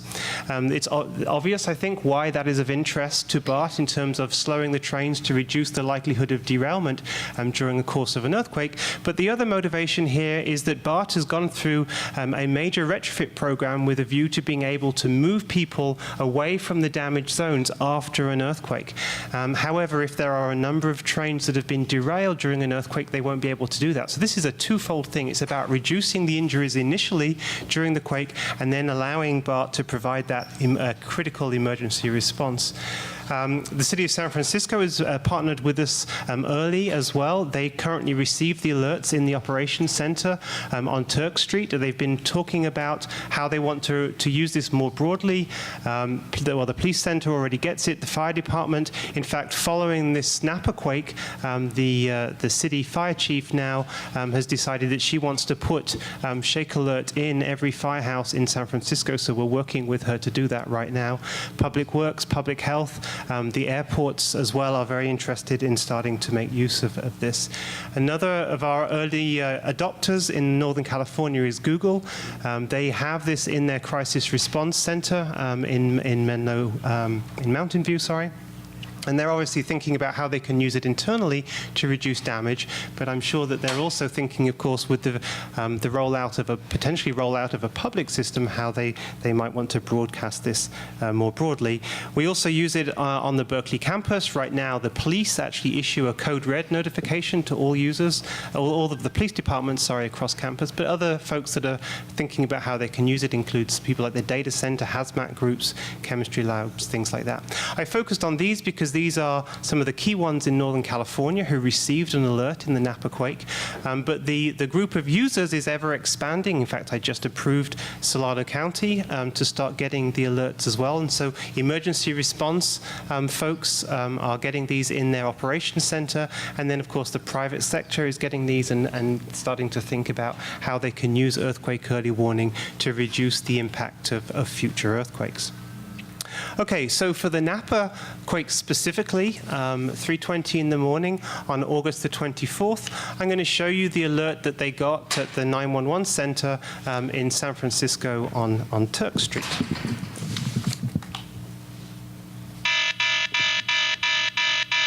Earthquake, light, shaking, expected in 2 seconds. So obviously not a huge amount of warning, 9 seconds for San Francisco for this particular earthquake. The amount of warning that you get, of course, increases as a function of distance from the earthquake, and so City of San Francisco got about 9 seconds of warning. To show you what the total warning was in various places, I'm sorry, it's very difficult to read that. It's very difficult for me to read that. You can see the epicenter of the earthquake in the middle, the red star there, and then the brown circles show the amount of warning. The red circle closest to the epicenter is the 0-second warning. That's the blind zone. I'll come back to that in a moment. And then 5, 10, 15, and 20 seconds of warning. So the UC Berkeley Police Department got 5 seconds of warning. BART, the Operations Center beneath Lake Merritt, 8 seconds. The City of San Francisco, 9 seconds, as you just saw, and then the Google Command Center. So obviously the amount of warning you get increases as a function of distance from the fault. And I point out this is the amount of warning time until the S wave arrives. And so we measure the amount of warning time in terms of the time between when we issue the alert and when the S wave arrives, and that's what these numbers are here. The actual strongest shaking occurred a little bit later than that. So if you wanted to measure the warning until the strongest shaking, the amount of warning time is actually a little larger than that. Now, of course, one of the challenges here is this blind zone, this 0 seconds of warning contour line that you can see. For shake alert, for this particular earthquake, the blind zone had a radius of 16 kilometers. Okay, and that's because the alert was issued 5.1 seconds after the earthquake origin time, 3.3 seconds after the P wave arrived at the closest station. And so clearly one of the key things that we want to do and that we're working on very hard is reducing the size of this blind zone as much as possible. And of course, as soon as you reduce this blind zone, not only do you get some warning within that blind zone, but you increase the amount of warning that people get further away. And I'll show you why I'm emphasizing this in a moment. I just want to make the point that Shake Alert has now been running end-to-end system issuing warnings since 2012. So it's been issuing alerts for many earthquakes. I'm quickly going to show you another earthquake, the Alhambra earthquake, which was the sort of the last large-ish earthquake in Los Angeles, the magnitude 5.1. So of course didn't do very much damage. We wouldn't want a magnitude 5 earthquake to be doing much damage, but of course was felt by most of the population of Los Angeles. This was back in March. This alert was issued 4 seconds after the origin time, meaning that the blind zone was about 8 miles in that particular case, which means that the majority of the people who felt that shaking could have received a warning if this system was public. And again, just to illustrate how real this is, another little news clip. And shelves, the quake registered as a magnitude 5.1, centered 20 miles southeast of LA. There aren't any reports of major damage this morning, but the earthquake broke water mains and gas lines, cut power to thousands of people, and made a mess of homes and stores. The quake caused this rock slide that knocked a car on its roof, causing minor injuries to the people inside. Dozens of aftershocks followed the main quake, including one during a news conference held by the U.S. Geological Service. So the early warning system, 4 seconds, you're in. And now we're having an aftershock. Okay. So, well, there you go. That's estimated magnitude. Right, and 2.6. Yeah, and the intensity is 1, which is basically no shaking, and obviously we didn't shake. Experts warn that more aftershocks could occur over the next several days, but are likely to weaken in intensity. So again, this is just to emphasize that this is not, this is something we are now doing on a routine basis using this demonstration earthquake early warning system that we have. So I was asked to talk about sort of where are we going, and so this is sort of going from what we call this demonstration warning system to a full-blown public system, of course, and this is in the context of CEWS, or CEWS, I think we pronounce it, California's earthquake early warning system. As the Commission obviously knows, California now has an earthquake early warning law that was introduced by Senator Alex Padilla at the beginning of last year. Many of us were involved in the process of that legislation coming to fruition with testimony and hearings and briefings, etc. And this was signed into law by the governor in September of last year. So what does this mean that we have this earthquake early warning law? Well, the law requires the Governor's Office of Emergency Services, and Mark Johnson, who's here today, is leading this charge to develop a comprehensive statewide earthquake early warning system, to develop standards and a mechanism to review compliance, and to identify funding. That's the catch. So they passed this law unanimously unanimously, but no funding was identified, and specifically the general fund was excluded. And so one of the tasks that the Governor's Office of Emergency Services has right now is to try and identify a source of funding for that system. So this system, what might this system look like as we were to roll it out across the state? What is key, of course, is that this needs to be a public-private partnership that really takes the best of both of these components. And so this is sort of how I view what that system might look like. I think it's important that we leverage the state's existing seismic network, those 400 seismic stations that are already streaming their data into Shake Alert, provide a backbone to get started with the warning system. Additional stations are needed in some of the gaps. You can see the distribution of stations. It's obvious where the gaps are. And some of these stations need upgrades specifically to the data loggers. I'm going to come back to that issue in a moment. So we have the network of instrumentation across the network streams its data into a parallel statewide processing center. Of course, parallel is about being robust and making sure that the system provides an alert in all earthquakes. And so those parallel processing centers then push out alerts. And then these alerts need to be pushed out in as many ways as we can in order to get them to as many people as we can and make them as effective as we can. And this is one of the first places that I think there's an absolutely essential role for the private sector. And that's to add value-added information for high-end users and, of course, automated devices to action the information that's provided is the other key component. And there's already an industry out there that is sort of ramping up to be able to do this.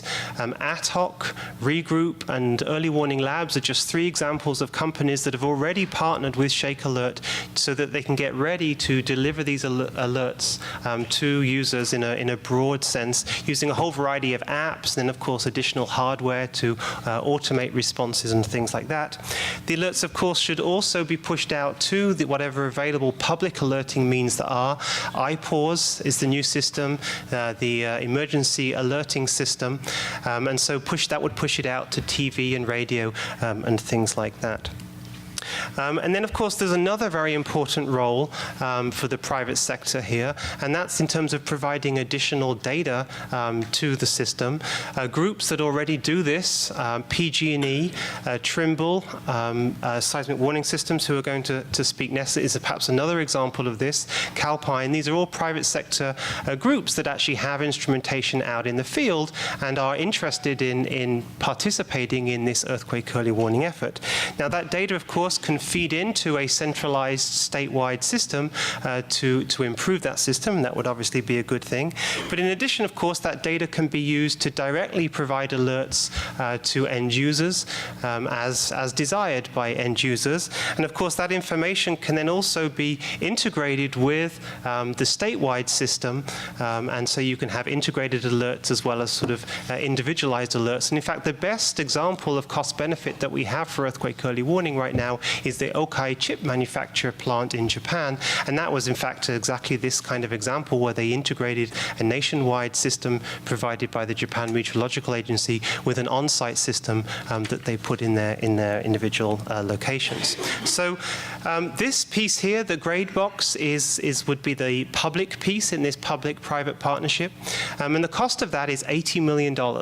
So that's the cost of completing the system, so building on top of the existing state seismic networks and operating it for the first 5 years. Now, periodically, I often get asked, well, why not just simply make the alerts that we have today, the alerts that I've just shown you, why not just make that openly available to the public and call it good? And there are 2 key reasons why it's worth investing this $80 million. The first is for faster warnings. So this blind zone issue that I mentioned, in the case of the Napa quake, the blind zone was 16 kilometers. One of the things that we need this $80 million for is to upgrade some of the hardware that's part of those 40 stations. And in fact, specifically with this Napa quake, the closest seismic station to the earthquake, it turned out, was the slowest seismic station. And the latency of that particular station delayed getting the data by about 2.5 seconds. And so if we had that investment and we upgraded that infrastructure in the way that we have planned, then the warning would have been put out out about 2.5 seconds sooner, that would shrink the blind zone down to about 8 kilometers, and that means that Napa could then have had a warning. So clear demonstration of the value of improving the infrastructure. Of course, in addition to that, putting additional stations in the gaps means that we'll be able to detect the P waves faster in a more general sense, and that obviously also makes the system faster. And then the second reason is robustness. A big piece of that is to make the system more robust. Right now it is not fully parallelized at all. We've done the best we can with the limited funding we have, but it is not a parallelized system. It is not fully robust, and making it a redundant system is obviously key. And so I'm going to stop there. I'll just put this back up, and I'm happy to take questions when you want. Okay, I've got a couple questions to start with, and then if there's any other commissioners. First of all, and some of this is going to be a discussion item for down the road as this system moves forward, but I do have a question on what you said about what is the public piece. From what I understand, the public piece isn't decided yet at a statewide level. So that would be what you're proposing, your vision of what the public piece is, but yet hasn't been decided, correct? That's exactly right. Yes. Okay. Secondly, being in the fire service, we look at false alarms as, and I call them alarms and not really alerts, because on that piece, the USGS, and I believe the piece that you showed in Pasadena is not your system that created that alarm, correct? Because they're independent right now. Is that? Do you mean the Southern California, the Pasadena during the press conference? So no, it is one single integrated system. So the way that the system works is that it's a single statewide system. There are 3 sets of algorithms that operate statewide, and in fact, those specific alerts actually came from the system that is running at Berkeley. But the whole system is a single unified statewide system. Okay, so then my question would be, because if in my perception that was an alarm, just like you would get a fire alarm possibly in a building, which we get hundreds of times a day across the state, if not thousands, that one, you get an alarm and then all of a sudden it says, oh, by the way, no shaking detected. How is that going to be valuable? Or probably the bigger question is, how do we avoid that? Because we can't be sending out alarms saying earthquake's coming and then have especially public safety officers reacting in one way or another, and then the public when there's not going to be something. Yeah. So that's my question, because that video piece was a perfect example. Whoa, we got an alarm. Yeah. Oh, nothing's coming. Sorry. No. You're exactly right. So let me clarify exactly what you saw. So that was not a false alarm by your definition. So in that particular video clip, that was actually a very small magnitude earthquake. That was a magnitude 2.5 earthquake. And so when you get the alert system, of course, you can choose your threshold of when you actually want to be alerted. Now, in the press conference room at Caltech there, they have their system set up to alert for every single earthquake. So when an earthquake occurs, and that was a real earthquake, it had a magnitude of about 2.5, the system then determines how much time until the S wave arrives at your location, the Caltech press room in that case, and how much shaking at your location. So the reason that the system went off, it said, I forget what the words are, but earthquake alert, no shaking expected.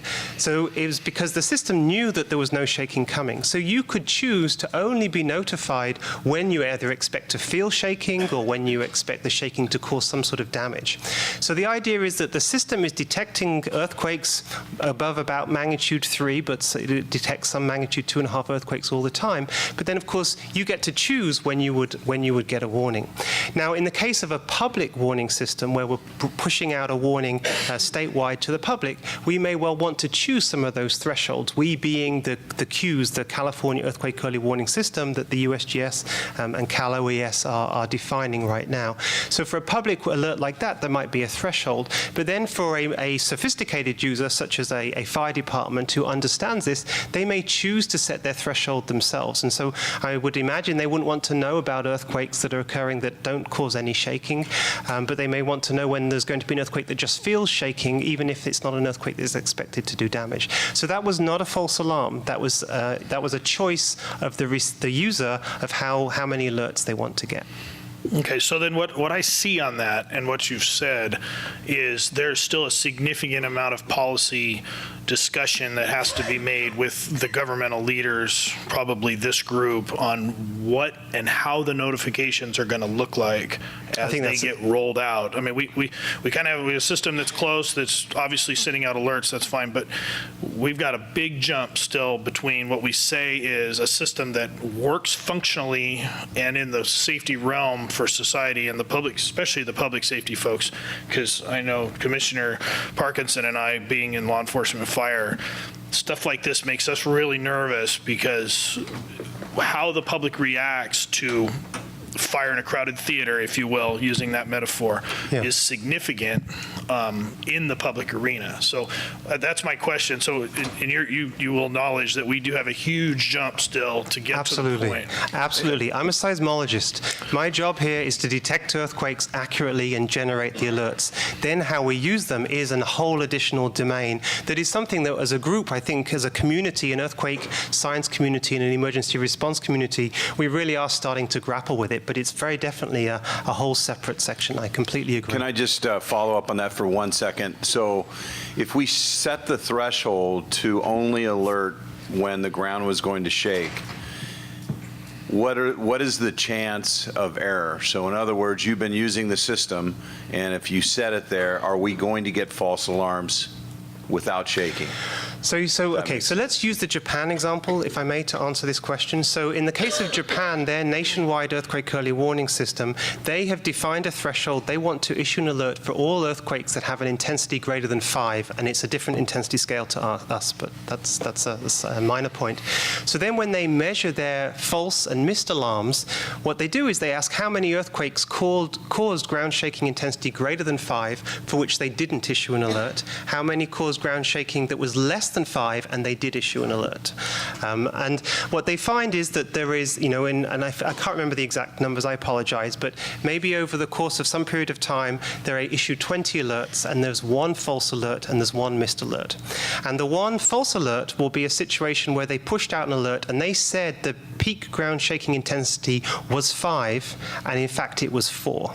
So it was just slightly different across the boundary. And the missed was a case where they thought the strongest shaking was going to be a 4, and the actual shaking was a 5. So the point is that these false and missed alerts are the earthquakes that are very close to this line that you're drawing.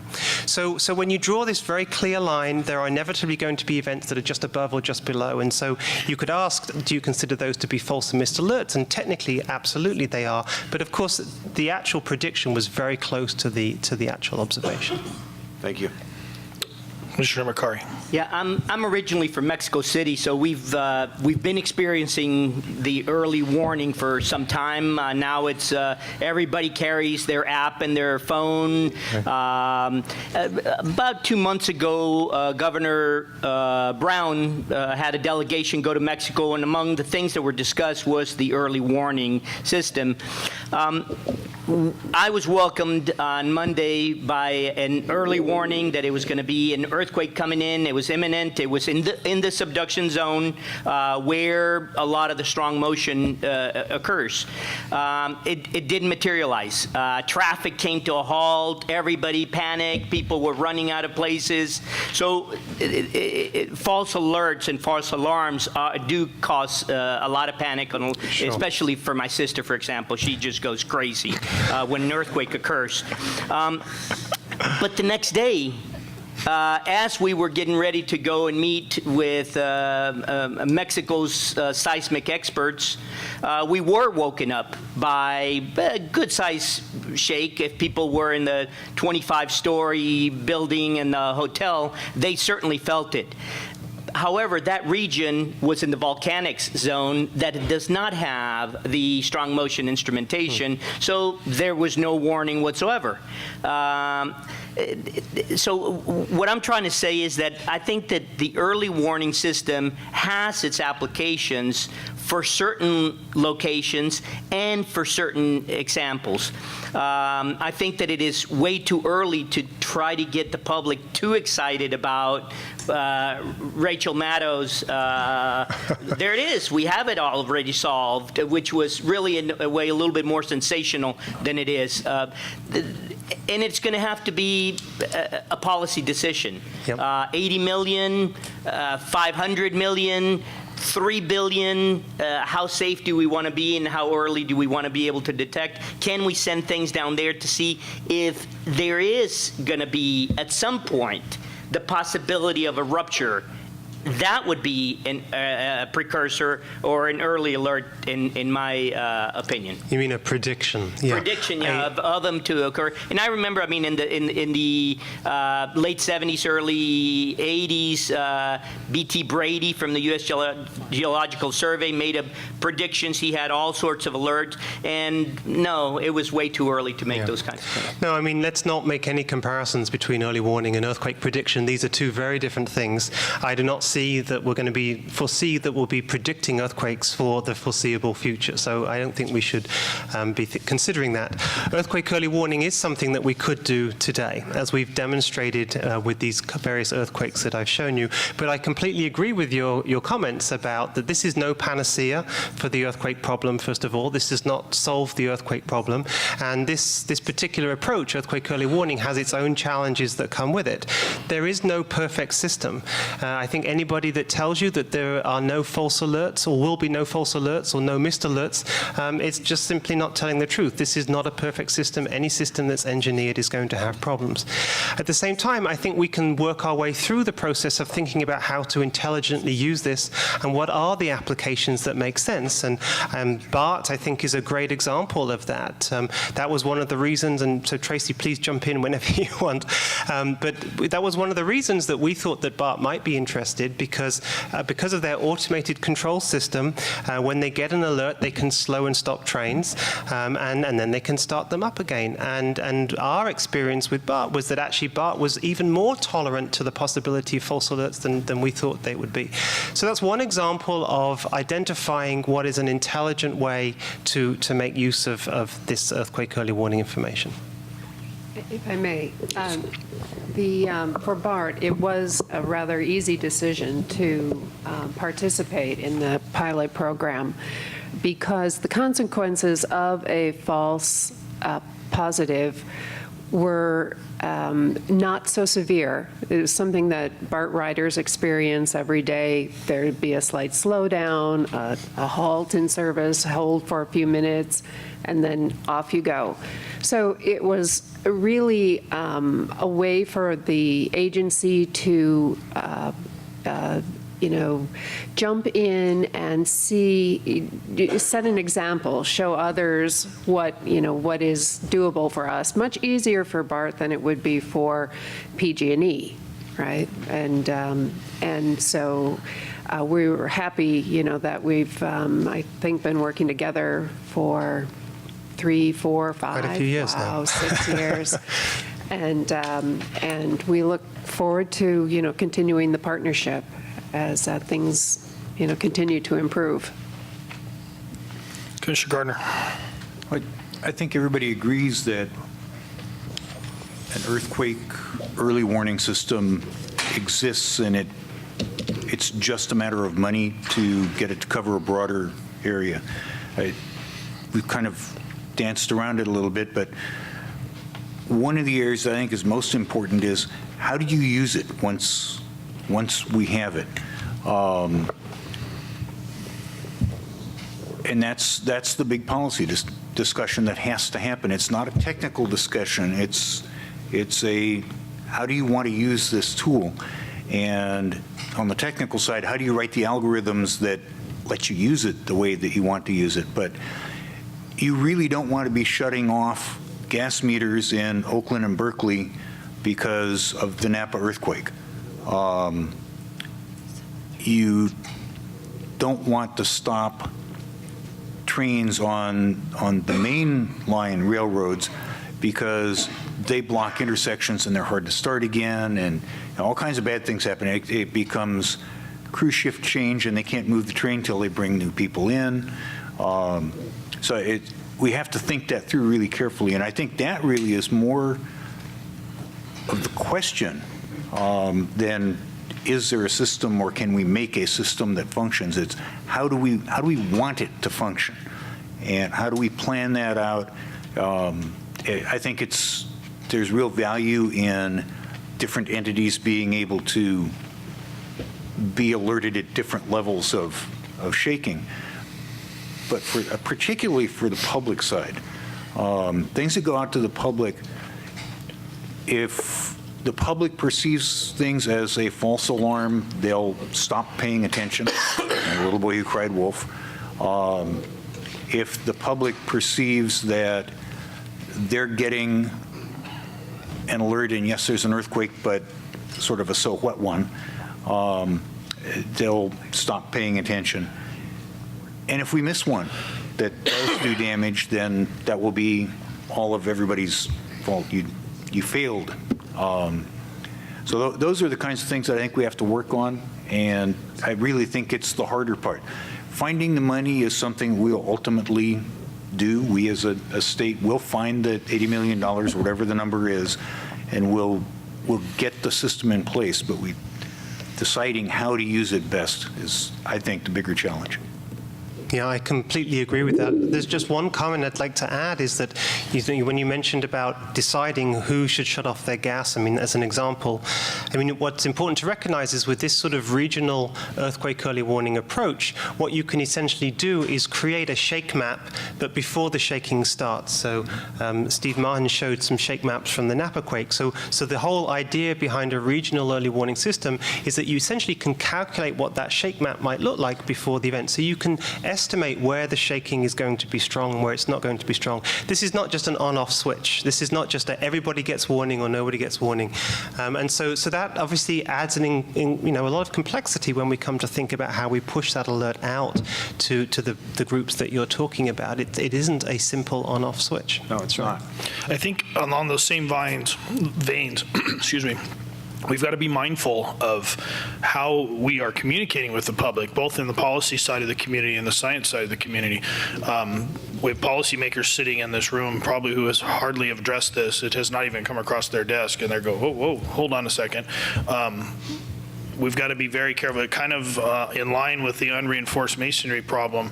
I mean, I got hundreds of phone calls, it seemed like, from the media, why the buildings were damaged after the Napa quake. Well, I think the question is, did people survive in the buildings that were damaged? And it's not a reasonable expectation that a reinforced building is not going to fall down or be damaged.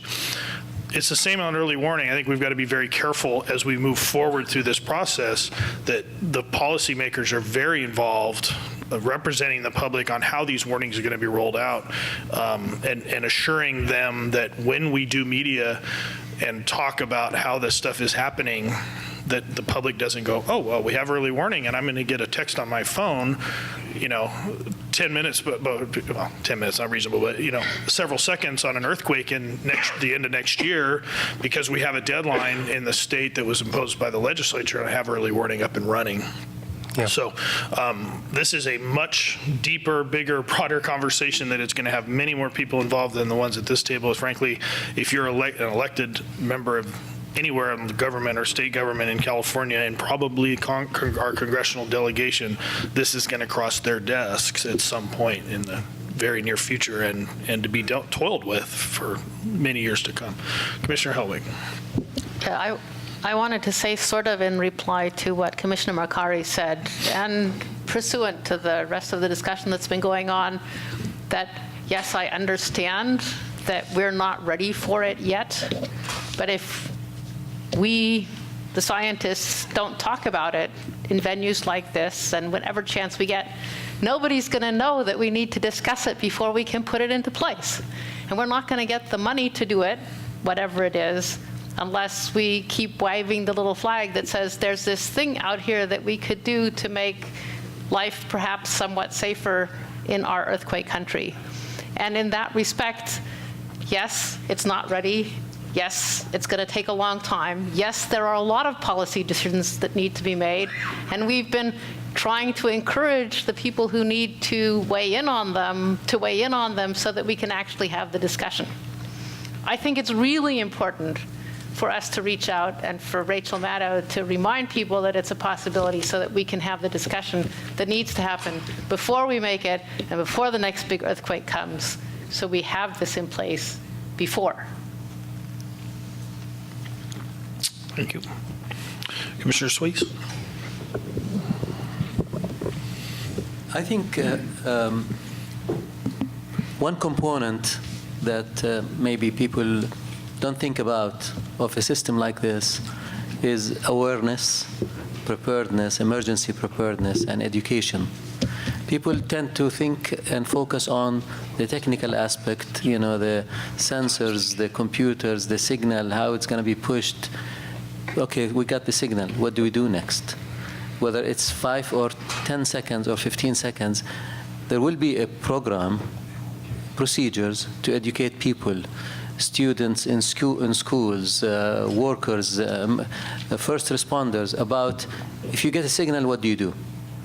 And I think people tend to forget that component. It's a huge benefit. It's a huge advantage for having such a system, equivalent to the signal that we will get, whether it's 5 or 10 seconds or so. So with the early warning system, there will be a huge program to educate people about earthquakes and what do you do in case of an earthquake.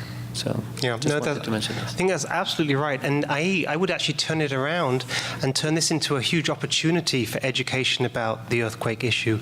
There's no question that earthquake early warning captures the people's imagination, right? People imagine getting this warning on their phone. They can see how they can directly connect to this system and benefit from this system. Now, of course, for them to use it in an appropriate way, as several people have commented, requires a serious education campaign.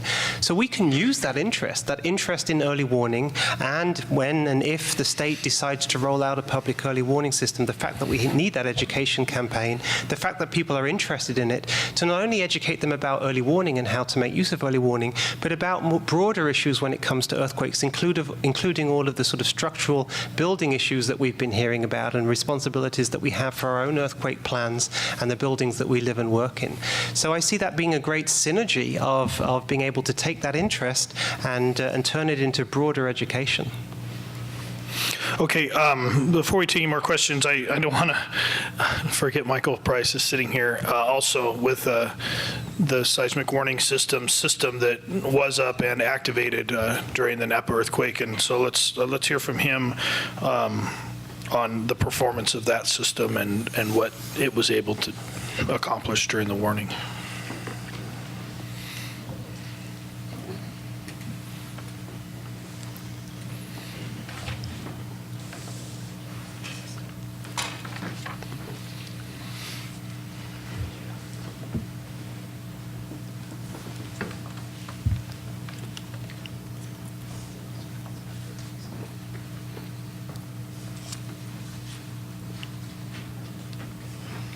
Okay.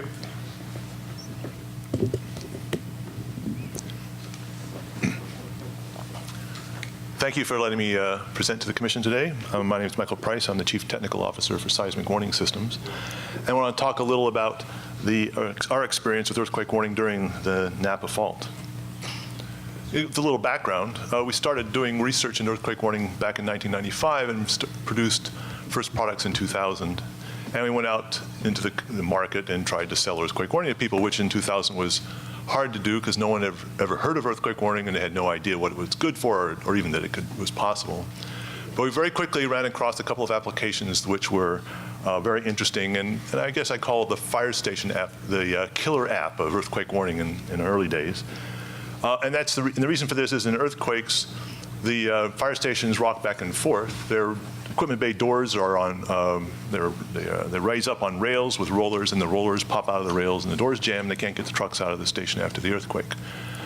This has happened many times in California, and we talked to lots of fire departments that had actually seen this. And so we offered a device which we'd install in a fire station which would detect an earthquake. And if it wasn't a small one, it was going to be a large one. It would then automatically open the doors, turn on the station lights, and alert the personnel that that the earthquake was about to strike. First of these was installed in a fire station in Palm Springs in 2001, and it looks like that. It's a typical installation, a controller box mounted on the wall with cables to code the doors and lights and audio. And it's hard to see, but that's the inside of one of the devices, and it's full of interfaces to various control equipment depending on the application. But these are fire stations or any other applications. We've had these things are in hospitals and schools and offices. Vallejo has quake guards in their fire stations, and this is because of Loma Prieta. During Loma Prieta, the Cypress freeway structure collapsed. Don Parker was a lieutenant in the fire department there in Oakland at that time, and he noticed that Station 5's doors jammed during the earthquake. Station 5 was about a block from the Cypress structure, and it took the firefighters about 15 minutes to clear the doors and get out and go to the Cypress structure and try to rescue people. And this is, of course, something that it had a big impact on people because they realized that they had been delayed in their response to the community because the doors were jammed. This was something that Don remembered a lot. He became fire chief over in Vallejo, and in 2002, he heard about Quake Guard. We were selling it. He talked to the city, and they decided to install Quake Guards, which they installed in all 8 fire stations in the city in 2002 and early 2003. Fire station. And there on the map, you can see 5 of these stations. It only doesn't show up very well. Those black squares. There are 5 active stations with Quake Guards. During the Vallejo earthquake, 2 stations have been decommissioned and 1 station has been remodeled, and they haven't reinstalled the Quake Guard yet.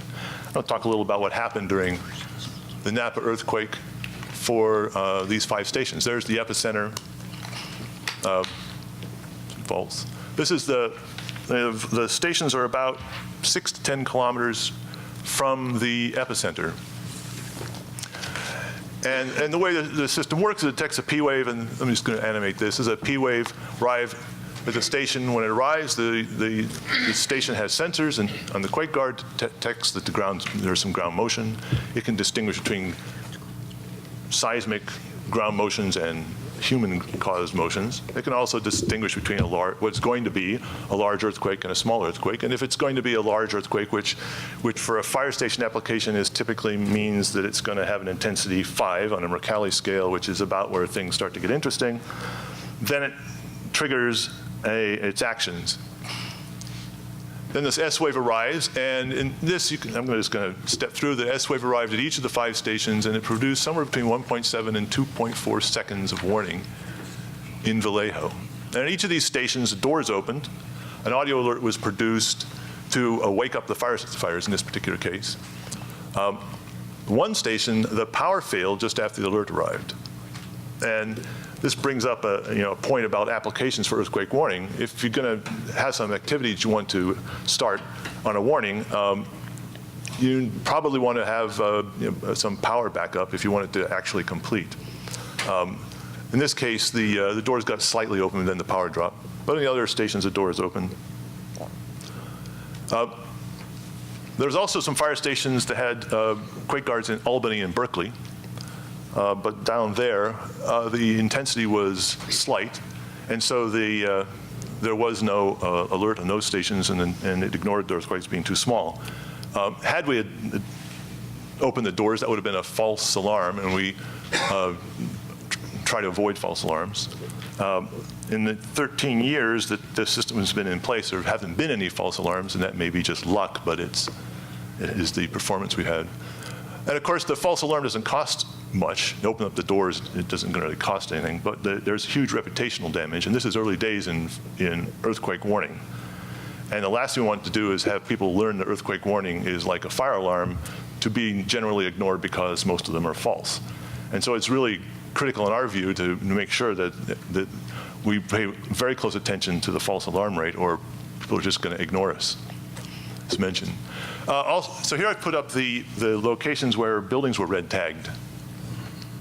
And you can see that in Vallejo, they're pretty much right where you expect where the fire stations are, which is no coincidence because the fire stations are put where the buildings are. And so one of the questions that was asked is that if we've got so many stations in Vallejo and they're warning the firefighters, why can't we use them to warn the rest of the community? Which is a really good question. If you do that, then what we'd want to do is take the signals from these Quake Guards and somehow distribute it to people in the community. So I'll talk a little about how the Quake Guard works and why it can do what it can do. we're only 6 miles from the epicenter, yet it still produced a warning. So here's a building at the epicenter. There's a hypocenter, which is in California typically 8 kilometers deep. And so we're going to have some quake guards shown by that little orange triangle spread around. And they're going to be not necessarily right at the epicenter, but nearby. And they're going to have to communicate with the data center, and then the data center or some server is going to have to send this warning back to the epicenter to get the warning there. The quake guard at a fire station, when it detects an earthquake and decides to do something, makes a local decision, and it just turns on a relay or something to make the doors open. But if you're going to actually distribute the warning out around the community, then you have an additional problem. You have to deal with communication delays. And so actually getting a signal out of the station and back to people who need to have the warning is another delay to be considered.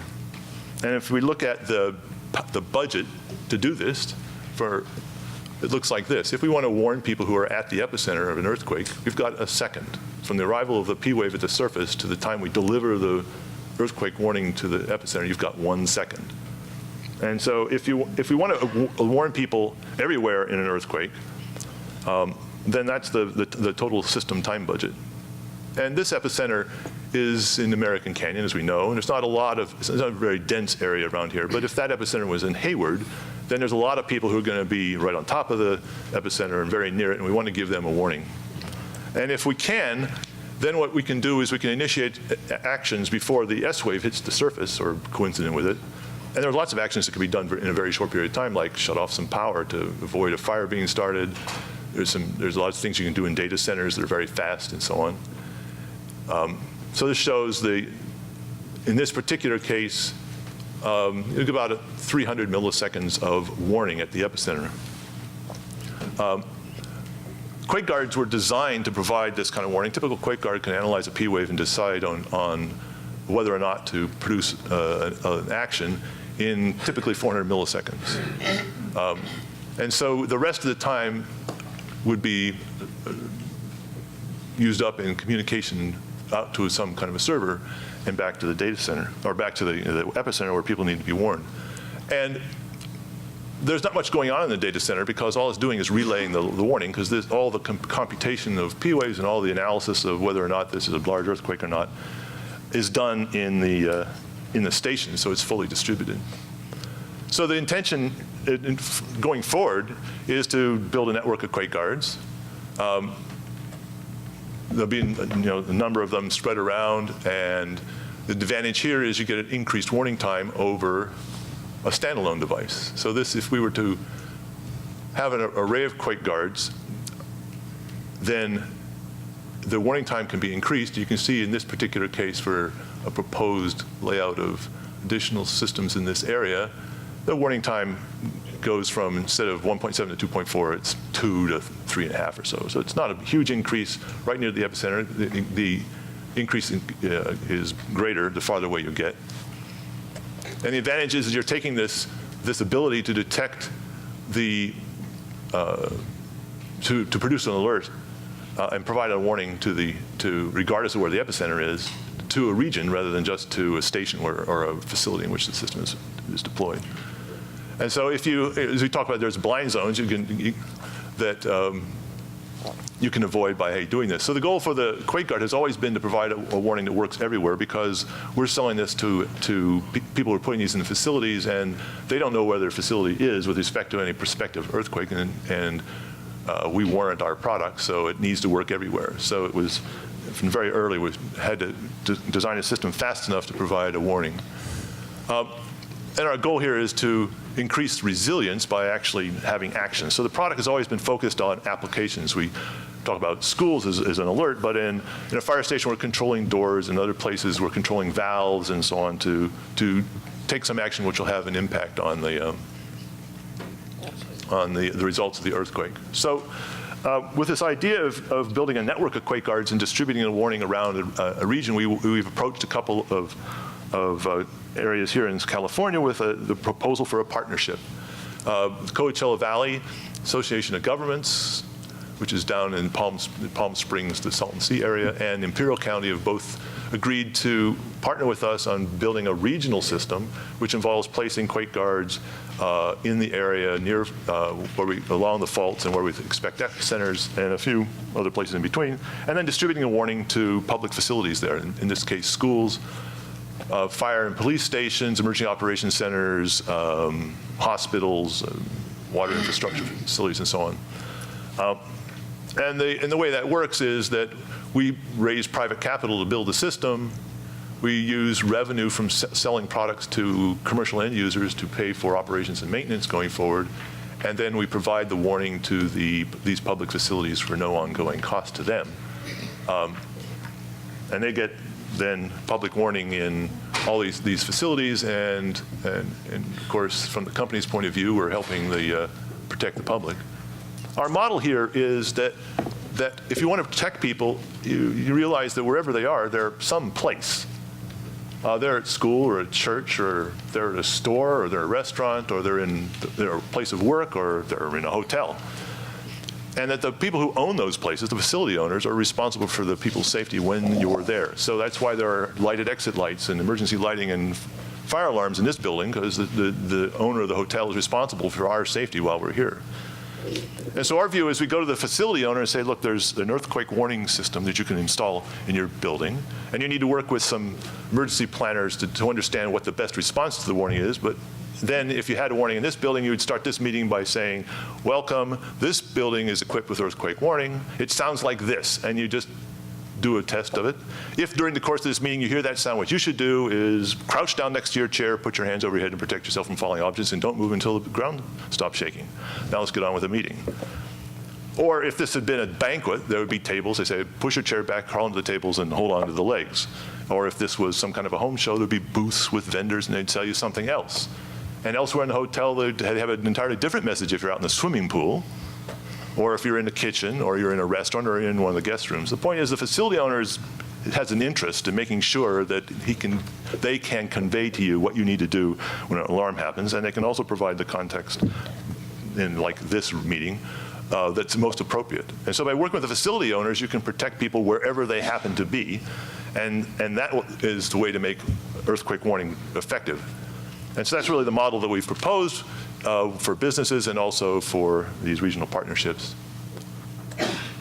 So then there's this statewide project or effort that has been started, which Professor Allen talked about. And a working group was initiated about 2 years ago, and a number of organizations were part of the working group. CISN members, Cal OES, Seismic Safety Commission, and we were part of this group, and we talked about what it would take to get earthquake warning going in California quickly. And our role in this was essentially to bring the point of view of an industrial company, because we've been selling to earthquake warning for 13 years. And we have lots of customers in the state. And this has since then moved on to have a number of committees looking at various aspects of bringing the system up and operating and maintaining it. And a lot of other organizations have joined. And our recommendations here is that there's a significant role that industry can make in earthquake warning. We have technology we think is very useful, and we think that bringing that to bear on all aspects of earthquake warning is great and is important. And we want to make sure that as we go forward in earthquake warning, we realize that there's going to be lots of sources of earthquake warning, as Professor Allen mentioned. There's going to be some private ones. There's already some of those. There's going to be more of those. There's going to be public. And we need to leverage as much as possible the investments that have already been made in these areas and build a system which can deliver earthquake warning to everyone. So to summarize, we had quake guards in Vallejo that protected firefighters and helped them avoid delays. This is not the first earthquake where we've done that. There have been several earthquakes in California where quake guards have served the firefighters, the San Simeon earthquake, and a number down in Coachella Valley, as well as protecting other kinds of facilities. The next step is to extend these kinds of protections statewide. And we're working with the state as part of this California Earthquake Early Warning System effort to try to combine efforts and come up with the best solution. And I think everybody involved realizes we need to do this quickly. And the time is now. Technology works. And really the question is, as was mentioned, is how do you integrate this into society so that it becomes part of everyday life. So thank you, and happy to answer any questions. Thank you very much. Any questions for Michael? Salute. Yes. What is the cost? Can you shed light on the cost of every unit, system, something to give us perspective? Yeah, what we do is we sell earthquake warning now. The cost to a typical facility is small office. It's a subscription about $1,200 a year. And the equipment? Is that all part of it? If you want to buy a standalone device as a backup to a network alert, you can. But those are two separate things. So a network alert delivers an alert. It's a subscription. It's a nominal kind of a fee. Depends also on the kind of facility. If we're talking about a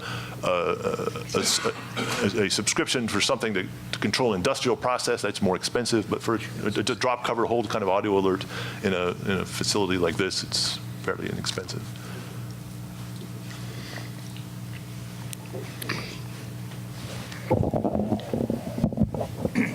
Thank you, Mike. I have a question on your company has also experienced not just in receiving the signal, but doing something internally for your client.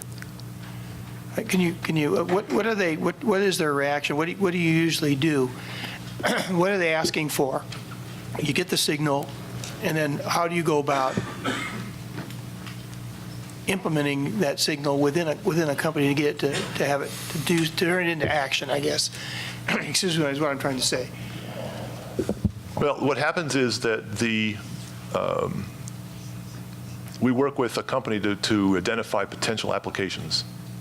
And for each of those, you need to understand what the vulnerabilities are. So a drop cover hold alert is something that you do if ever you're going to get any kind of shaking, which is going to perhaps cause things to fall. And so they identify that kind of application and put up an audio alert. But for control applications, what they're looking for is to help them identify what machines or what processes are vulnerable and how we can control those to have some impact. There are some things which you just can't have an impact on. Earthquake warning isn't going to help you. But there are, for example, a valve application, they want to shut off a valve to prevent a spill to avoid cleanup costs. And so we work with them to figure out at what intensity level, what kind of peak ground acceleration that is likely to cause some damage. And then there's essentially a rule which they can specify, which says if the peak ground acceleration is going to exceed this value with some probability, then we'll shut this valve off. And it can be more complicated than that because it might be dependent on the state of the valve and the process it's running and so on. And so there's the consultation that goes on. And then there's also a cost-benefit analysis, which factors in what does it cost us to shut something down versus what is the benefit if it happens to get damaged in an earthquake, and what is the likelihood of an earthquake of that particular intensity and so on, to come up with a financial model which allows them to make a choice on whether to do that or not. So that answers your question? Yes. Mike, I think commercially driven, approach to get the warning system rollout is a fantastic idea. And my question is are there enough needs out there, enough volume out there, so you can network all those stations to make the actual warning system?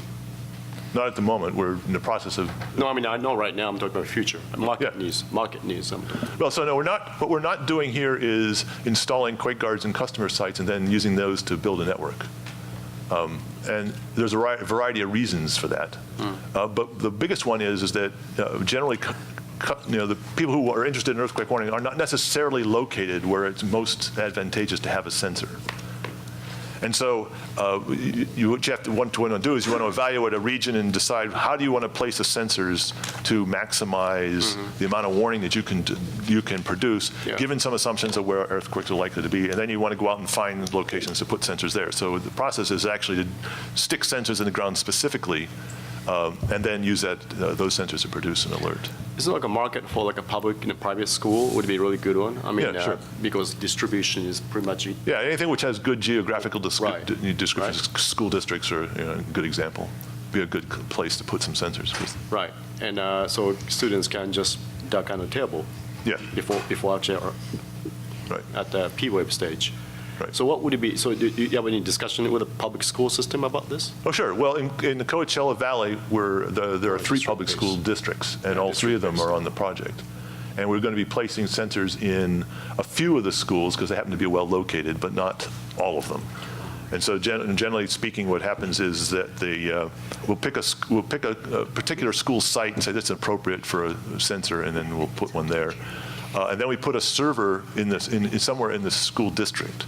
And the reason for that is so if there are 50 schools in the school district, we can send a signal to the server, and it can redistribute it to the school sites as a way of making sure that we can scale this thing up to hundreds of thousands of users. And so it's part of that. And that's part of the regional plan, is to design the system as well as the communications to be able to get that signal back to them in a second. You need to optimize the communications out, which is a harder problem because you don't know what kind of network they have. You don't have as much control over that as you do your own sensor network communications. So it requires a lot of optimization. But we've been experimenting with that with the existing Quake guards for the last 7 or 8 years, and so we think we know how to solve that problem. Okay. All right. Thank you very much. Excellent presentations, both of you. I really appreciate your time and your energy, and look forward to working together as we move this earthquake early warning forward. Our next speaker, Ms. Marianne Phipps, the president of eStructure, will be talking about building retrofits, damage, and business continuity issues.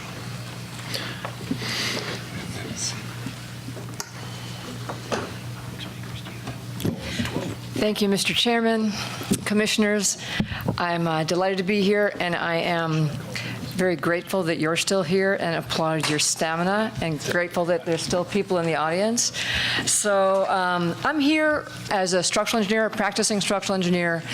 I'm here because I was co-leader of a FEMA ATC effort where we gathered data from the earthquake. We investigated all of the buildings within 1,000 feet of the strong motion device down in Main Street in Napa. And I'm here because I'm a design professional, and I want to learn as much as we can from this earthquake and take it back home to improve practice. So the topic I was given was something like retrofits and business continuity and something like that. So I am going to try to do that as succinctly and quickly as possible without any repetition. So if something's been talked about, I will go right through it. And if we can just get this on the screen, we will get through it pretty quickly. Pretty much all of my slides are from Napa, just because that's where I focused my effort. That's the one, yeah. Excellent, thank you very much. All right, great. So I want to start by saying, like, every earthquake, at least in the building community, kind of has its signature. When we think back to the 1971 San Bernardino earthquake, we think about non-ductile concrete and what we learned at the Olive View Hospital. And in Lower Prieta in buildings, it was probably soft stories in the marina and liquefaction. And then Northridge, of course, was steel moment frames. So the obvious question is, what's going to be the legacy for the Napa earthquake? Because there's always one. And I think, in my opinion, it's going to be retrofitted URMs. There's a whole bunch of unreinforced masonry buildings. A large subset of them were retrofit in accordance with an ordinance, so that we've got this nice class of buildings, all of in a similar geographic location, seeing similar ground motion. It's an amazing opportunity to study what happens, study our techniques, study our ordinances, and learn from them. So I think that's going to be the legacy here. The important point I want to make about the ordinance is what the stated objective was in the Napa Municipal Code, and that it was to reduce the risk of death or injury. So we're going to look at a bunch of the retrofitting, and when we think about did it do its job or not, you really have to come back to the objective. Did it reduce the risk of death or injury? So in fairness, I wanted to start with the unretrofitted URMs that were still in Napa. Here's a restaurant. If you can see that photo on the right, it's an image that I don't think many people have seen. That is an interior brick wall. and it is splayed all over the tables in that restaurant. So for those of us who have been saying, if it was a few hours earlier or later, this is a pretty graphic representation of what the difference would have been and how different this hearing today would have been. Another URM, this is one of the commonly photographed ones. Again, pretty obvious that these are very vulnerable buildings. However, I don't want to say that every URM that was unretrofit was damaged. There are a couple of reasons why they weren't. Some of them are what I'll call leaner buildings. They're sort of tight in between two other buildings, so they literally lean on the building next to them, and if it's been strengthened one side or the other, they can actually do fairly well, and sometimes you just get lucky. These buildings are vulnerable, we know it, but sometimes they're not damaged. So let's look at some of the retrofitted ones and see how they did. So I have a few here that I'm going to judge personally to be acceptable performance. This one is actually right where the strong motion device is on Main Street. Downtown Joe's really had absolutely no damage.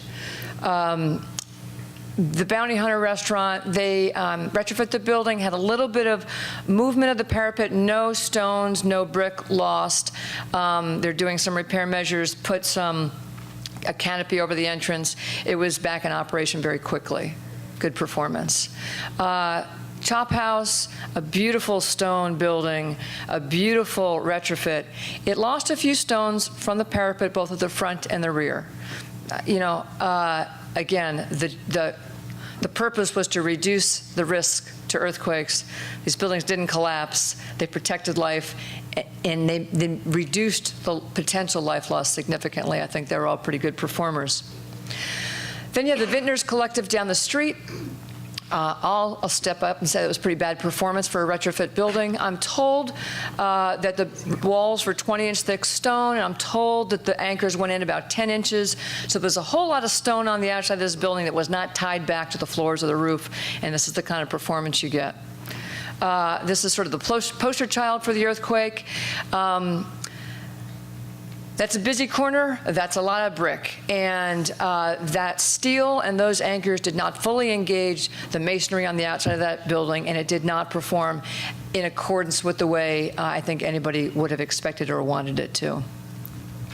Here's the Goodman Library, a beautiful historic building. Some stone was lost from that cornice piece, that tower.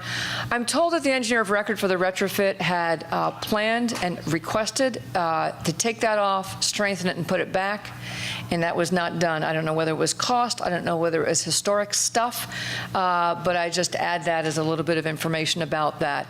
There is some stone down there. Had somebody been standing there, it would have certainly had the potential of causing a casualty. However, that building can be saved.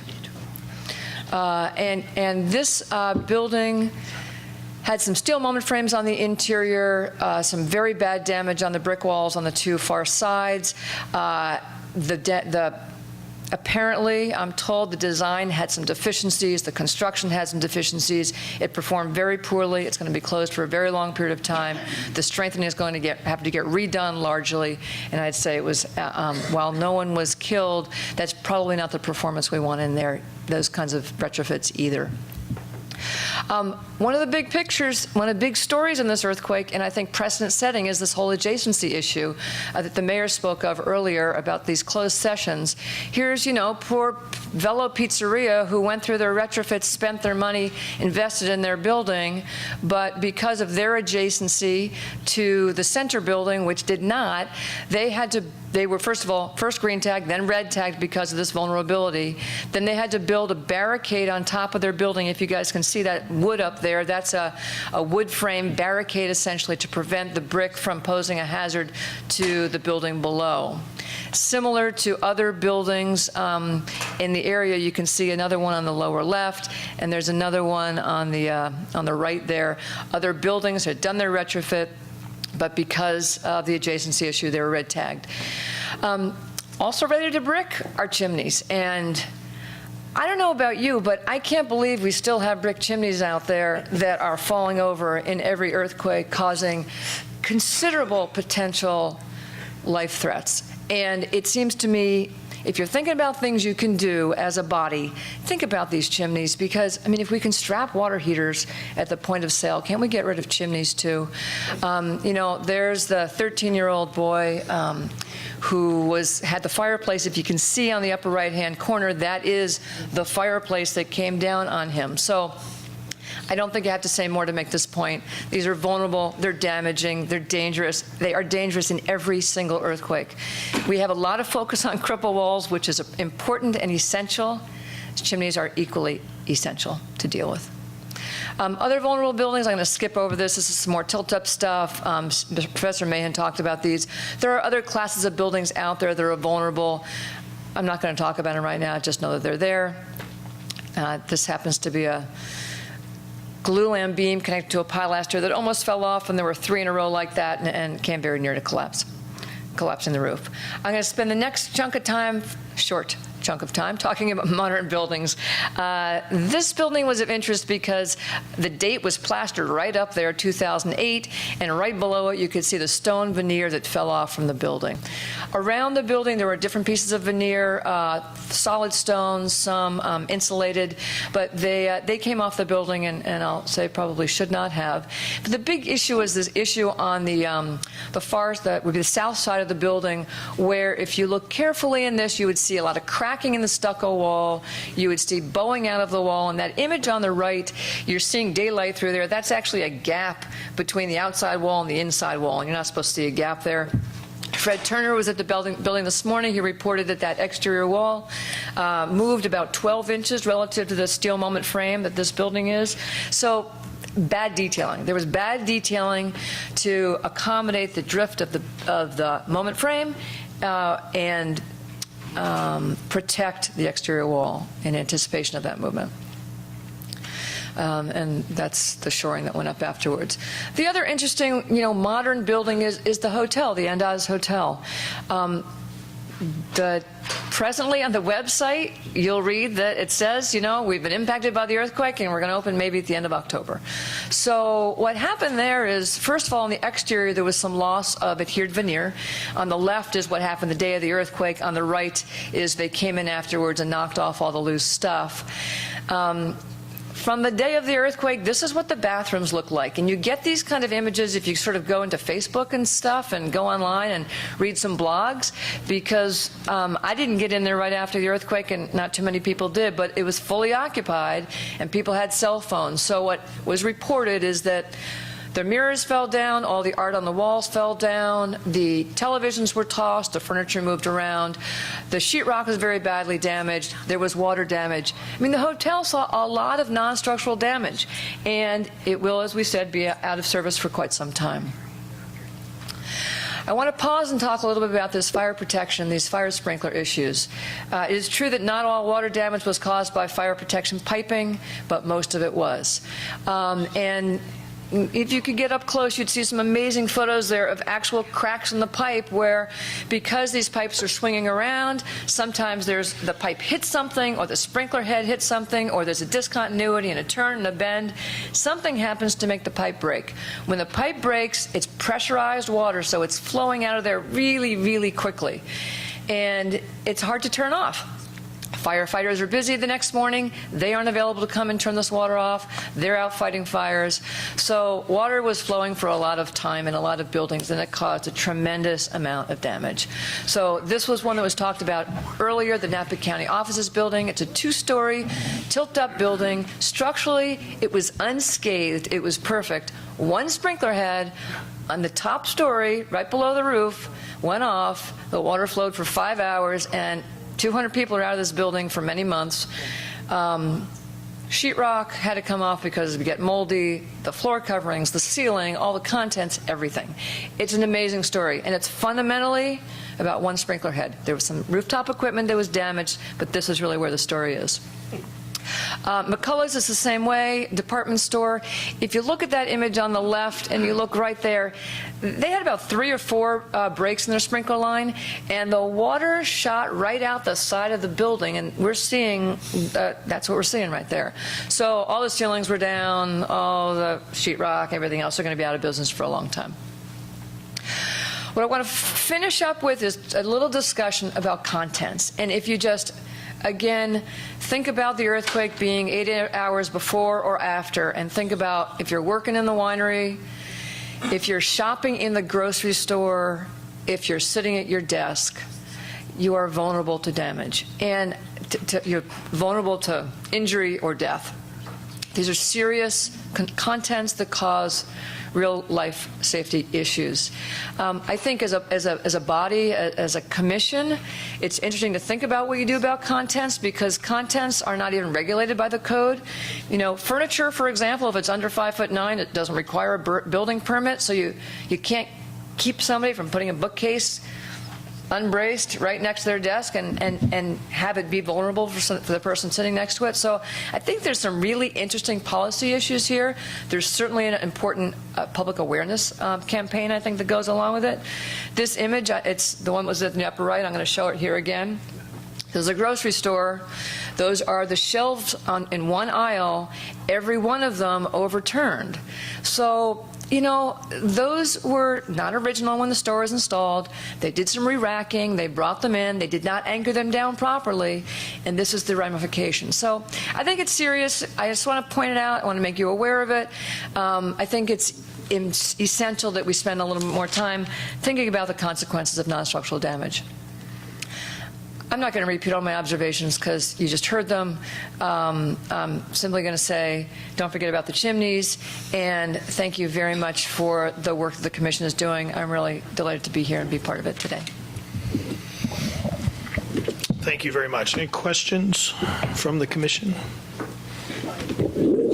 Not specifically a question, but I'm really interested in the work you're doing on how unreinforced buildings performed. Will there be follow-on to the work that you're reporting now? Will there be something available in 6 months or a year that's got a greater level of analysis? I believe so. The plan was first to get some data and identify those buildings that are good candidates for further study, which we've done. Now we're in the process of obtaining drawings from the building department for the buildings of interest, because we can't really do an in-depth study until we have the drawings. And that process is underway, and staff is helping with that effort as we speak. So Fred Turner is very involved in that. So we're hoping to get those drawings. That will enable us to do more study, and I think FEMA is going to fund some of that and is planning to do that. So I think the answer is absolutely yes. There's going to be much further study, and I think it's going to be a very valuable stuff. That's great. I'm glad that we're being supportive. I think it's important that we understand that so many of California cities have unreinforced masonry buildings that are important to the city for a variety of reasons, and you don't want to just knock them down and build something new. But if we don't understand how well different reinforcement techniques actually work in practice, and if they fail, why did they fail? If you're choosing between different reinforcement techniques, which ones make the most sense? Which are most economic if you've only got X dollars to spend? Yeah, those are all important things for us to know. So this is what I'm really glad to see you doing, and I'm glad to see our commission being supportive. And if it gets to where we need to consider some direct funding, it would be my recommendation we give that consideration if we need to do it to make sure that the work gets done, because I think it has statewide implications. I agree 100%. Thank you. Moran, thank you for coming. Just a quick question on the chimney issue. So I was intrigued by that. You're right, that's always been a problem. I seem to recall after Loma Prieta, the average cost to rebuild one of those external chimneys is about $25,000. Is that right, or is that too expensive? I honestly don't know the number, and I'd feel I was acting outside I've my heard area it's of expensive expertise. to rebuild them. Well, first of all, you don't want to rebuild. You can't rebuild those, and you don't want to rebuild those. Well, that's what I'm coming to. You have to go back and put in a light framed shell with the proper fire rating and stucco and all that stuff. That's what goes back. 15 to 20. Okay, so that's my point. Those were Loma Prieta dollars? Was that Loma Prieta dollars? Excuse me? Today's dollars. No, you don't build brick back. No, I know, but I'm just saying that if I'm the owner and it's down, if the local government allows me to rebuild that chimney, okay, or I'm given an option, an incentive not to do that. I'm just looking at the cost to me. I'll take the cheaper alternative. Me personally, other people may not. So I've just heard the complaints on the cost to rebuild chimneys, so it's pretty significant. It is significant. I mean, that's not a minor cost for a lot of people. Yeah. And it's very easy to defer because you just take your chances. You know, what's the chance it's going to be my chimney? And that's not an unreasonable argument if you're talking about damage to your house. When you're talking about a life safety threat, that's where it changes the discussion. And that's where you guys come in. So not easy, not simple. I get that. But because they're so hazardous, you know, because they pose a risk to people not just in the house, but outside the house as well, it seems like something needs to be thought about some more. Kit. Just a quick question, Marianne. So you got the 3 examples of the each of a good and a bad for the seismically upgraded URMs. So 3 there. But what is the actual distribution of it? Let's see if you got the 100 strength building, 100 unstrength building. What is the difference? I know the question you want answered, and I can't answer it yet.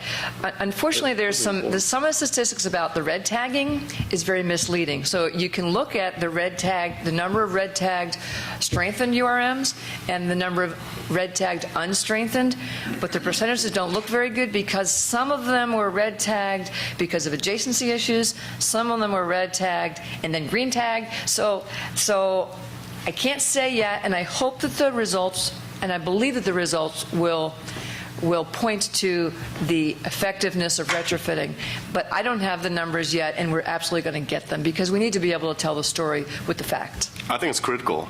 I agree. Because if you got a 3-picture good and 3-picture bad, it's just like 50-50 No, chance. I agree. I was just giving you a taste of what's out there, but I agree. I wanted to have that information, and when I saw what was out there, I put it aside because I thought that was misleading as well. I see. So, okay. But we'll get it. It'll be there.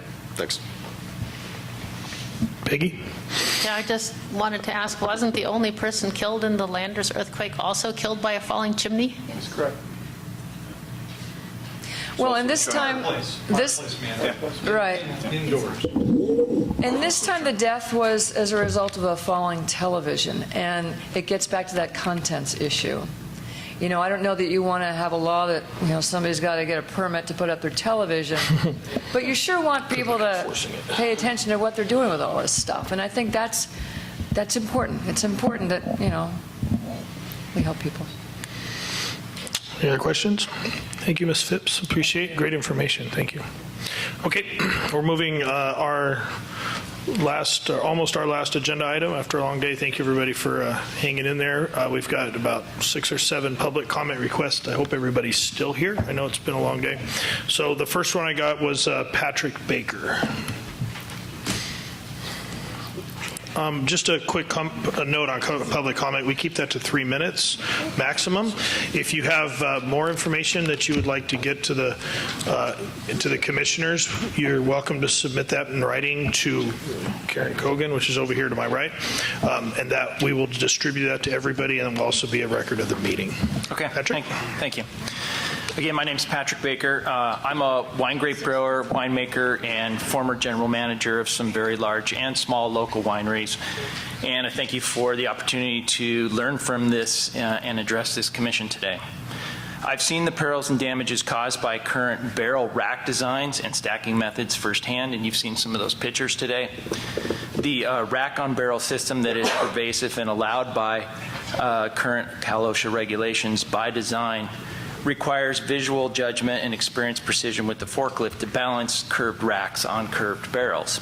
I've seen and experienced at my own hands the danger and destruction from falling barrels in the normal course of business in our barrel cellars. We've all now seen how that precarious arrangement reacts in a seismic event. I can reasonably assure you that a similarly timed event during harvest with round-the-clock cellar shifts would not have escaped unscathed. I stand before you, or sit before you, as an advocate for safer cellar operations and a proponent to update and enhance current labor and safety rules to protect employees and pedestrians alike in California wineries. I must also state that I am a representative of a company promoting a 4-post rack-on-rack system, which is very different than the barrel-on-rack systems. And these racks are likely contributed to Trinchero Family Estate's example of having more than 10,000 barrel estate cellars barrels on their these racks and having zero loss in this last earthquake. And I think you saw a picture of the Trefethen winery and the damage that's there, and I just secured an order with them yesterday. So there are options, is my point. That said, falling barrels are an avoidable hazard, and current stacking methods do little to protect barrel stacks from errant daily activities like forklifts, let alone seismic events. My contact with Cal OSHA consultation offices so far suggests that they have but one guideline to follow to enforce barrel stacking in wineries safety. It's contained in California Code of Regulations, Title 8, Section 3241, which briefly is, I quote, live load regulation, item C, material wherever stored shall not create a hazard. It shall be limited in height and shall be piled, stacked, or racked in a manner designed to prevent it from tipping, falling, collapsing, rolling, or spreading, end quote. So nothing specific to how high barrels are stacked, in the manner that they're stacked, proximity, or anything like that. This rule leaves much for interpretation and ultimately puts employees and pedestrians in peril's way when, not if, the next seismic event hits. I'm here to request a full review of the current regulations by which Cal OSHA and other governing bodies regulate barrel cellars. I jointly started a new advisory council to the wine industry, made up of wine industry veterans like myself and applicable field experts. We're calling ourselves the Cellar Safety Council. We are foremost focused on safety for our employees and guests, and compiling a paper with advisements for best safety practices in barrel cellars. In conclusion, we have options that can potentially save lives and make barrel cellars safer. The reality is the wine industry, like most, is unlikely to shift practices until regulatory bodies like Cal OSHA are required to enforce safer practices. I invite everyone here to join me to make some of California's favorite destinations a safer place for employees and the public who visit. Thank you very much, Patrick. I appreciate the information, and we have it in the notes here for consideration for the future. Thank you. Our next speaker, if he's still here, Jason King.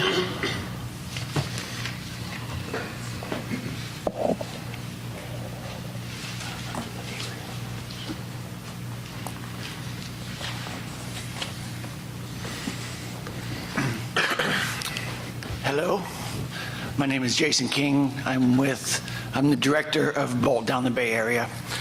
I'd like to thank you for the opportunity to address the committee.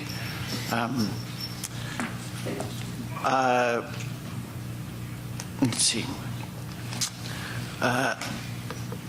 This is kind of a window of opportunity for my niche. It's a construction company. But what I'd like to do is start to try to raise awareness of a thing called Standard Plan Set A. And I'm just curious, by show of hands on this committee, is anyone aware of what that is, Standard Plan Set A? Have you heard of it? No.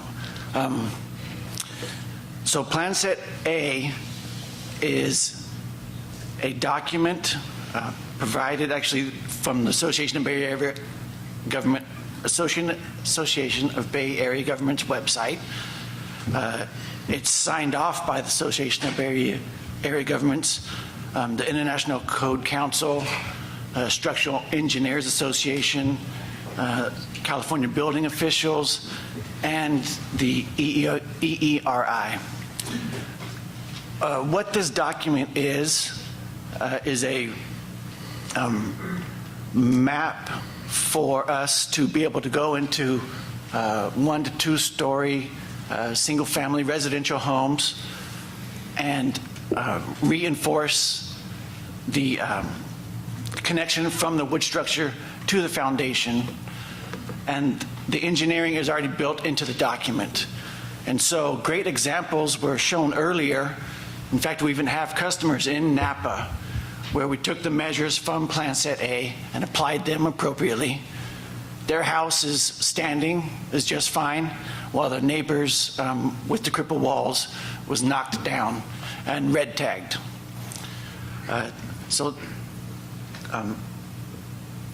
In addition to raising awareness for the existence of Standard Plan Set A, I would just like to share that for a typical installation, like we saw in those two-story houses, Victorian, with the crippled walls under 4 feet, if it's just a straightforward Standard Plan Set A application, the cost is less than $5,000. So I just think it's an important issue to bring, especially towards this council.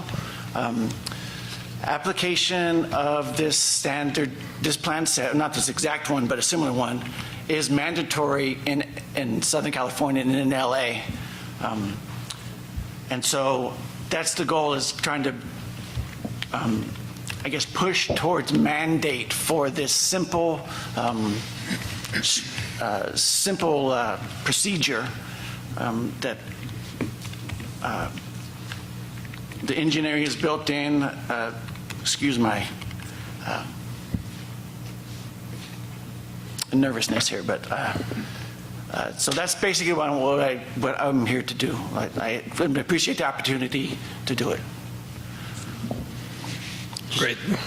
Just a quick comment. Sure, that's fine. Go ahead. There is some very important research being conducted. Actually, just last week, that was conducted at the Shake Table in UC San Diego, where that design, they designed a wood frame structure, 2-story, I think 1,700 square feet, with the connections onto the foundation, with additional shear reinforcement in the internal walls. And you should check into that, because it is something that is already available out there, and that I think people are going to be making use of for a long, long time. As you say, it's very inexpensive, and it can add quite a bit of resilience to wood frame structures.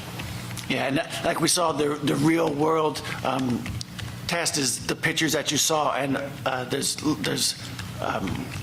not countless, but there's a bunch of other instances where that application saved the houses, and for a nominal cost. Great. Thank you, Jason, especially for your patience, for being here for a while. Thank you. We're almost wrapped up if you want to stay. Our next public comment is from Sandina Balo, and I'm sorry if I mispronounced that.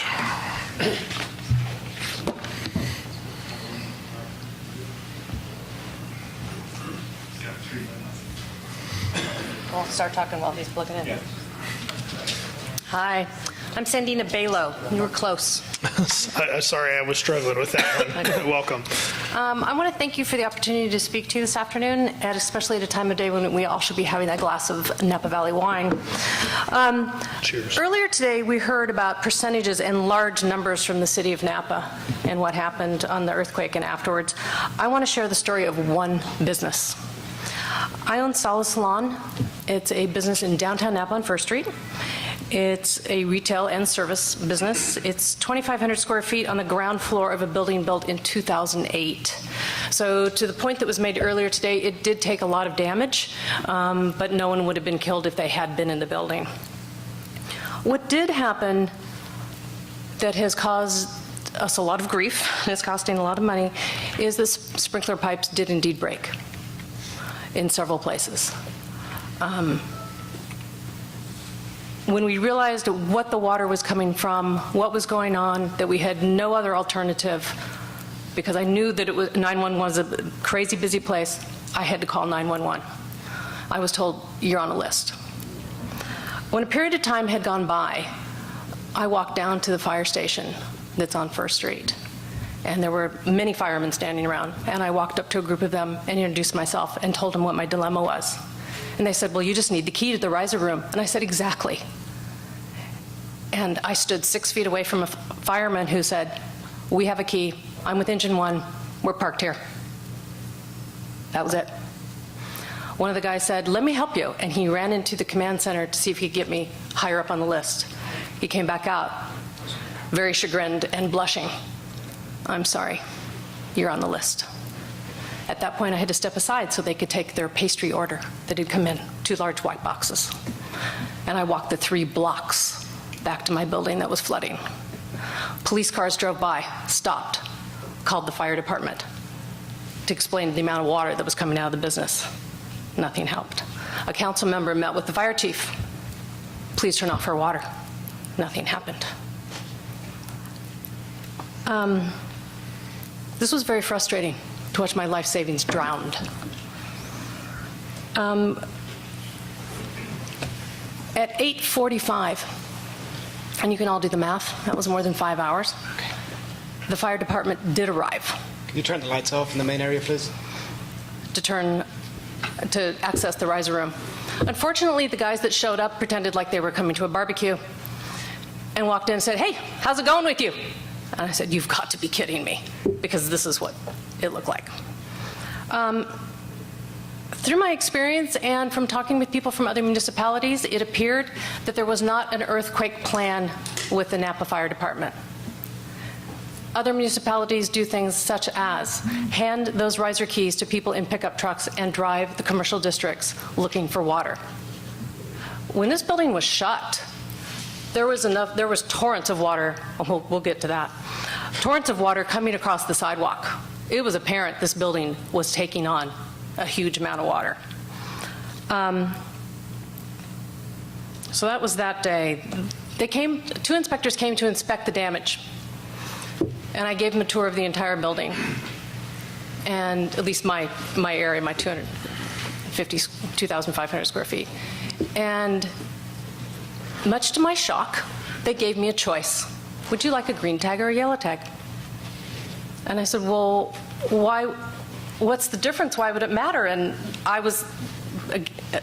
I'm still speechless now. Why was I being given the choice? And they said, well, because FEMA needs certain numbers, or, that. And I said, well, if I'm getting a choice, I like a green tag, because I'm thinking hassle later on down the road if I've got a yellow tag. Give me the green tag. The contractors that worked on the space were shocked that I got a green tag. They assumed that I had a yellow or even a red by the amount of earthquake and water damage that had occurred.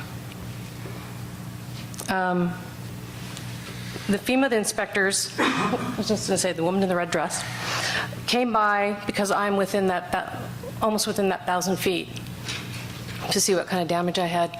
And she saw the sprinkler pipes after they were repaired and commented to me, they're still not strapped. And that's the way they were repaired. I don't know what code is. I don't know if there's code that says they should be strapped, but I'm thinking, so if we have another earthquake of that size, this is going to happen again? This is what I was faced with.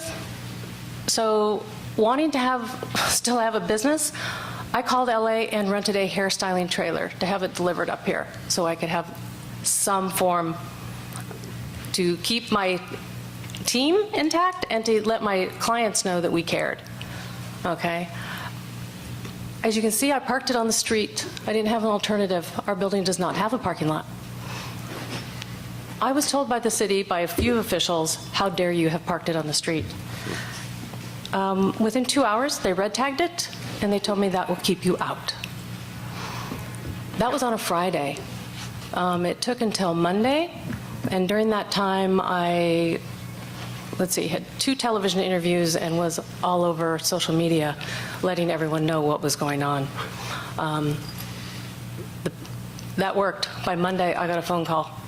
We'd like to talk to you. We'll help you move the trailer, find a place to put the trailer. So the following Friday, so now we're getting in on 2 weeks, I was able to open that up for business on a very limited basis. Short story, once the building space became safe to occupy, because I was meeting with contractors still this morning that are still working on the space, I moved the team back in. We were out for 4 weeks. This has been a disaster for us. I know, thank goodness it hasn't been that for everyone.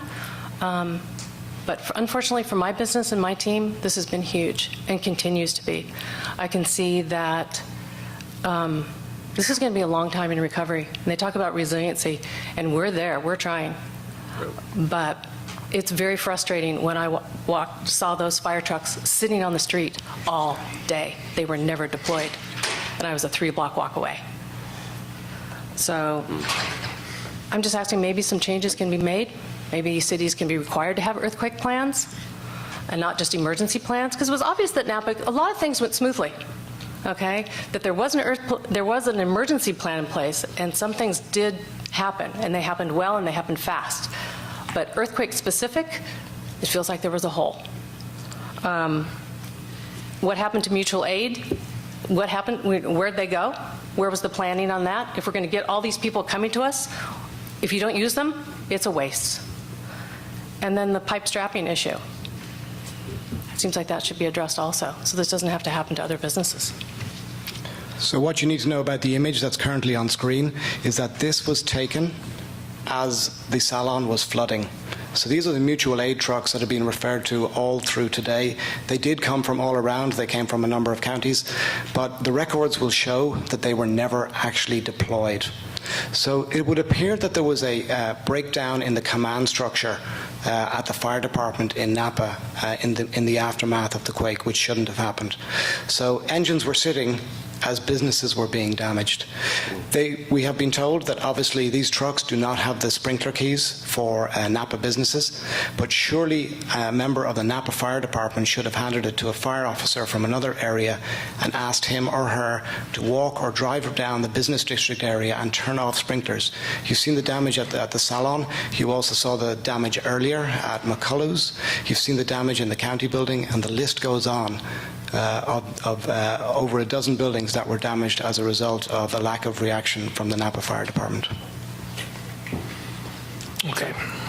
I'm supposed to ask, but does anybody have any questions? I'll ask.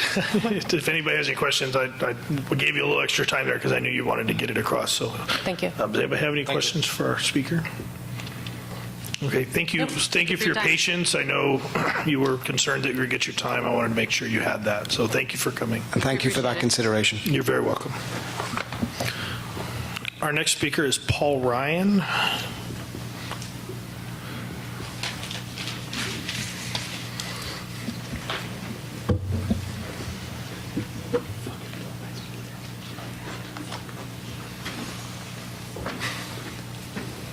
Hi, my name is Paul Ryan, and I'd like to thank this committee for giving me the opportunity to speak. I'm a local Napa resident, and I've been here over 20 years. I have 2 questions, one directed to Dr. Allen, and then the other one directed to Mr. Parker. My first question to Dr. Allen is, we've seen that they're years and years away from an early warning system that's semi-theoretical and is going to cost in excess of $80 million. You know, I've been in the state for over 20 years, and normally when the government gives a figure, it's normally 5 to 10 times that as to what they initially say. So, you know, and secondly, to, you know, what is the time frame on a deployment for an early warning system? Well, I'll let Mark Johnson, who's in charge of the state OES Earthquake Early Warning Project, answer those questions. He can cover them both. Thank you. And Dr. Allen, certainly chime in from the technical standpoint, but the process that we're using right now is Senate Bill 135 asked us to identify funding sources for the system by January of 2016. We've put together a plan to look at ways to not only look at what the model would look like, what the standards that are required, the management structure that would be required, the outreach requirements that would be required, and what possible funding sources there are available. We've established committees to put this together, and we have a timetable between now and January 2016 to put together findings and recommendations, and subsequently an implementation plan. If the funding is not identified, it would be up to whatever sources that we have to pursue the momentum that's already been gained to make this system come about. If the funding is identified, there's still going to be a time period of however long it takes to put in all of the hardware, all of the management structures. So you're talking not January 2016, but probably years after 2016 before the system is public and up and running. It will take a while to implement the system unless we find some way to move faster by funding and the fact that everybody can implement the system on a faster scale. But I don't see it happening in the next 2 years. It's going to be longer than that. But we have a private company that seems to have a system now that does actually work and that could be deployed at a way faster rate than USGS or anybody else could actually put together a system and bring together a multitude of different outside vendors that hopefully can gel together to make the system actually functional. And that would be their venture, their prerogative. If they wanted to take their business model and do that, they can certainly do that. Well, that's kind of answered the question. Thank you. Yes, sir. Thank you, Mr. Ryan, for your patience also. Next speaker, John Wilkinson.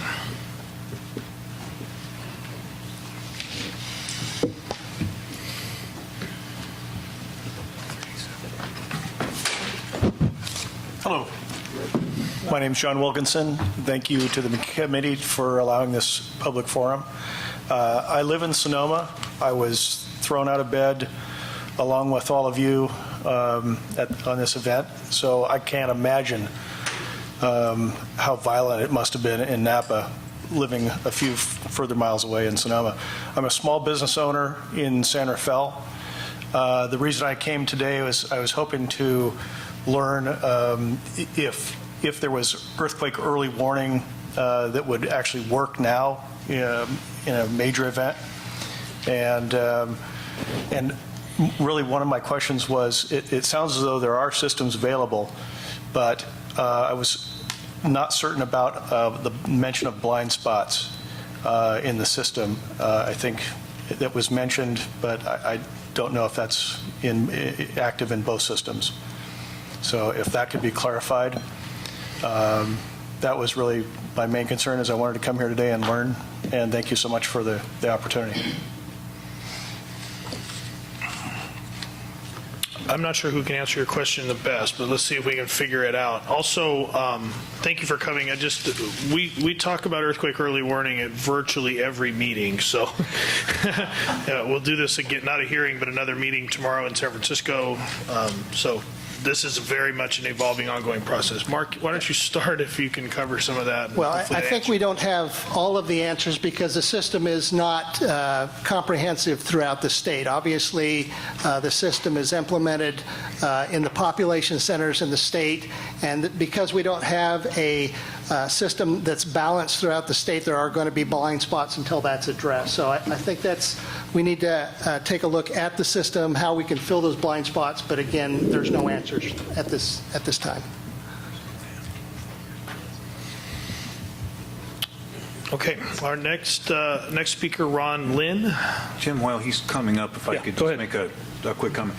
You also are going to have effectively a blind spot if you are located right on top of the epicenter. There's just not time for the system to record that an earthquake has happened and let you know before the shaking gets there.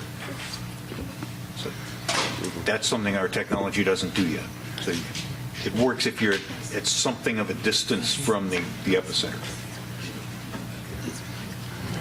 comment? Sure, yeah. Mike raised his hand too from the back, so both of you, if you want to make a quick comment. I don't want to get too much into detail, but go right in. And John's behind you, and yeah, he's over there, so I want to make sure. Literally one sentence, sorry. So the blind zone thing, I think it's important to recognize that, so yes, the blind zone, we can argue about how big a blind zone is and how many people might not get a warning, but the size of the blind zone is a choice based on how certain you want the information to be. Okay, so when early warning, the way the early warning system works, and it's any of the systems that are talked about here, the more stations that detect the earthquake and are providing information, the more accurate the warning is. So you can decide to have a warning based on an absolute minimal amount of information. That will make your blind zone as small as it possibly can be. Maybe it's 0, maybe it's not 0, but that will make it as small as it can be, but there's the most uncertainty associated with it. And then as you want your information to be more and more certain, you want more and more information, inevitably the blind zone gets larger. That was just a comment I wanted. No, thank you, Dr. Allen. That's good. Mike? So I believe there's a serious technical difference of opinion here. We don't have a blind zone, and we will, in the course of the next few months, start publishing some data to show that we don't have uncertainties either. That trade-off is a function of technology, and if one technology has a different performance than another, we think we have a technology which solves the problem of providing a warning with no blind zone, without a hugely dense network, and one that still can give you an accurate estimate of the earthquake. And that's why we think we're being commercially successful, and that's why we think that we have a solution that the state should be considering. Okay. Thank you, Mike.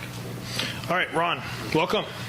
Thank you very much. For the record, I'm Ron Lynn, Chairman of the Nevada Earthquake Safety Council, and assorted other things that happen. And I want to thank to and through the chair, I want to thank this commission for the expert presentations, the opportunity to hear them, and for the insightful comments from the commissioners, which kind of educated me in some ways. I just want to say a couple things. One is, eventually we will have an earthquake early warning system. If nothing else, the public will demand it.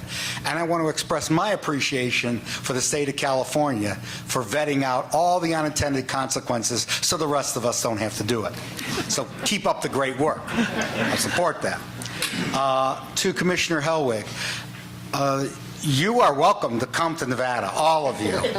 But unfortunately, we do have lots of faults, both tectonic and otherwise. But I thought I would mention that. And there was... I knew that. You knew that. Not only earthquake faults. That's right, not only earthquake. There was a question before, I guess a representative, I don't believe the lady is still in the audience, which addressed codes. And even there's something about the strapping of the sprinklers.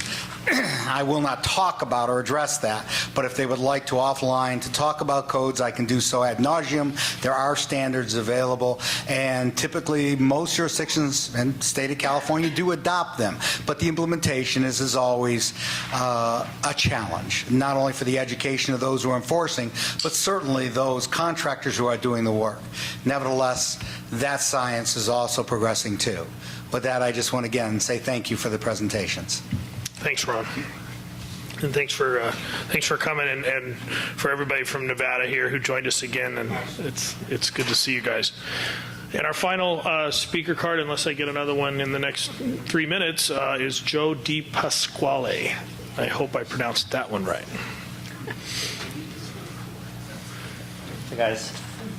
Thank you for your time and also for staying late instead of enjoying the Napa wine. My name is Joe DiPasquale. I'm from a company called Regroup, and I was prompted to submit a speaking card when Mayor Osby Davis of Vallejo was mentioning the need for multiple language emergency messaging.